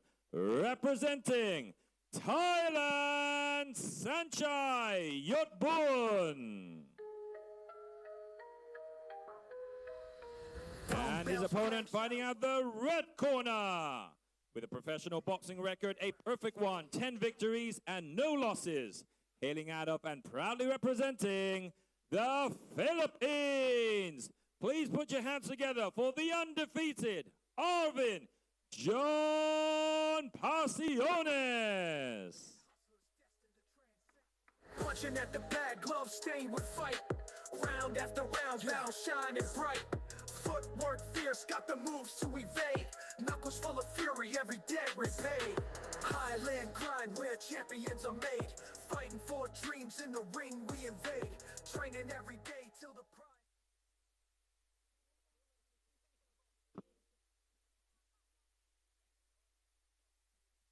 Okay, here we go, folks. Moving on to fight number 15. This is for the WBO Oriental Flyweight title. It's the Philippines taking on Thailand. Arvin John Pasiones in the red corner with an undefeated record of 10 fights against Sanchai Yotbun, who has 27 bouts on his professional boxing record. So Arvin John Pasiones, already the WBA Asia champion. And let's see if he can be a double champ right here, taking away the WBO title, or is Sanchai going to rip up the script and be the champion himself?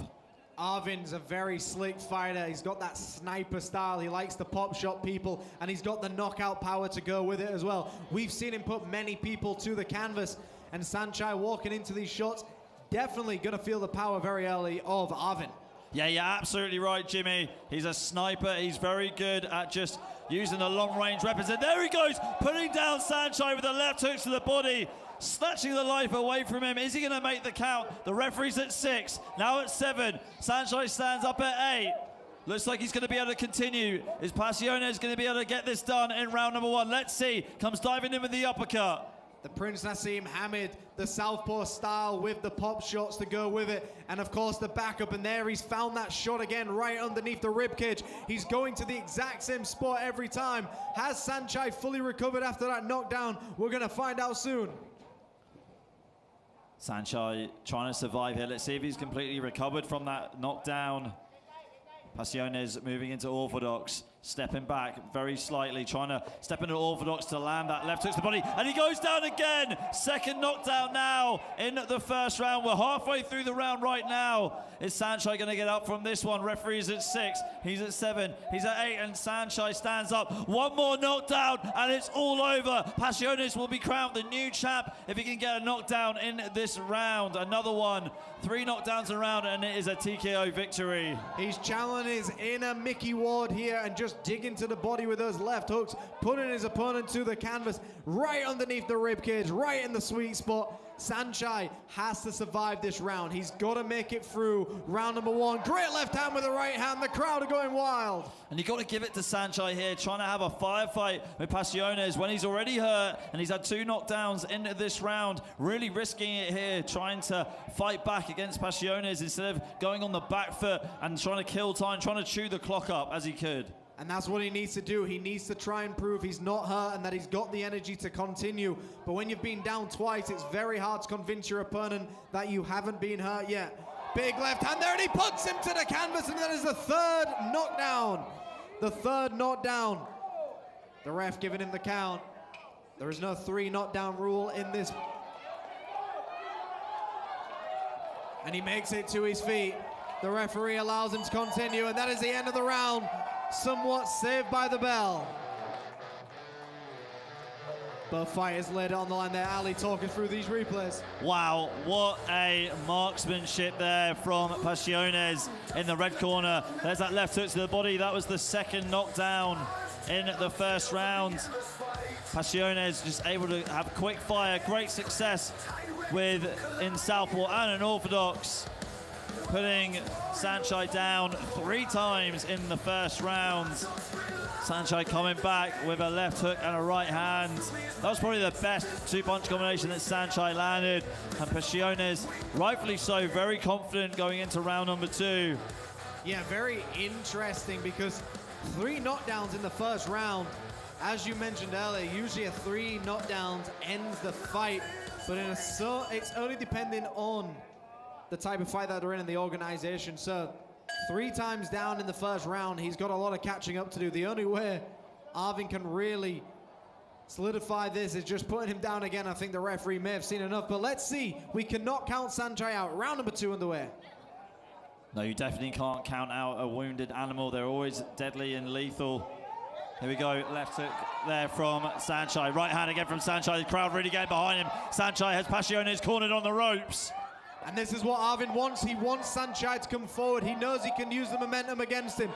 He wants Sanchai to punch himself out and make him more susceptible to the body shots. Yeah, Sanchai wants to have a fight in the phone booth. And he goes down again to another body shot.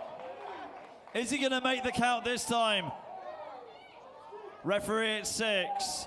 Sanchai is just taking his time, waiting for the count to get up. And here we go, fight is going to continue. And the interesting thing here is, Ali, because they're body shots, the referee is deeming it okay to carry on. If these were shots to the head, he wouldn't allow it, but the referee's waving it off, folks, and it is all over. Arvin John Pecones has done it once again. The sniper has absolutely dominated this fight, and he is now the WBO Oriental Flyweight title winner. Here we see these punches just digging under the rib cage of the opponent. Always finding the target, never wasting energy on a bad punch, always doing what he needs to do. And that is the beauty of the body punch. But let's go to the official MCs in the center of the ring. In silent rage, crowds roar, fists engaged.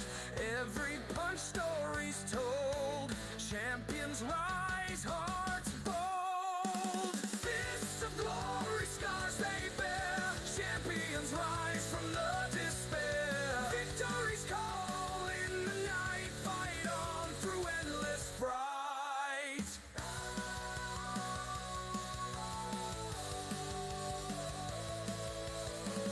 Broken teeth, shattered dreams. In the end, not what it seems. Victory lies in hearts true. Fighters creed through and through.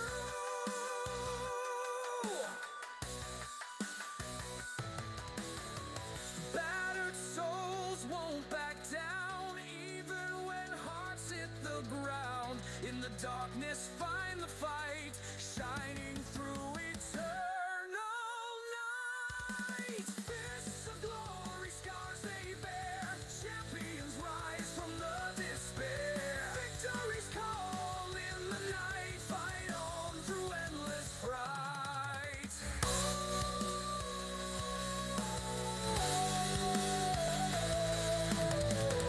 Ladies and gentlemen, at the time of 1 minute and 1 second, your winner by way of second round TKO, fighting out of the red corner, Arvin John Battered Passiones. souls won't back down, even when hearts hit the ground.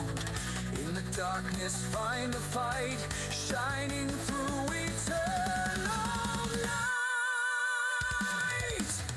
Fists of glory, scars they bear. Thank you, Mr. Leon Passioncillo and Mr. Rainer Goldwood. In the night, fight on through endless fright.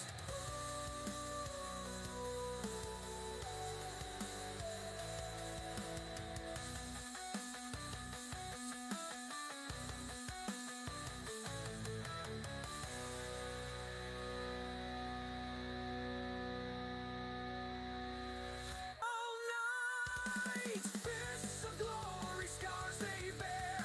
Champions rise from the despair. Victory's call in the night. Fight on through endless fright.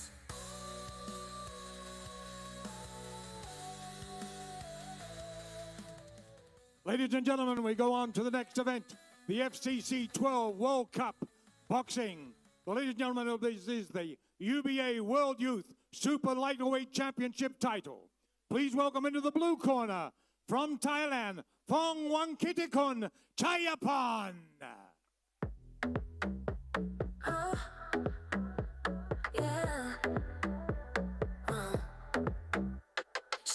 Works all day, also fine, sweat on her brow, she's on my mind. Clock strikes 10, the night is ours, we all night the midnight hours. Lights are low, body sway, keep it moving, no delay.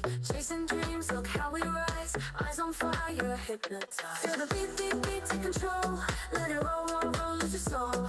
Feel the heat, heat, heat on the floor, wanna know more, more, give me more. His opponent, ladies and gentlemen, in this UBA World Youth Championship title. Please welcome from Turkey, Ece Aren Konnak.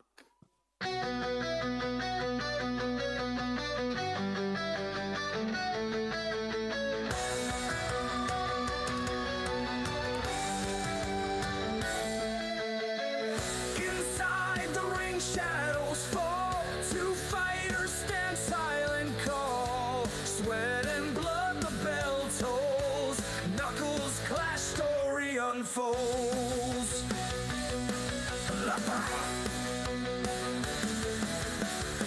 Battles fought in silent rage. Crowds roar. Ladies and gentlemen, I'm asking you to please make welcome into the center ring the promoters tonight, Mr. Bricko Santig, Mr. Naras Singh Wancha, Mr. Supanath Chanwan, and special guest Mr. Rainer Gottwald. And please, the supervisor of the UBO, Mr. Carlos Costa, and the officials of the UBO. Thank you.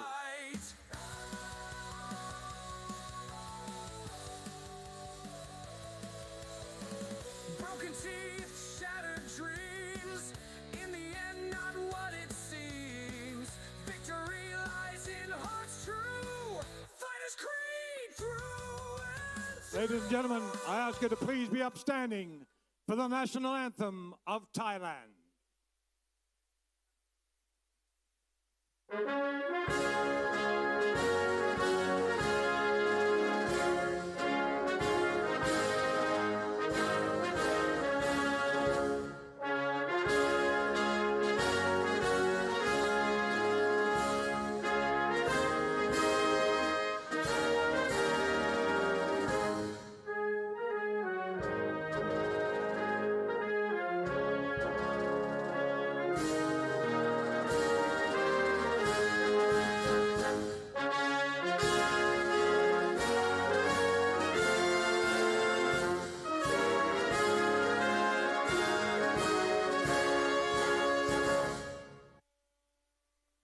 I ask you to please remain upstanding for the national anthem of Turkey.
Thank you.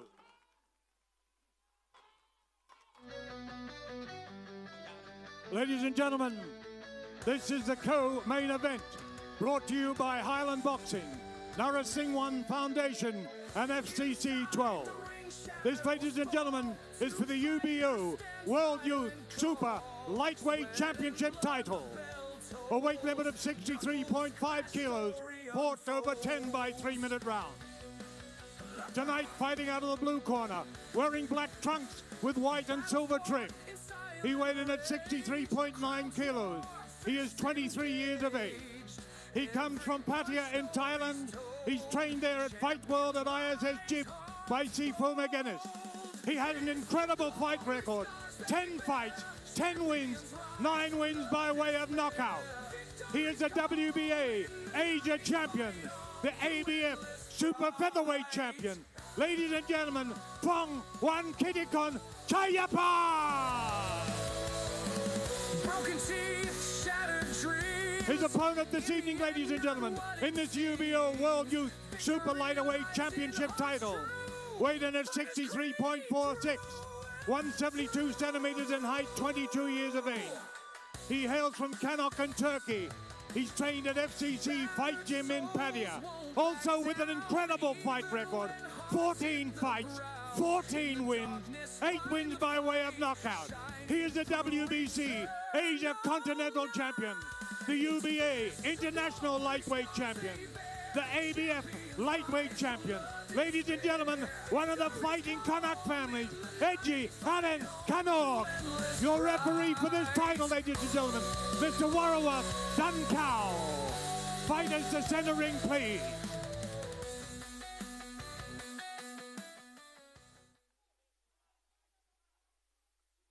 Skill do for 10 rounds.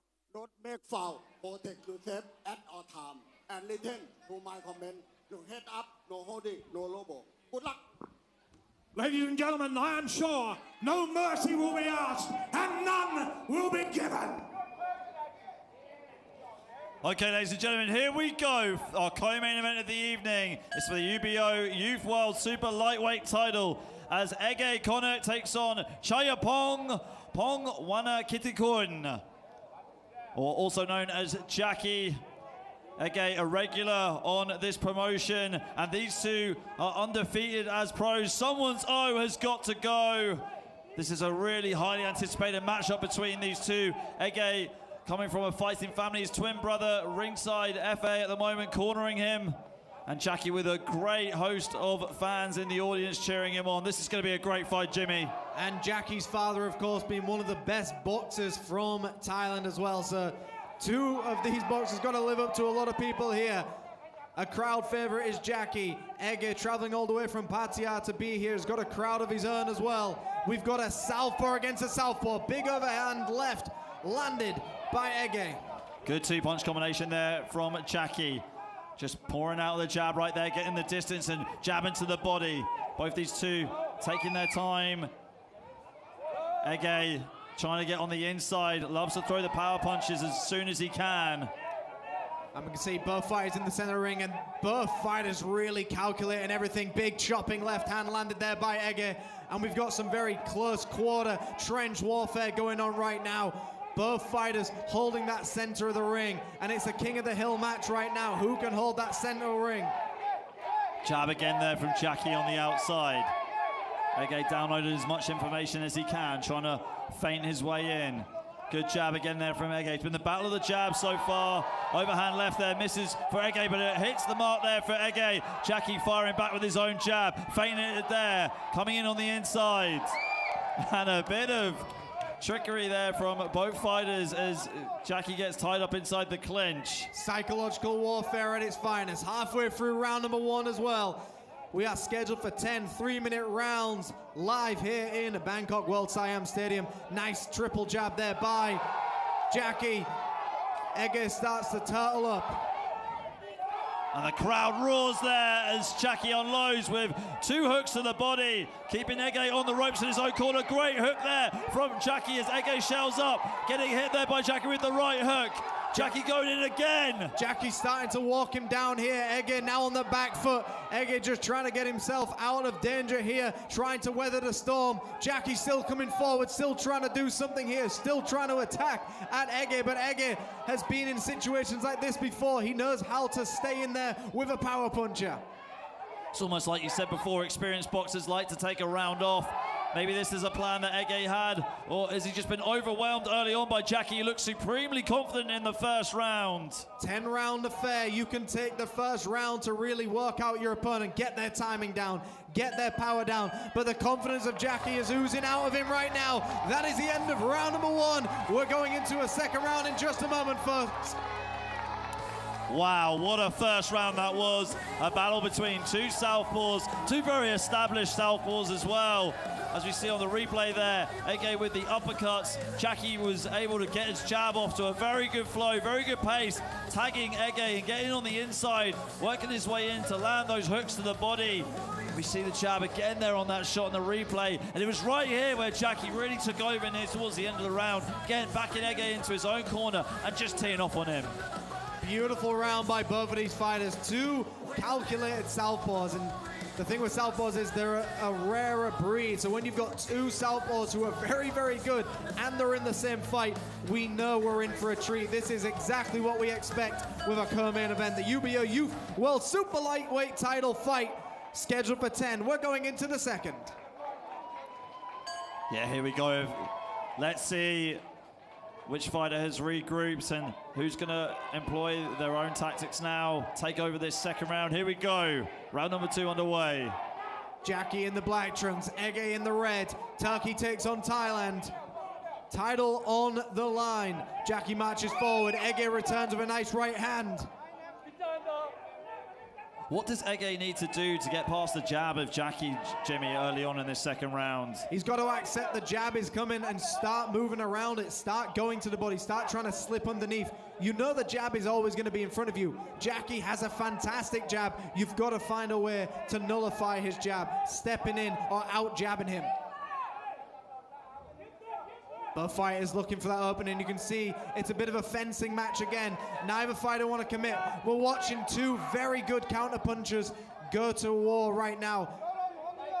Referee just giving him a bit of a warning about hitting behind the back of the head. Surely not intentional, but here we are, back into the action they go. Exchange of words between both fighters as well. Psychological warfare definitely going on in this bout, in this title bout in the second round. Good feints here from both fighters.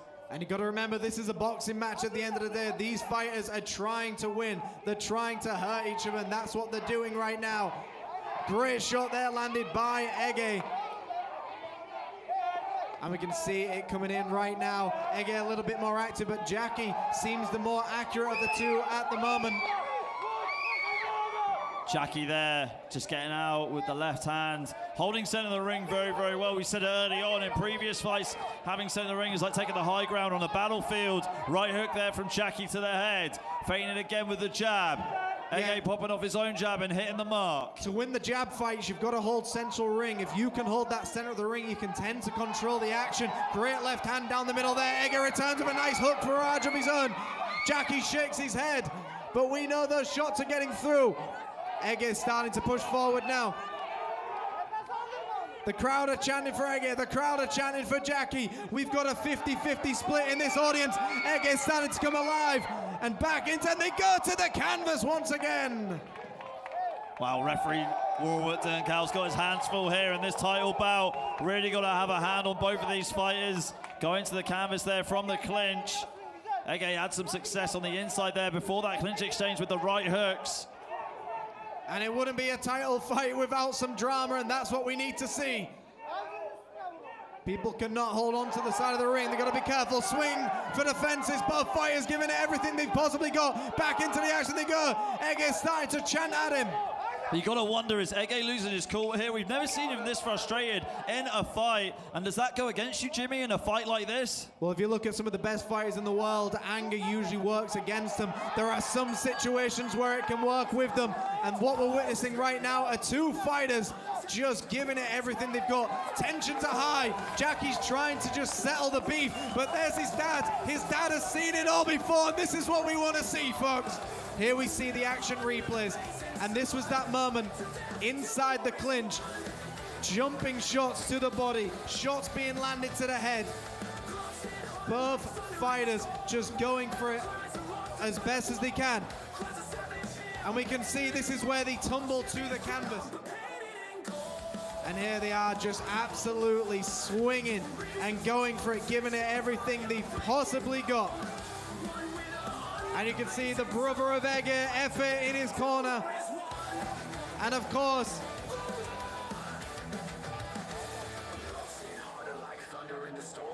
Yodsanan Siriatong in the corner of Jackie, of course, as well. An absolute legendary boxer. We have got two great boxers fighting each other.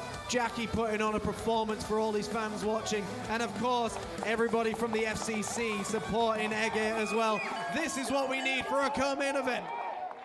Yeah, Jackie's father is the infamous Yodsanan Siriatong, training out of the very well-known Siriatong gym in Pattaya that produced many champions, Yodsanan being one of the best boxing champions to come out of that gym, a gym full of Muay Thai champions such as Samat Payakarun and many others. And here we go into the third round right now. This is the drama really did heat up in the second round. Let's see if both fighters have held their composure and who's going to come out on top in the third. We know that after a minute, the composure is going to go out the window. Tensions are high, crowds against each other. We've got a 50-50 split in this stadium, and we can see the forearm being used. Ege's got to relax. He's got to calm down and not allow this to be a personal. This is not a fight, this is boxing, and you've got to just box your opponent here. Jab for jab action so far. Like you say, Jim, everything off the jab, and the jab really has favoured these two to get them on the inside, which is where we're seeing here. Both of them having a fight in the phone booth, not budging an inch at all. Big shots being fired. Both fighters just giving it their all. And he believes he was hit on the break. And we're back into the action they go. Both fighters absolutely trying to put each other away. This fight speaks for itself. Jackie waiting patiently, fighting again. There's the battle of the jabs that we've seen from the previous two rounds. We're seeing it in the third. Again, Ege going to the body, ripping it to the body, going upstairs. Jackie holding his ground nice and tight, fighting again, pouring out that jab. And Ege just shelling up here. Jackie starting to get his jab working for him. Big left hand to the right hand by Ege, starting to push him back. Jackie starts to return with big shots of his own. And a shot inside. And this trench warfare inside the clinch. Ege swinging, trying to land that overhand left, digging that right hook to the body. Triple jab there from Jackie. Not sure. Oh, mouth guard being spat out there by Ege. Now in Muay Thai, that's a real telltale sign that, you know, you're very fatigued. Time off there by the referee. And we're back into the action they go. Great sportsmanship by Jackie. You can't fault the man. He stopped the fight to allow his opponent to get the mouthpiece, but into the action they go. Both fighters just absolutely going for it. I hope they've done all the rounds in the ring, in the gym. Have they prepared for a fight like this? This has been an absolutely amazing fight so far. It's really delivered, and we're just in round three. This is really heating up. Someone is bleeding. It looks like it's Ege, bleeding from the nose. Jackie, again, working off that jab. Less than 30 seconds of this round. Jab for jab action at the moment, central ring. Jab to the body there from Jackie. Overhand left there from Ege. Jackie going to the body, going upstairs with the right hook. Looks like he's got Ege hurt as he goes down to the body. Ege losing his cool again, losing his temper. And that is the end of the third round. What a round that was. Beautiful. We love it. The crowd are going wild. Co-main event in action. Wow, what a round, ladies and gentlemen. Let's take a look at those replays. There's that short left hand from Jackie. Ege going to the body.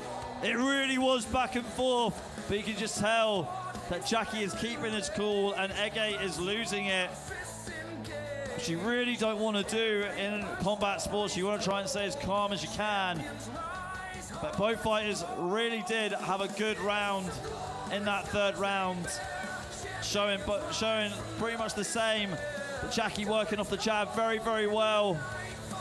I mean, we would like to see these fighters just calm it down a little bit. We love the action, we love the drama, but as soon as you start getting anxious and angry inside that ring, you start making mistakes, and you're always one mistake away from losing the fight. Both fighters got to calm down. Ege is a beautiful boxer, and so is Jackie, just keeping it calm, boxing for the fans. I'm telling you, Jimmy, I could watch these guys fight all day long. It's been a great performance of the Sweet Science, and there's so much at stake here. The crowd is definitely getting behind them. And here we go, round number 4. Jackie pouring out the jab again, trying to touch the gloves. Find the range of Ege as soon as he touches that glove, trying to fire a power shot, stepping in and out with the jab. Again, Jackie behind that jab, gets that jab pumping for him. Ege likes to get these single shot, pop shots going for him. As soon as Ege gets on the inside, he starts to rip you to the body and to the head. Jackie is fully aware of it. Jackie's trying to keep his distance. Central ring for these gentlemen. 2 overhand lefts there from Ege. Jackie again on the feint, on the front foot. Jackie still walking forward, nice jab to the body. Ege holding a nice high guard as well, trying to block any damage, but Jackie goes down to the body. Yeah, Ege really backs off a bit there from that shot to the body. Oh, Ege looks hurt, and here comes Jackie, teeing off on Ege. Ege trying to survive, getting cornered into the blue corner. And we can see the action coming alive right now. Ege looks like he might have been hurt by that shot. Jackie just walking towards him, just taking his time. What a fight. Jackie looks like he's in control now. Ege on the back foot, but we've got to remember, when Jackie is hurt and Ege is hurt, we know what's going on, and a big shot puts him to the canvas. Ege is down. Jackie is celebrating here. Is Ege going to make the count? Looks like he is. Ege looks extremely hurt. We've got half a round to go, and here comes Jackie going in for the kill. The crowd is on its feet. Double body shot there from Jackie. Going up to the head right now. Ege trying to survive. Jackie doing his best to try and finish this fight, but he's got to be careful he doesn't foul in the process. He doesn't want to slow down his momentum. Ege's got to weather this. He's got to find something. He's got to grab onto his opponent. He's got to swing back. Big body shots being delivered here by Jackie, going upstairs with the uppercut. Jackie going to the body, veteran move there. Instead of just going for head hunting, he's going to the body. 55 seconds of this round to go, the 4th round. Oh my goodness, what a display of the sweet science right here we're seeing. Great body shots being delivered by Jackie. And this is the beautiful thing about boxing. It looks violent, but it is definitely calculated. It is the art of chess boxing, and that's what we're seeing right now. Beautiful violence. Jab being pulled out there. Really seeing experience here from Jackie, picking his shots perfectly. Ege trying to survive. He's got less than 30 seconds to do it. Firing back with his own left hand. He's got to find that second win. He's got to believe he can get in this. He's got to accept this round might not be his, but he can come out stronger in the second. We are only halfway into this fight. He's still got half a fight to go. Back foot action. Jackie swings a big left hand, and we're going in to the 5th round.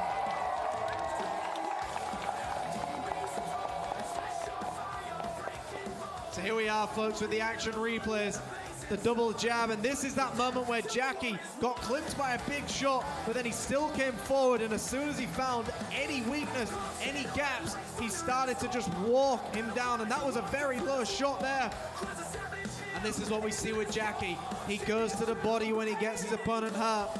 Ege did well to survive that round. There was a moment where Ege nearly didn't get back up, but of course, Jackie trying to look at his corner, trying to see what the weakness is. And even in that round, Ali, when he knocked him down, he ran to the opposite corner to sit on the corner of the ring. Yeah, really taunting his opponent.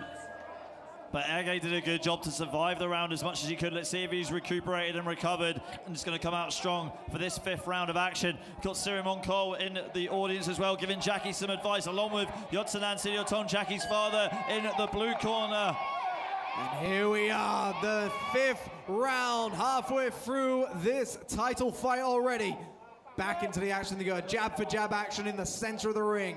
And what a mouth-watering fight this has been so far. This has been the best fight on the card so far, ladies and gentlemen. The crowd has really got behind it, and these two warriors are definitely giving everybody their money's worth. And this is what you expect with a co-main event. Boxing is theater, as we like to call it. You've got to impress the crowd, the judges, and your opponent as well. And this is what we're seeing. Both fighters laying it on the line.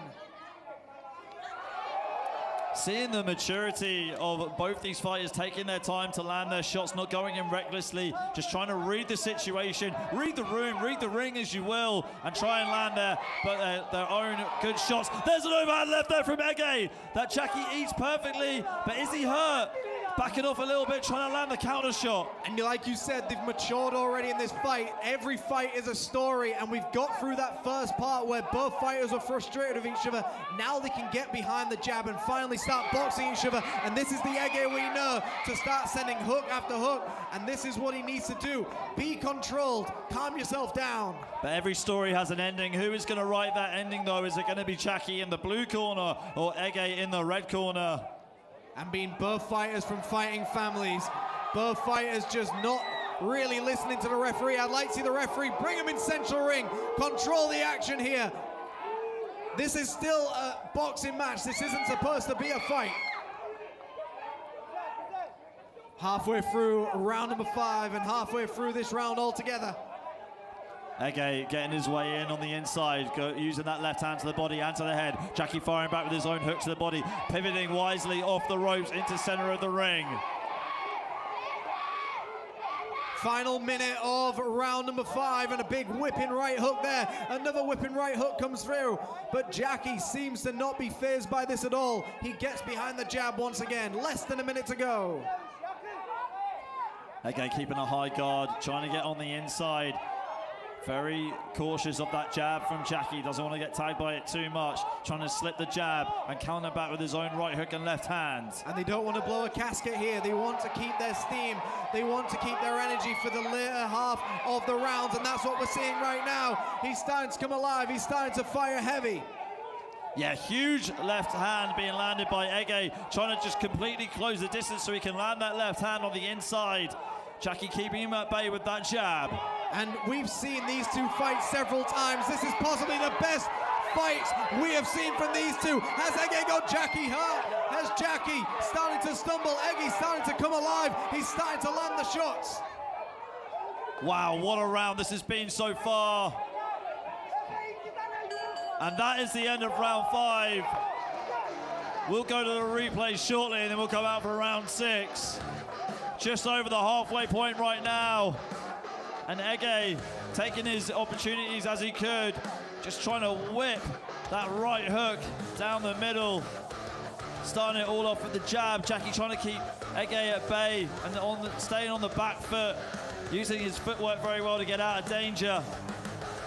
That round really at the end was all Ege. He was able to just close the distance and just throw these huge left hands on the inside against Jackie. What a round that was, Jimmy. That could have been the turning point of that round. It could have flipped the side. It could have now gone to Ege. I mean, one thing's for sure, and I'm sure everyone agrees in the crowd, you would hate to be a judge for this fight. It is so close. It is so back and forth. And what a treat we are in for right now. Both fighters just laying it on the line for everybody watching at home and live at World SIAM Stadium. And that is the bell. 4 seconds out. Yeah, this fight has definitely lived up to the hype. And these two, could definitely see them fight again. Could see them fight all day long if I could. The referee giving him a stern warning, but this is great refereeing as well. Taking control of the action when it arises. Back into the action they go. So Ege in the red from Turkey. Jackie in the black. UBO Youth World Super Lightweight title fight around, and the crowd go wild again. Jab to the body there from Jackie. Jackie using the power punch there to the midsection. Ege trying to get his way back into the inside. Slipping and dipping. Trying to land his own left hand. And the interesting thing here is Jackie does not complain. He just gets on with it. He keeps on fighting. He just keeps finding his way through. And that is a sign of a great fighter as well. Ege still in this, landing some very hard, stiff shots. Ege's just really trying to land that overhand left. Jimmy, just break down the tactics here of both fighters. They're both southpaw, they've both got different game plans.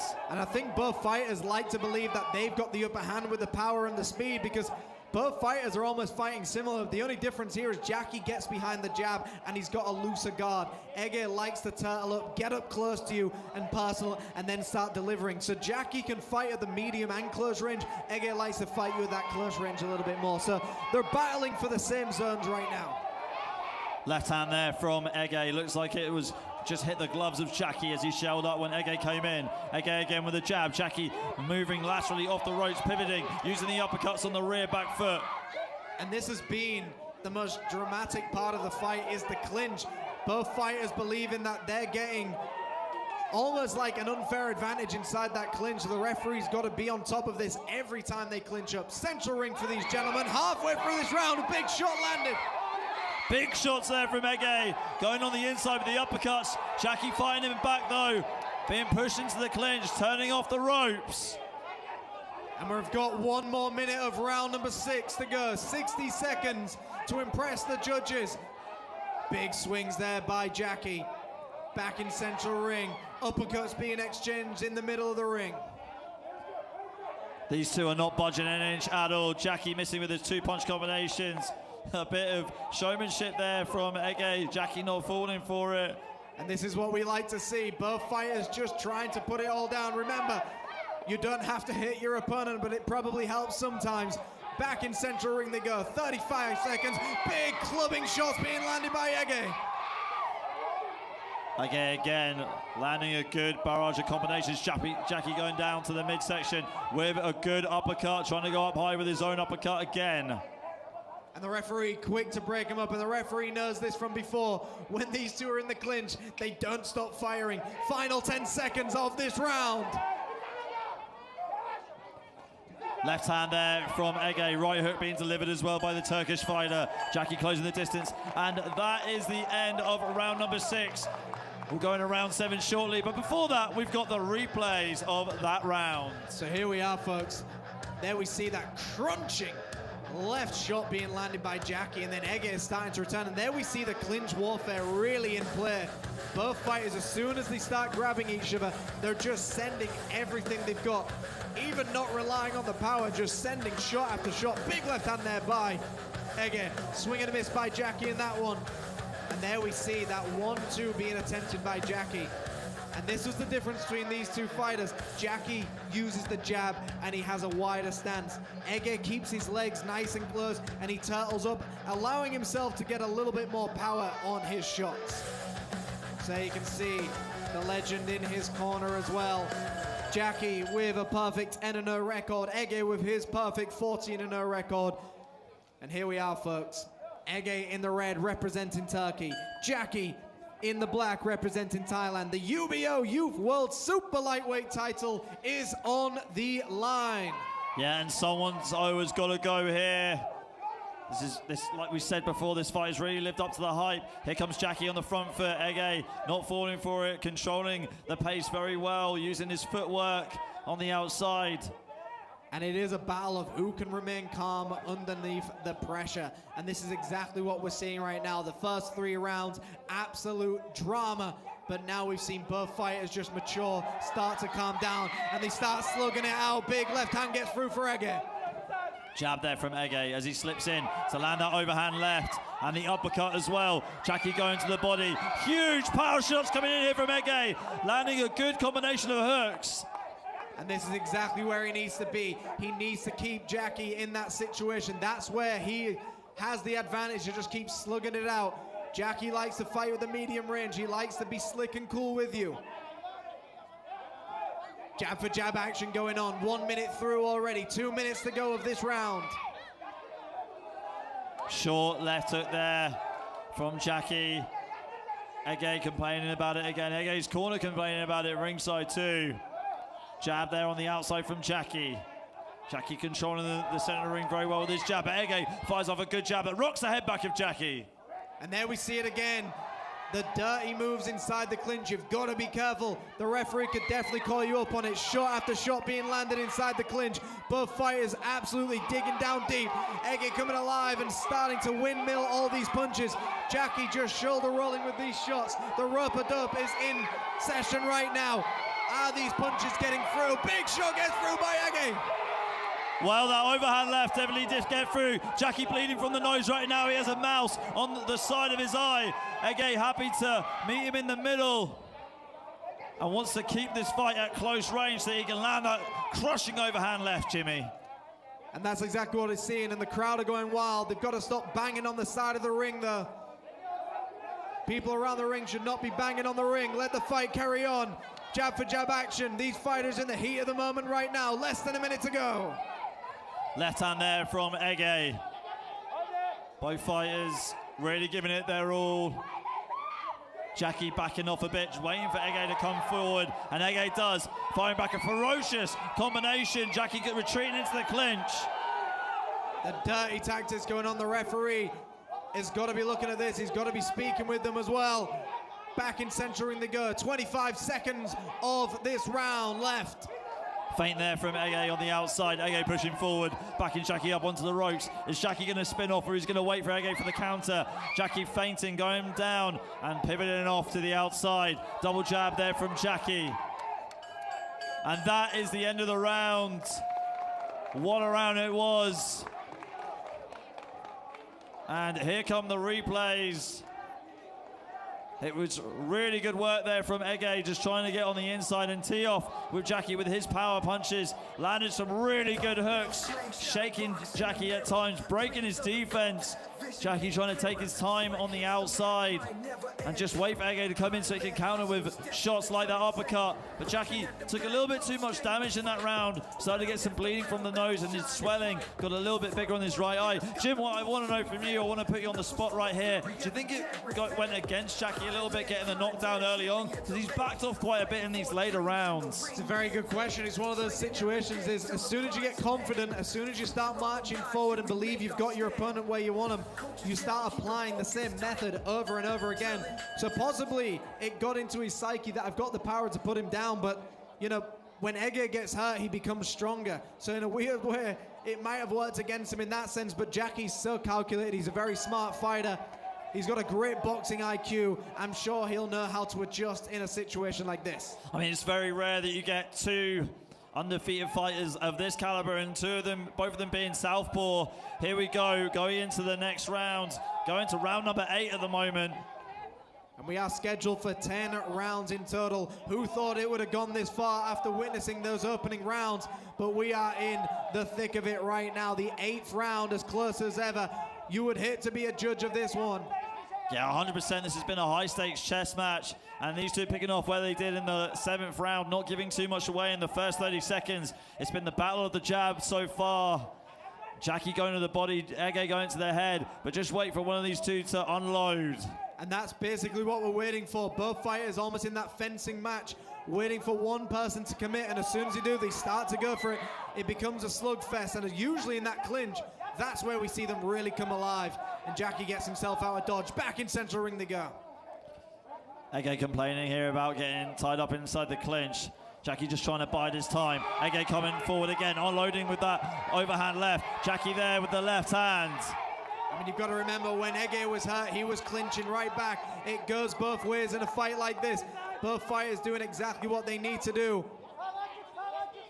Jackie again going to the body with the jab and the left hand over the top two. Both fighters bleeding, it looks like. Both just absolutely willing to lay everything on the line here. Both fighters slugging it out in the center of the ring. Co-main event worthy. And you can see how both of these fighters have never lost because they never want to give up. You can see there is no backstep, there is no giving up in either of these fighters. Clinch up there between these two. Ege pivoting off into the center ring. Jab there from Ege. Overhand left from Ege. Ege again with the good uppercut as well. Jackie missing the mark with his left hand. And there we see Ege getting once again. We've got 1 more minute of round number 8 to go. 60 seconds. Jab for jab action going on. Overhand left there from Ege. Jackie goes to the body, getting some success there with the left body rips. And these are the moments that you've got to try and figure out who is getting the upper hand in these exchanges. Are the body shots getting through? Are the head shots getting through? Both fighters just absolutely slugging it out. Good uppercuts here from Ege as we approach the 40-second mark. Referee diving in there to break up the clinch. Referee's definitely in there and he's definitely got to work for it tonight. As soon as they clinch, he's back in there. Very like Floyd Mayweather when he fought Ricky Hatton, just constantly separating the clinch now. Jab there from Jackie again. These two going into the clinch, killing some time, buying some time, chewing time up the clock. Final 10 seconds of this round. Both fighters are going to start peeling it out now. Just going for it. Big shots being landed by Ege. Jackie's head being wobbled. Ege already come. And that is it. Both fighters squaring it off in the center of the ring. Wow, this is what we want to see. And here we see the action replays, both fighters in the center of the ring. Calculated aggression by both of these going on. Punches and bunches being thrown by both. Accuracy, speed, power. These fighters have absolutely everything right now. And it is just tick for tack. Rock'em, sock'em robots is exactly what we're seeing right now. And you can see Ege just digging down, then he flexes his biceps for the crowd. And that nose is under control. Jackie's making his father proud, I'm sure, but of course Ege representing the FCC. Both fighters putting on a fight for the ages right now, a fight everyone will want to watch back. I couldn't have said it better myself, Jimmy. You're right. Rock'em Sock'em Robots. That's a great way to sum up this fight. We go into round number 9 of this title fight, which has been so highly anticipated, and it's definitely delivered so far. It's been really back and forth. The early rounds, you could say you give it to Jackie. The later rounds, you could say you could give it to Ege. It's going to really come down to the wire, this one. That's the feeling I've got, Jimmy. Absolutely. Bite down on that gum shield and just move forward. Who wants it more? And it really is a case of this, but we will see. We know the judges like the aggressive fighters. We know they like the front foot fighters as well. And we will find out. We have got 2 more rounds in the bank to go. Ege moving laterally to the right. Trying to find an angle for that left hand. Really taking his time, using his experience to get on the inside. Overhand left there from Ege. But here comes Jackie firing back with his jab, landing his own left hand.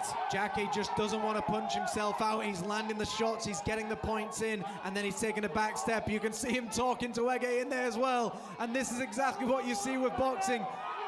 A lot of good street warfare going on as well. A lot of the smack talk as well, and that's exactly what we want to see. We want to see a bit of drama inside that ring.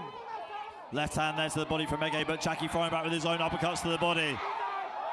And this is just, wow, almost reminiscent of Mickey Ward when he fought Otero Gatti, just going for it toe-to-toe. The crowd booing right now. Now, in other combat sports, that's almost an automatic 8 count. In boxing, is it the same, Jimmy? It is not, unless the referee deems its purpose. But it's not. In boxing, it can happen. You're constantly just opening your mouth to get a little bit more oxygen in, so it's normal for the mouthpiece to fall out. I don't think this is on purpose at all. Second time that has happened, though. Jackie unfazed by it, using the jab. And you've got to remember, Jackie is a fan favorite around Thailand. Jackie is a legend in his own right. Obviously, his father as well, but Jackie is making a name for himself, and he is loved around Thailand. Everyone around Thailand is definitely tuning in right now to watch this young man do what he does. And Ege is still putting up a great fight. Great left hand and a right hand there, trying to break away from the clinch, and he's starting to just go to town on the body and to the head. Wow, this is exactly what we want to see.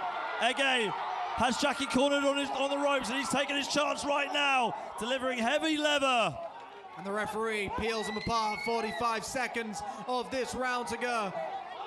And this is where Jackie wants to get to that medium range. Good uppercut there from Jackie. Ege holding center of the ring.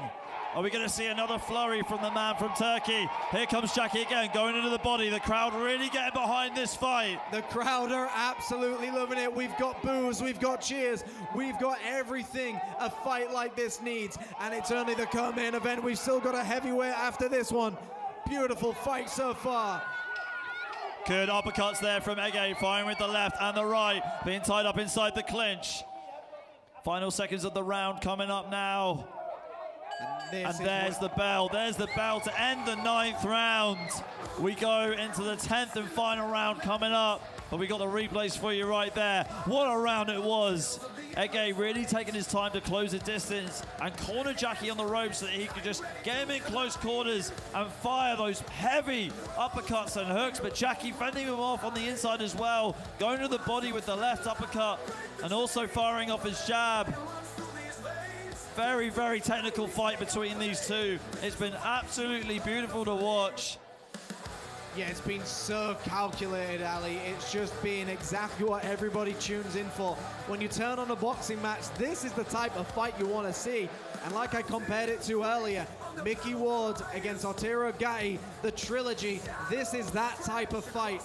Neither fighter want to lay it down. They're going to the body, they're going to the head, they're pulling out everything and they're not taking a back foot. I mean, regardless of who wins this fight, I'm sure everybody will want to see it again.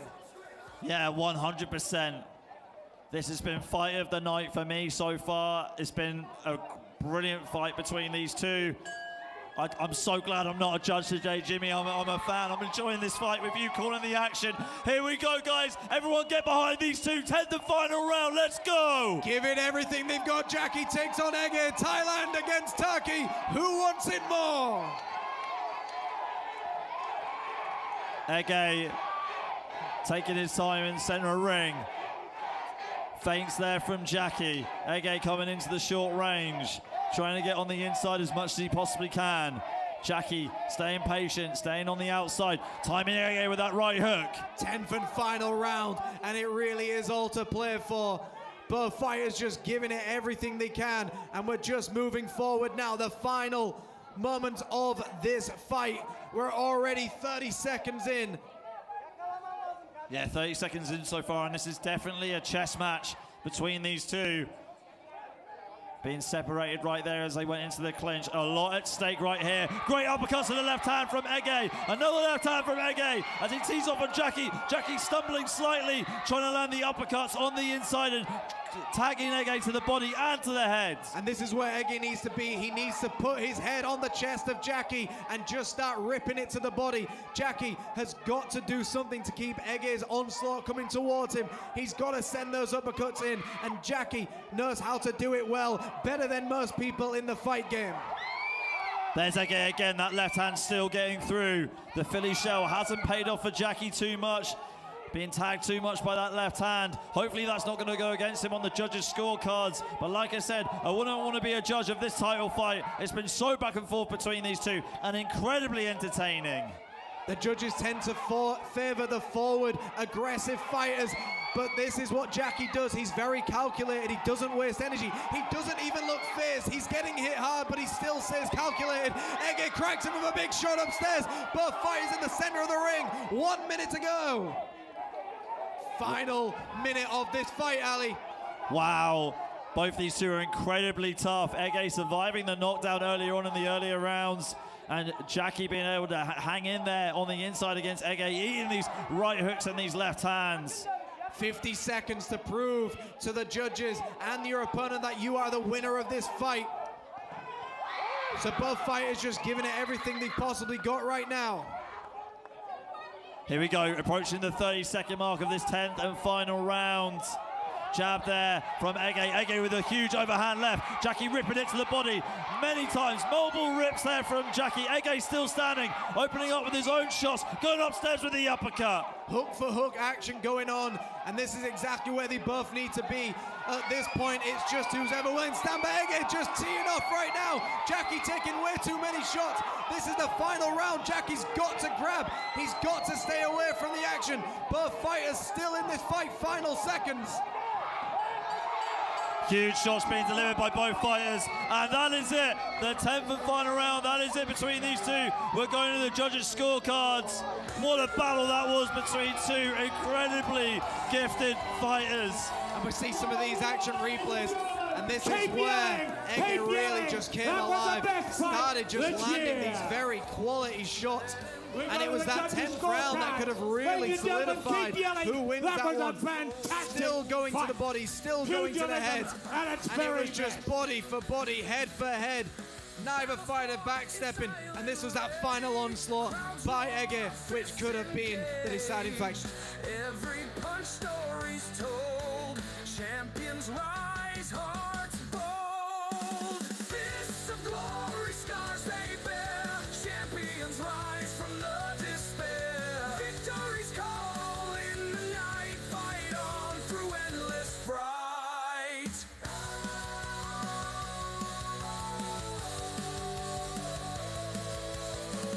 Broken teeth, shattered dreams. In the end, Glad I'm not a judge getting this one, folks. victory lies in hearts true. Fighters creed through and through.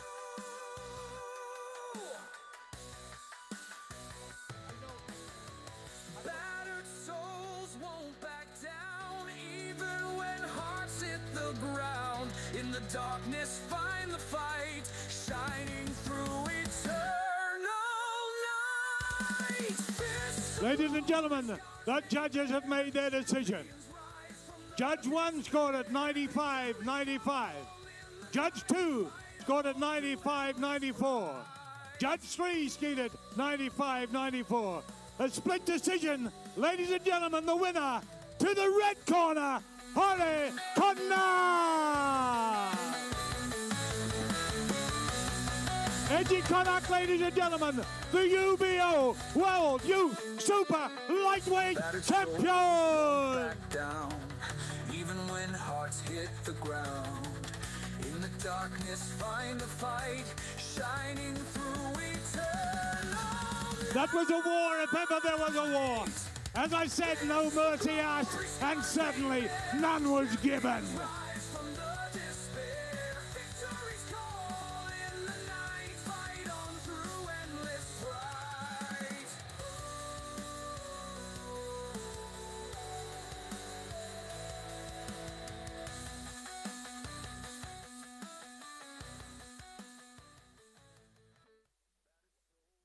Won't back down, even when hearts hit the ground. In the darkness, find the fight, shining through eternal night. Fists of glory, scars they bear, champions rise from the despair. Victory's call in the night, fight on through endless fight.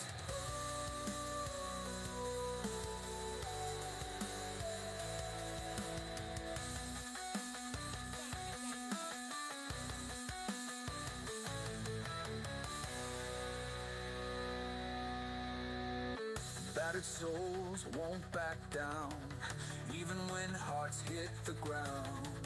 In the darkness, find the fight, shining through eternal night. Fists of glory, scars they bear, champions rise from the despair. Victory's call in the night, fight on through endless fight.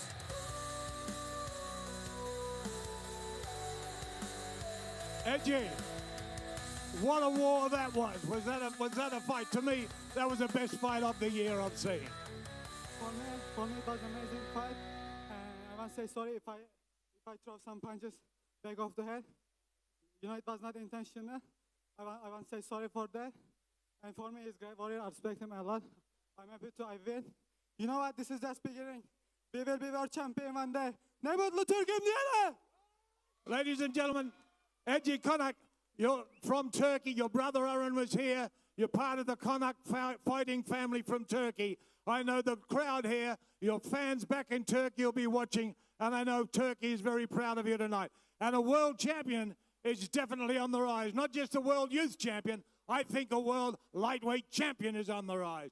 Ladies and gentlemen, Edgy Konak, the UBO World Youth Super Lightweight Champion.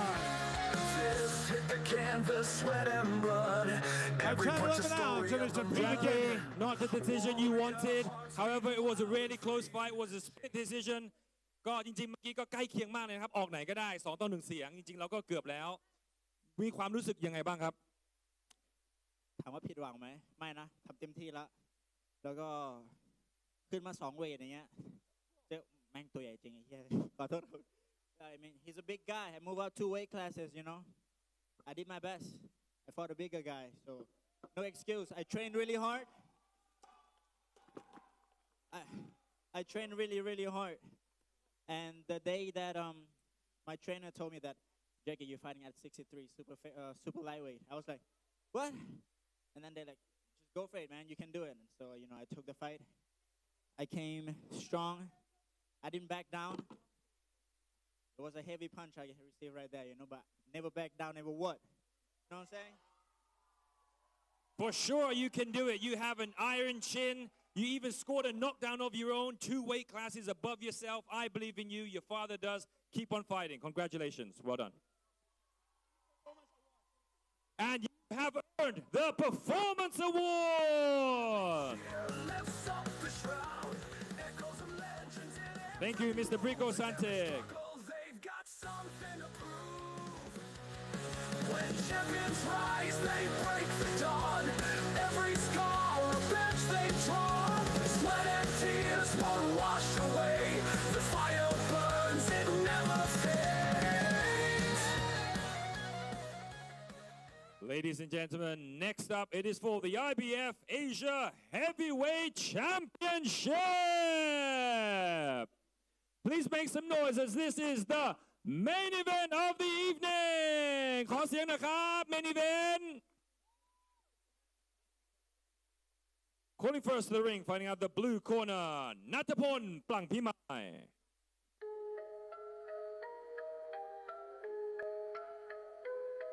Yeah.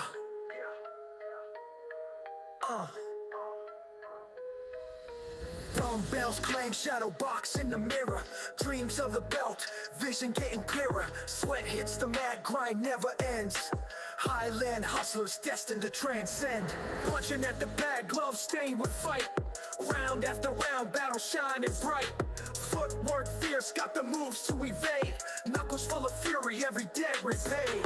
Highland grind where champions are made. Fighting for dreams in the ring we invade. Training every day till the prize in hand. Future on the rise, here we make our stand. Coaches yell, keeping focus tight. Drilling, diligent day and night. From the red corner, now entering the ring, Alessio Bizzuti.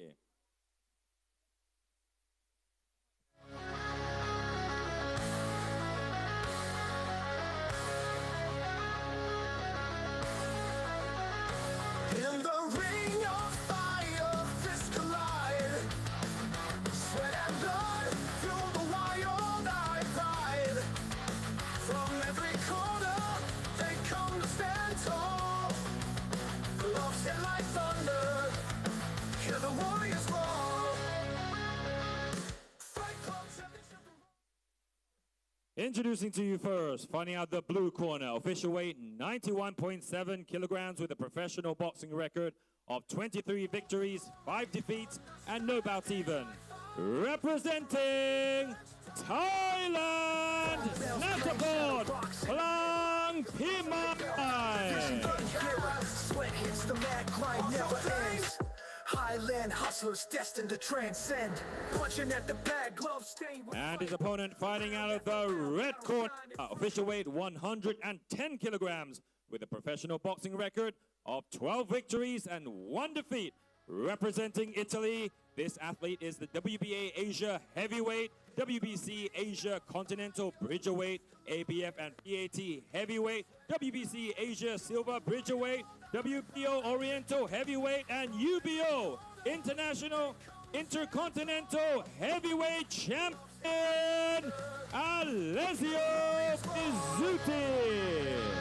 Fight Club Championship around the crowd. One punch aside, two screaming. The IBF officials, Dr. Jimmy Chai Chot Chuang, Mr. Carlos Costa, the judge, and the other judge, Mr. Churchai Sirat, the other judge, Mr. Saweng Tawi Kun, and Mr. Yongsak Na Songkla. Inviting to the ring, Mr. Rainer Goldwood, Mr. Brico Santic, Mr. Naris Singwangcha, and Mr. Supanat Jan Ram. May everyone please stand up and pay your respects to the national anthems of both fighters.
Thank you, Mr. Naresh Singh Wangcha, Mr. Rainer Goldward, Mr. Bigo Santek, Mr. Supanath Chanram.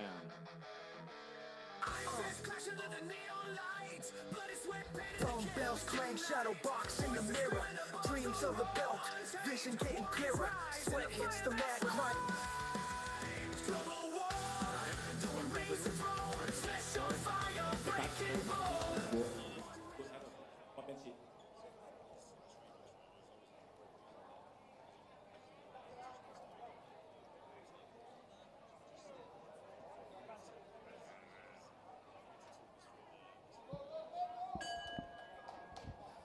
Okay, here we go, folks. This is our main event of the evening. It is Italy taking on Thailand. This is a rematch between Alessio Bisutti in the red corner and Natapon Palangpimai in the blue. IBF Asia heavyweight title on the line, scheduled for 10 3-minute rounds. Natapon gets through with a left hook to the right.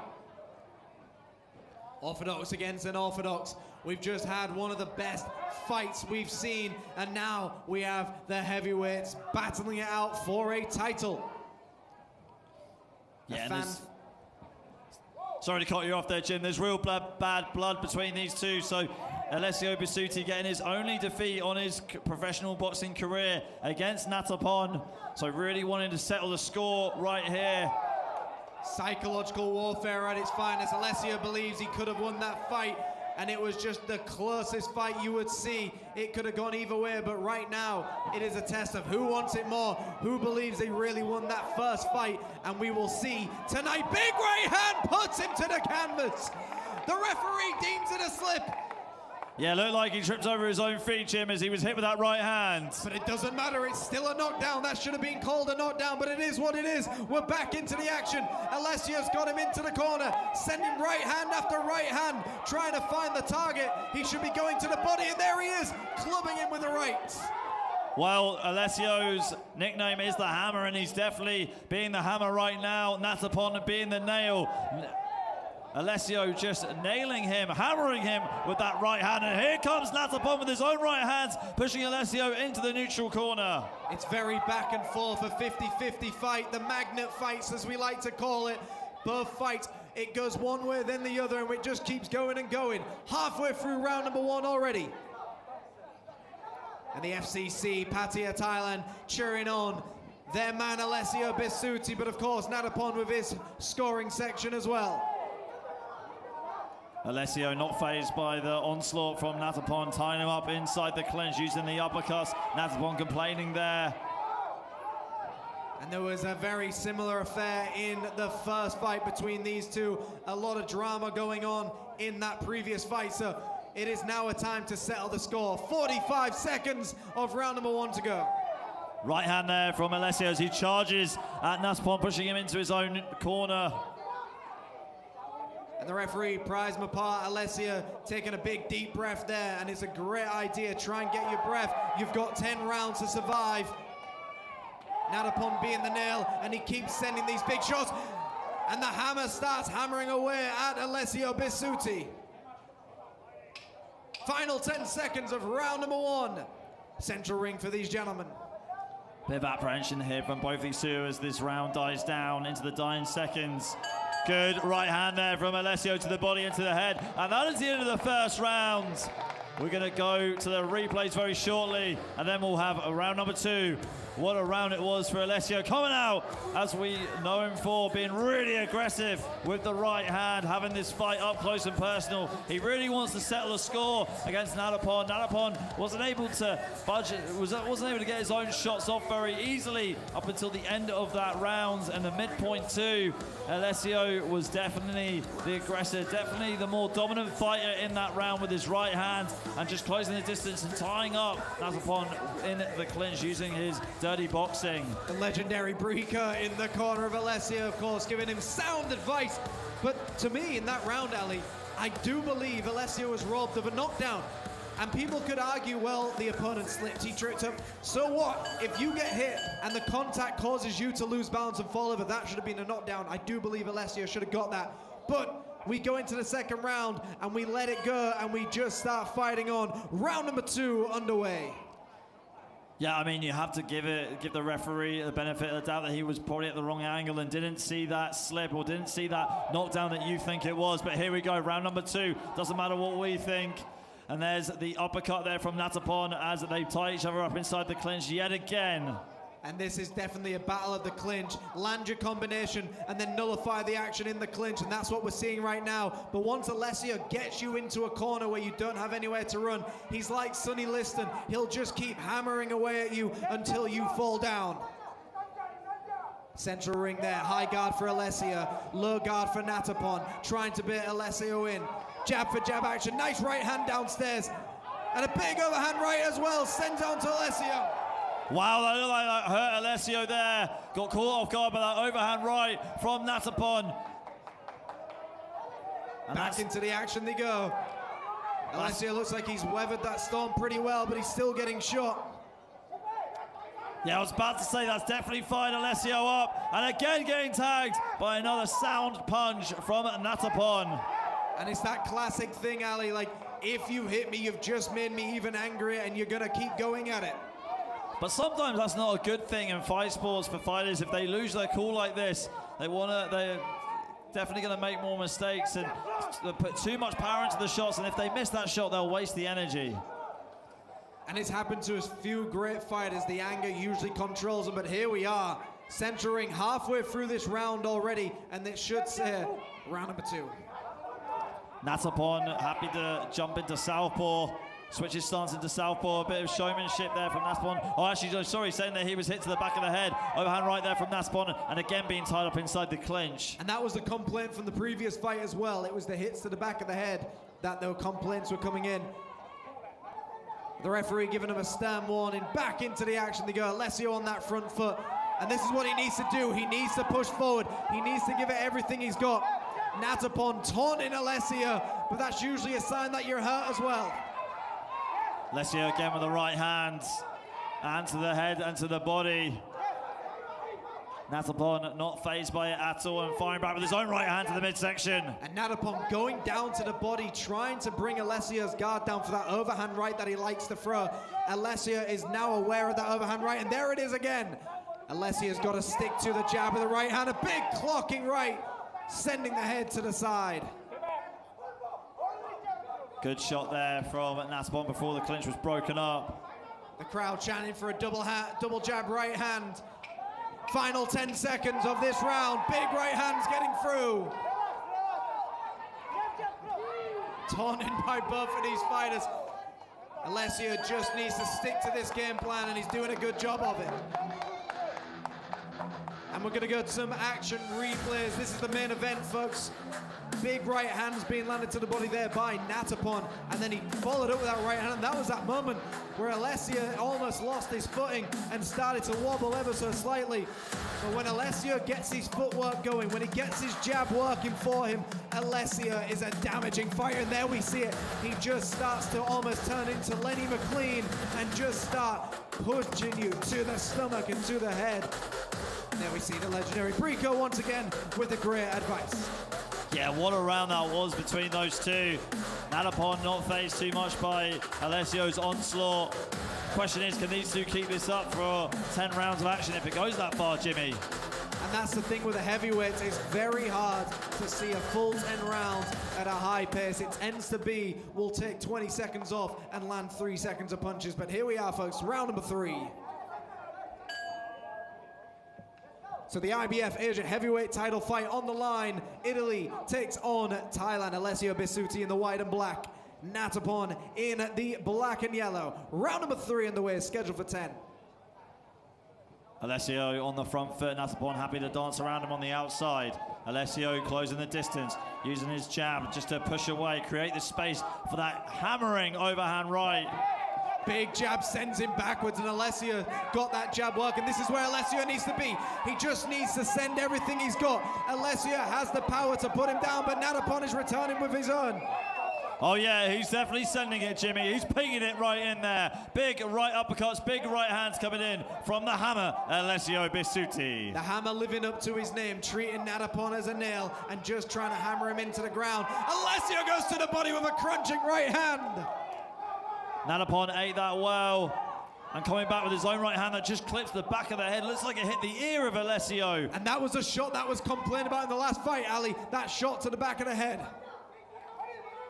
We see it once again. Referee taking control of this action. Alessio now on the back foot. Alessio needs to start that jab pumping and get that right hand flowing. Jab being poured out here by Natapon. Alessio not fazed by it, trying to close the distance as much as he possibly can. Wants to have another onslaught here with the right hand, swinging and missing with the right hook. Natapon with the same tactics, going down low to go eventually high. And Alessio's got him into the corner, and this is where Alessio could really start hammering away at his opponent. Referee splitting these two up. And here we go, Natapon in the Philly shell on the front foot. Getting away from that now, high guard, just keeping Alessio at bay, just pouring his punches out. Alessio going to the body again. Big dicks from Alessio with those right hooks. And we've seen Alessio grow in every fight. He's still got energy in this third round, and he's just absolutely smashing away at Natapon. Natapon always has a return for every shot Alessio throws. Alessio throws 5, and Natapon throws 1 big one. Great right hand there from Natapon. Picks his moment to land that perfectly and pours out with the double jab. And we're definitely seeing the quantity over quality in some of these exchanges. But sometimes when you're a heavyweight fighter, you don't need to win the most quality shots. Quantity tends to win it for you. Central ring for these gentlemen, 40 seconds to go. Overhand right there from Natapon. Alessio keeping a high guard. Trying to go forward, jab there from Alessio. Alessio with the punches in the clinch. And this is where he needs to be. Don't stop firing until the referee peels you apart. Central ring, final moments of this round. Alessio stalking him. Nice right hand to the body, nice right hand to the head. And Natapon almost coming out of the ring there from that clinch exchange.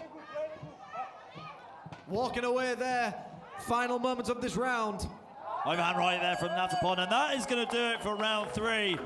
What a round it was between these two warriors, and we take it now with the replays. And there it was with Natapon with the overhand rights there. Picked his moment perfectly. It was more quantity instead of quality. Sorry, quality instead of quantity from Natapon, who was just able to land those right hands, whereas Alessio wanted to have that fight in the phone booth, wanted to have the fight at close quarters and smother Natapon with his heavy pressure. Great right hands there from Alessio. That's why we call him the hammer. Hammering away at Natapon with that overhand right. Yeah, great round. Both fighters laying it on the line here. I mean, this heavyweight main event is not disappointing the crowd. We're seeing back and track fighting, punches and bunches, quality shots going everywhere.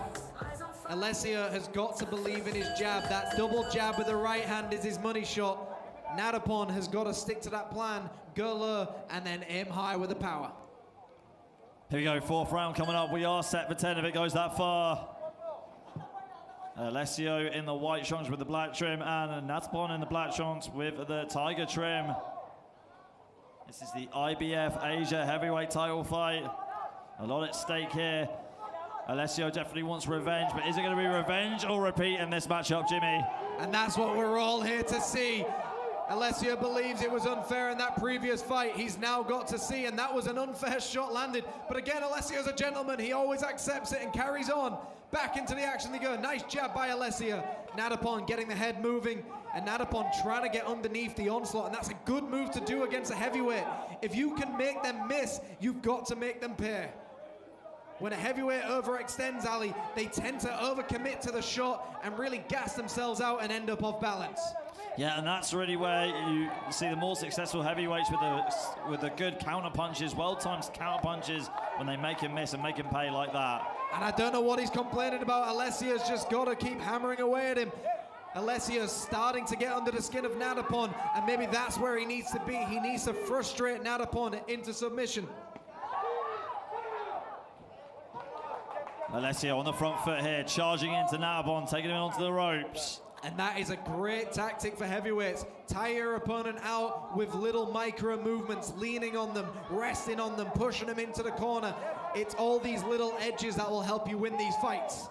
Jab to the body there. Sorry, right hand there from Natapon. And again, seeing the clinch. Long guard in the clinch as well. You don't typically see that in Western boxing. More of a Muay Thai move. The referee giving a warning about holding on the back of the head and then delivering the shots. That is allowed in bare knuckle boxing, but not this one.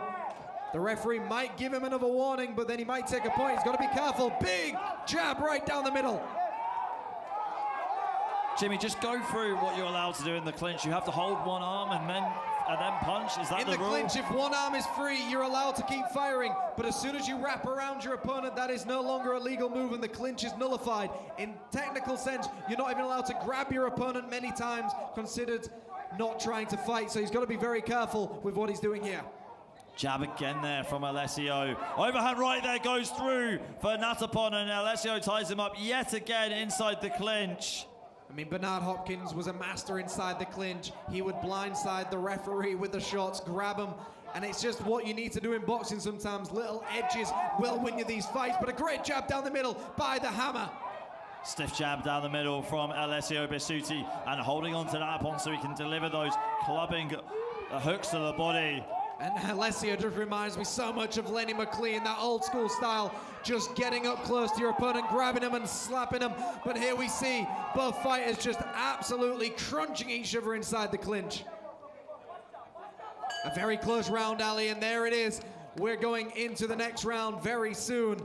But again, one of those I would hate to be a judge of.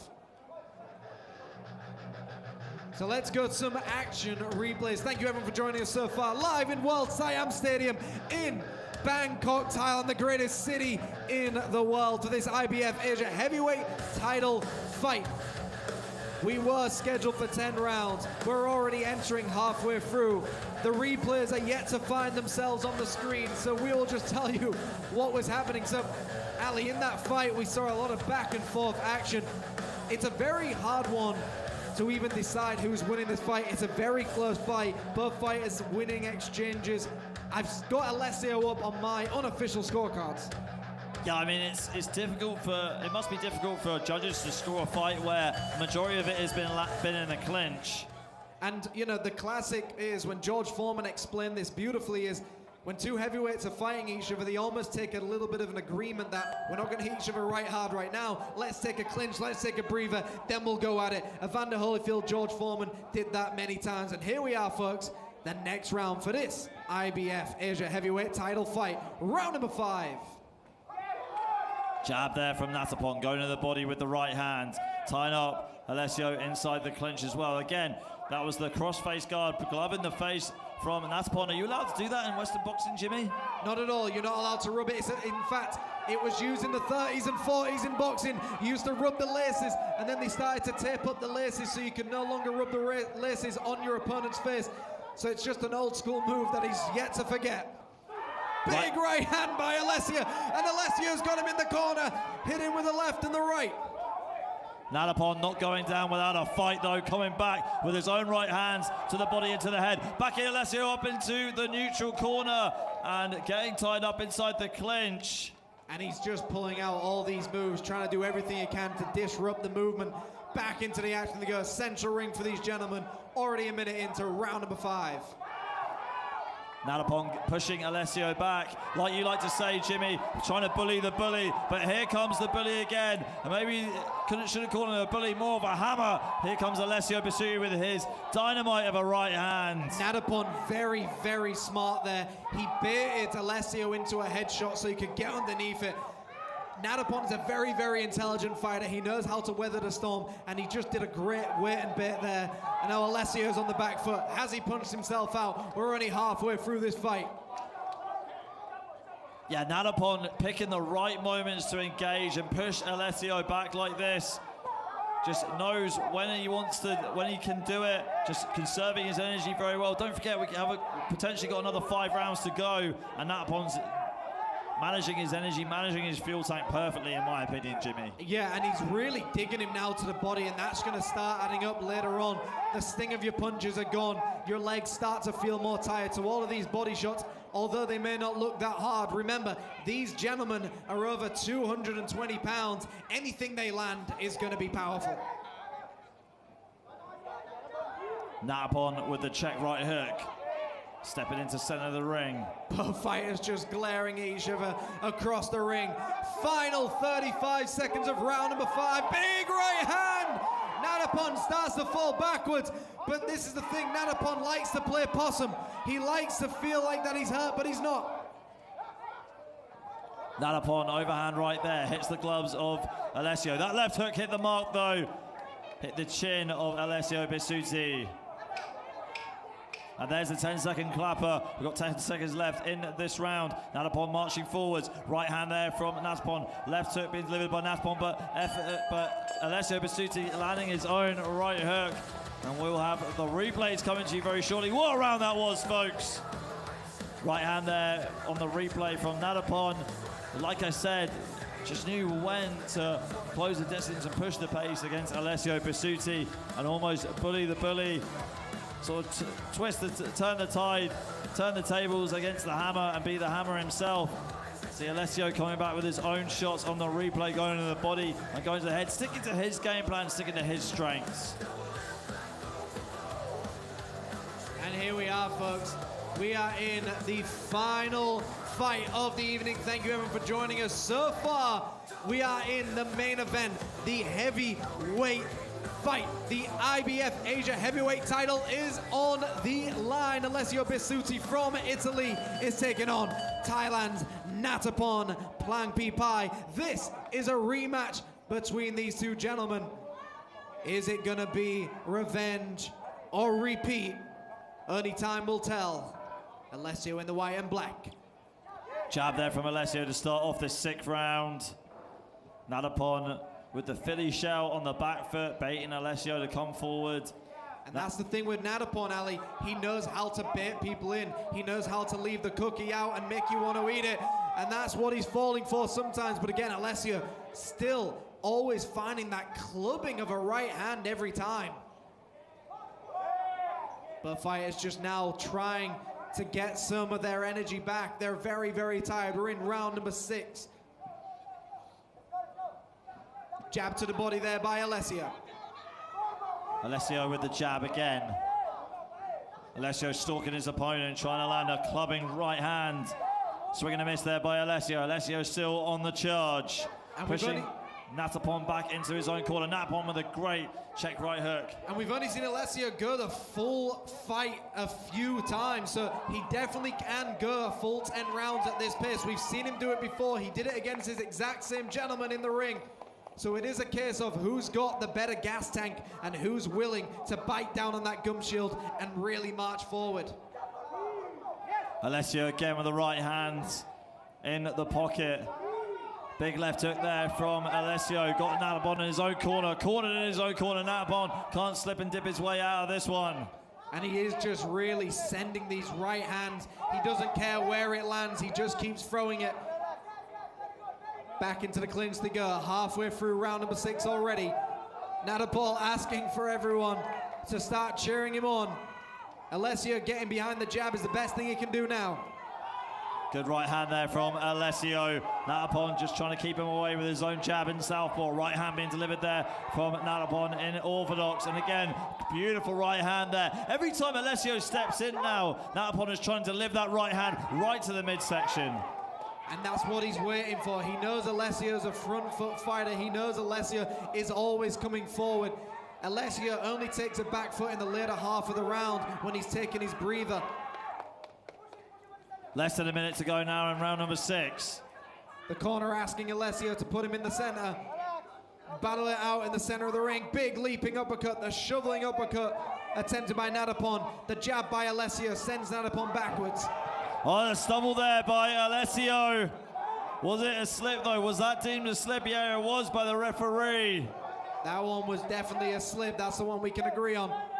Protect yourself at all times. Hands high and carry on. Good right hand there by Natapon, closing the distance to land that left hook. 10 seconds to go now. Double jab there by Alessio. Natapon pushing him away. And that is the end of the round. What a round that was between those two. Both getting off their own power shots. And we move into round number 7 shortly. Here's Jimmy with the replay. Yeah, an absolute slugfest. That was a great combination there by Natapon. The right hand downstairs with the left hook upstairs. But to me, Alessio's still constantly finding the target with that right hand. Like, a heat-seeking missile. When he launches it, it finds a target. It may not land clean to the chin. It may not land clean, but it still hits the target. It is still scoring points. And there's been so many moments in this fight and that round where he pushed him against the ropes and really just started slamming away at him. Yeah, what a round it was between those two. Both had their very good moments. There's Nadapon getting some final advice right there. I mean, does it go against you, Jimmy, if you've had such a successful boxing record and the majority of your wins have ended by knockout? Absolutely, because you've never prepared for the long length fight. You may be able to go 20 rounds in sparring, but 10 rounds in a ring with an audience and the big light surrounding you sucks the energy from you. So everyone can go 30 sparring rounds, but when you do 10 rounds in a ring like this, it's a completely different type of fight. So it really tests you. Can you go 10 rounds fully focused is the real question. It's not 10 rounds of energy, it's 10 rounds focused as well. Big right hand by Nadapon. But Alessio fires back with his own right hand. And he gets him in the corner where he wants him to be. Get the advice from your corner as well. Nadapon still on that back foot. Alessio marching forward. High guard here from Alessio. Like you said, he's a forward. He's a front foot fighter. Right hand to the body and to the head from Alessio. Another clubbing overhand right there from Alessio. Pushing forward, going with the right hand, smothering Nadapon on the ropes. Referee separating these two. I mean, you got to give credit to Nadapon's chin. He has taken some absolute huge shots, and Alessio's chin as well. Both fighters have cracked each other with absolute dynamite, and neither have fallen. Well, the first round Nadapon did, but we carry on. It's all about that. Nadapon looks like he wobbled slightly, getting out of the way, stepping back, going for a little walk into the free space, trying to get away from the onslaught of Alessio, but Alessio's still edging forward slightly, going to the body again. And the more tired you get, the harder these shots hit. And that's what we're seeing right now. Fatigue is your worst enemy here. Fatigue makes a coward of everyone. And as soon as you get tired, every shot is going to hurt. Yeah, you're absolutely right, Jimmy, but both fighters have got that same problem, trying to fight fatigue. A bit of joking going on between these two as well. The Tyson Fury special, sticking out the kiss tongue and just keep showing the crowd. A crowd pleaser is Alessio Bisutti. Nadapon definitely playing back with it. And that's what we want to see as well. Big right hand, has that rocked him? Alessio trying to go in for the kill. Big right hands coming in from the hammer. Is he going to nail this foe?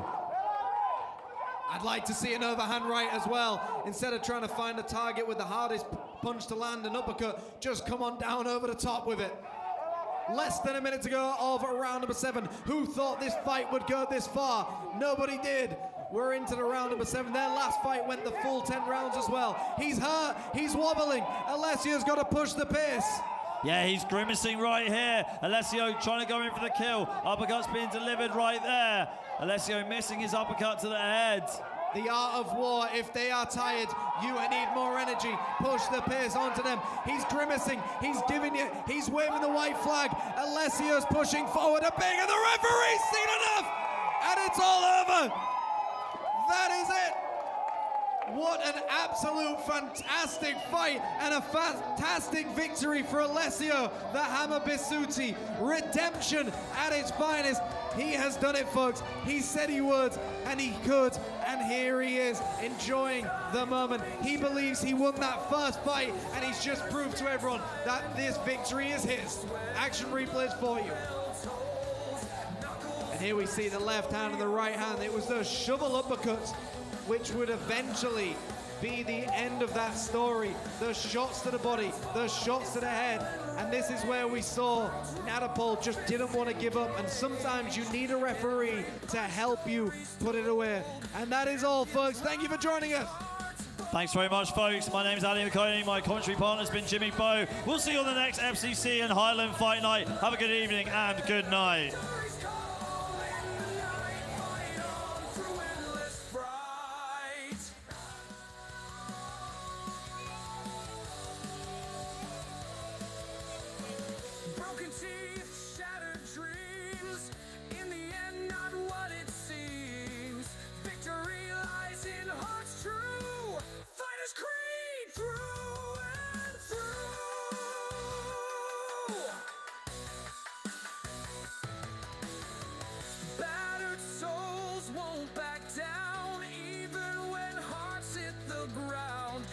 darkness find the fight, shining through eternal night. Fists of glory, scars they bear, champions rise from the despair. Victory's call in the night, fight on through endless fright.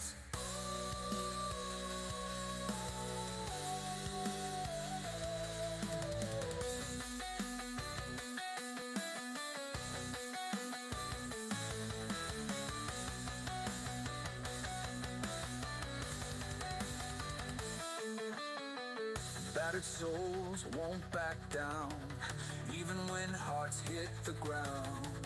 In the darkness find the fight, shining through eternal night.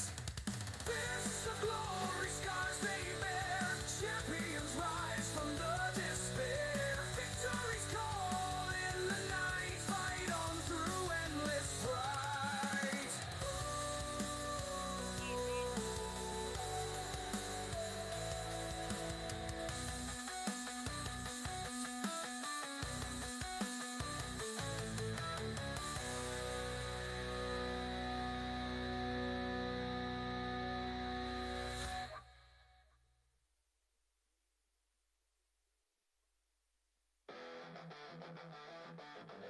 Ladies and gentlemen, at the time of 2 minutes and 51 seconds, by way of 7-round TKO and new IBF Asia Heavyweight Champion, Alessio Bizzuti. Fire breaking ball, one winner under the blazing sun. Fight to death till the war is won. Gloves hit harder like thunder in the storm. Battle cries erupt to find a swarm. Cries a savage hymn, endless roar. Champion's crown, but painted in gold. Number one, don't rings the throne. Flesh on fire, breaking bone. One winner under the blazing sun. Fight till death till the war is won. Gloves hit harder like thunder in the storm. Battle cries erupt, a violent swarm. Crowds a savage hymn, endless roar. Champion's crown, but painted in gold. Alessio, your first loss was to him, but now a lot of people at your age would give up, but you didn't give up. You came out, you got the win, you beat him, you got the revenge. How does that feel? And what's your secret? How do you keep going? I don't have a secret. It's just training, and I have a family that can understand me, and they leave me in the gym instead to stay at home. And this is important. If you want to reach some good result, you need to train every minute of your life. You're a great inspiration to all fighters, and especially the youth. You don't have to fight, but you choose to fight because you love the sport. A lot of people would give up, but you just don't give up, and you're the champion now. Look, that belt looks great on you. Congratulations. Fists engaged, every punch story's told. Champions rise. This is Mr. Brico Santic, the promoter here. You're promoting great fights here every month. You have a champion next to you. What does that mean to you as a promoter? Yeah, of course. First of all, I would like to say thank you very much to all our supporters. Of course, the trainer of Mr. Alessio, Mr. Ryan Willis, and his family that's very supportive. We're coming back again. Yes, of course, all the family of the FCC, Highland Boxing Promotion, congratulations to one and all. And of course, we're giving again a good fight this coming June 28 at Siam World. More action, more excitement, and more champions. Thank you very much. Thank you. Congratulations.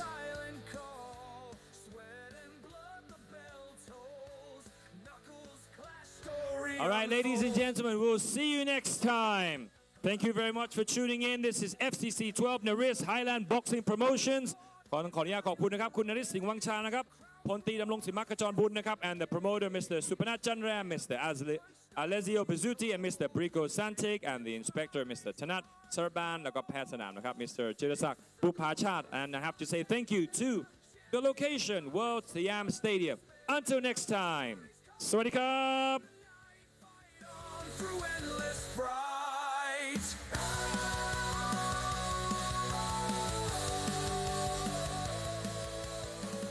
Broken teams. In the end, not what it seems.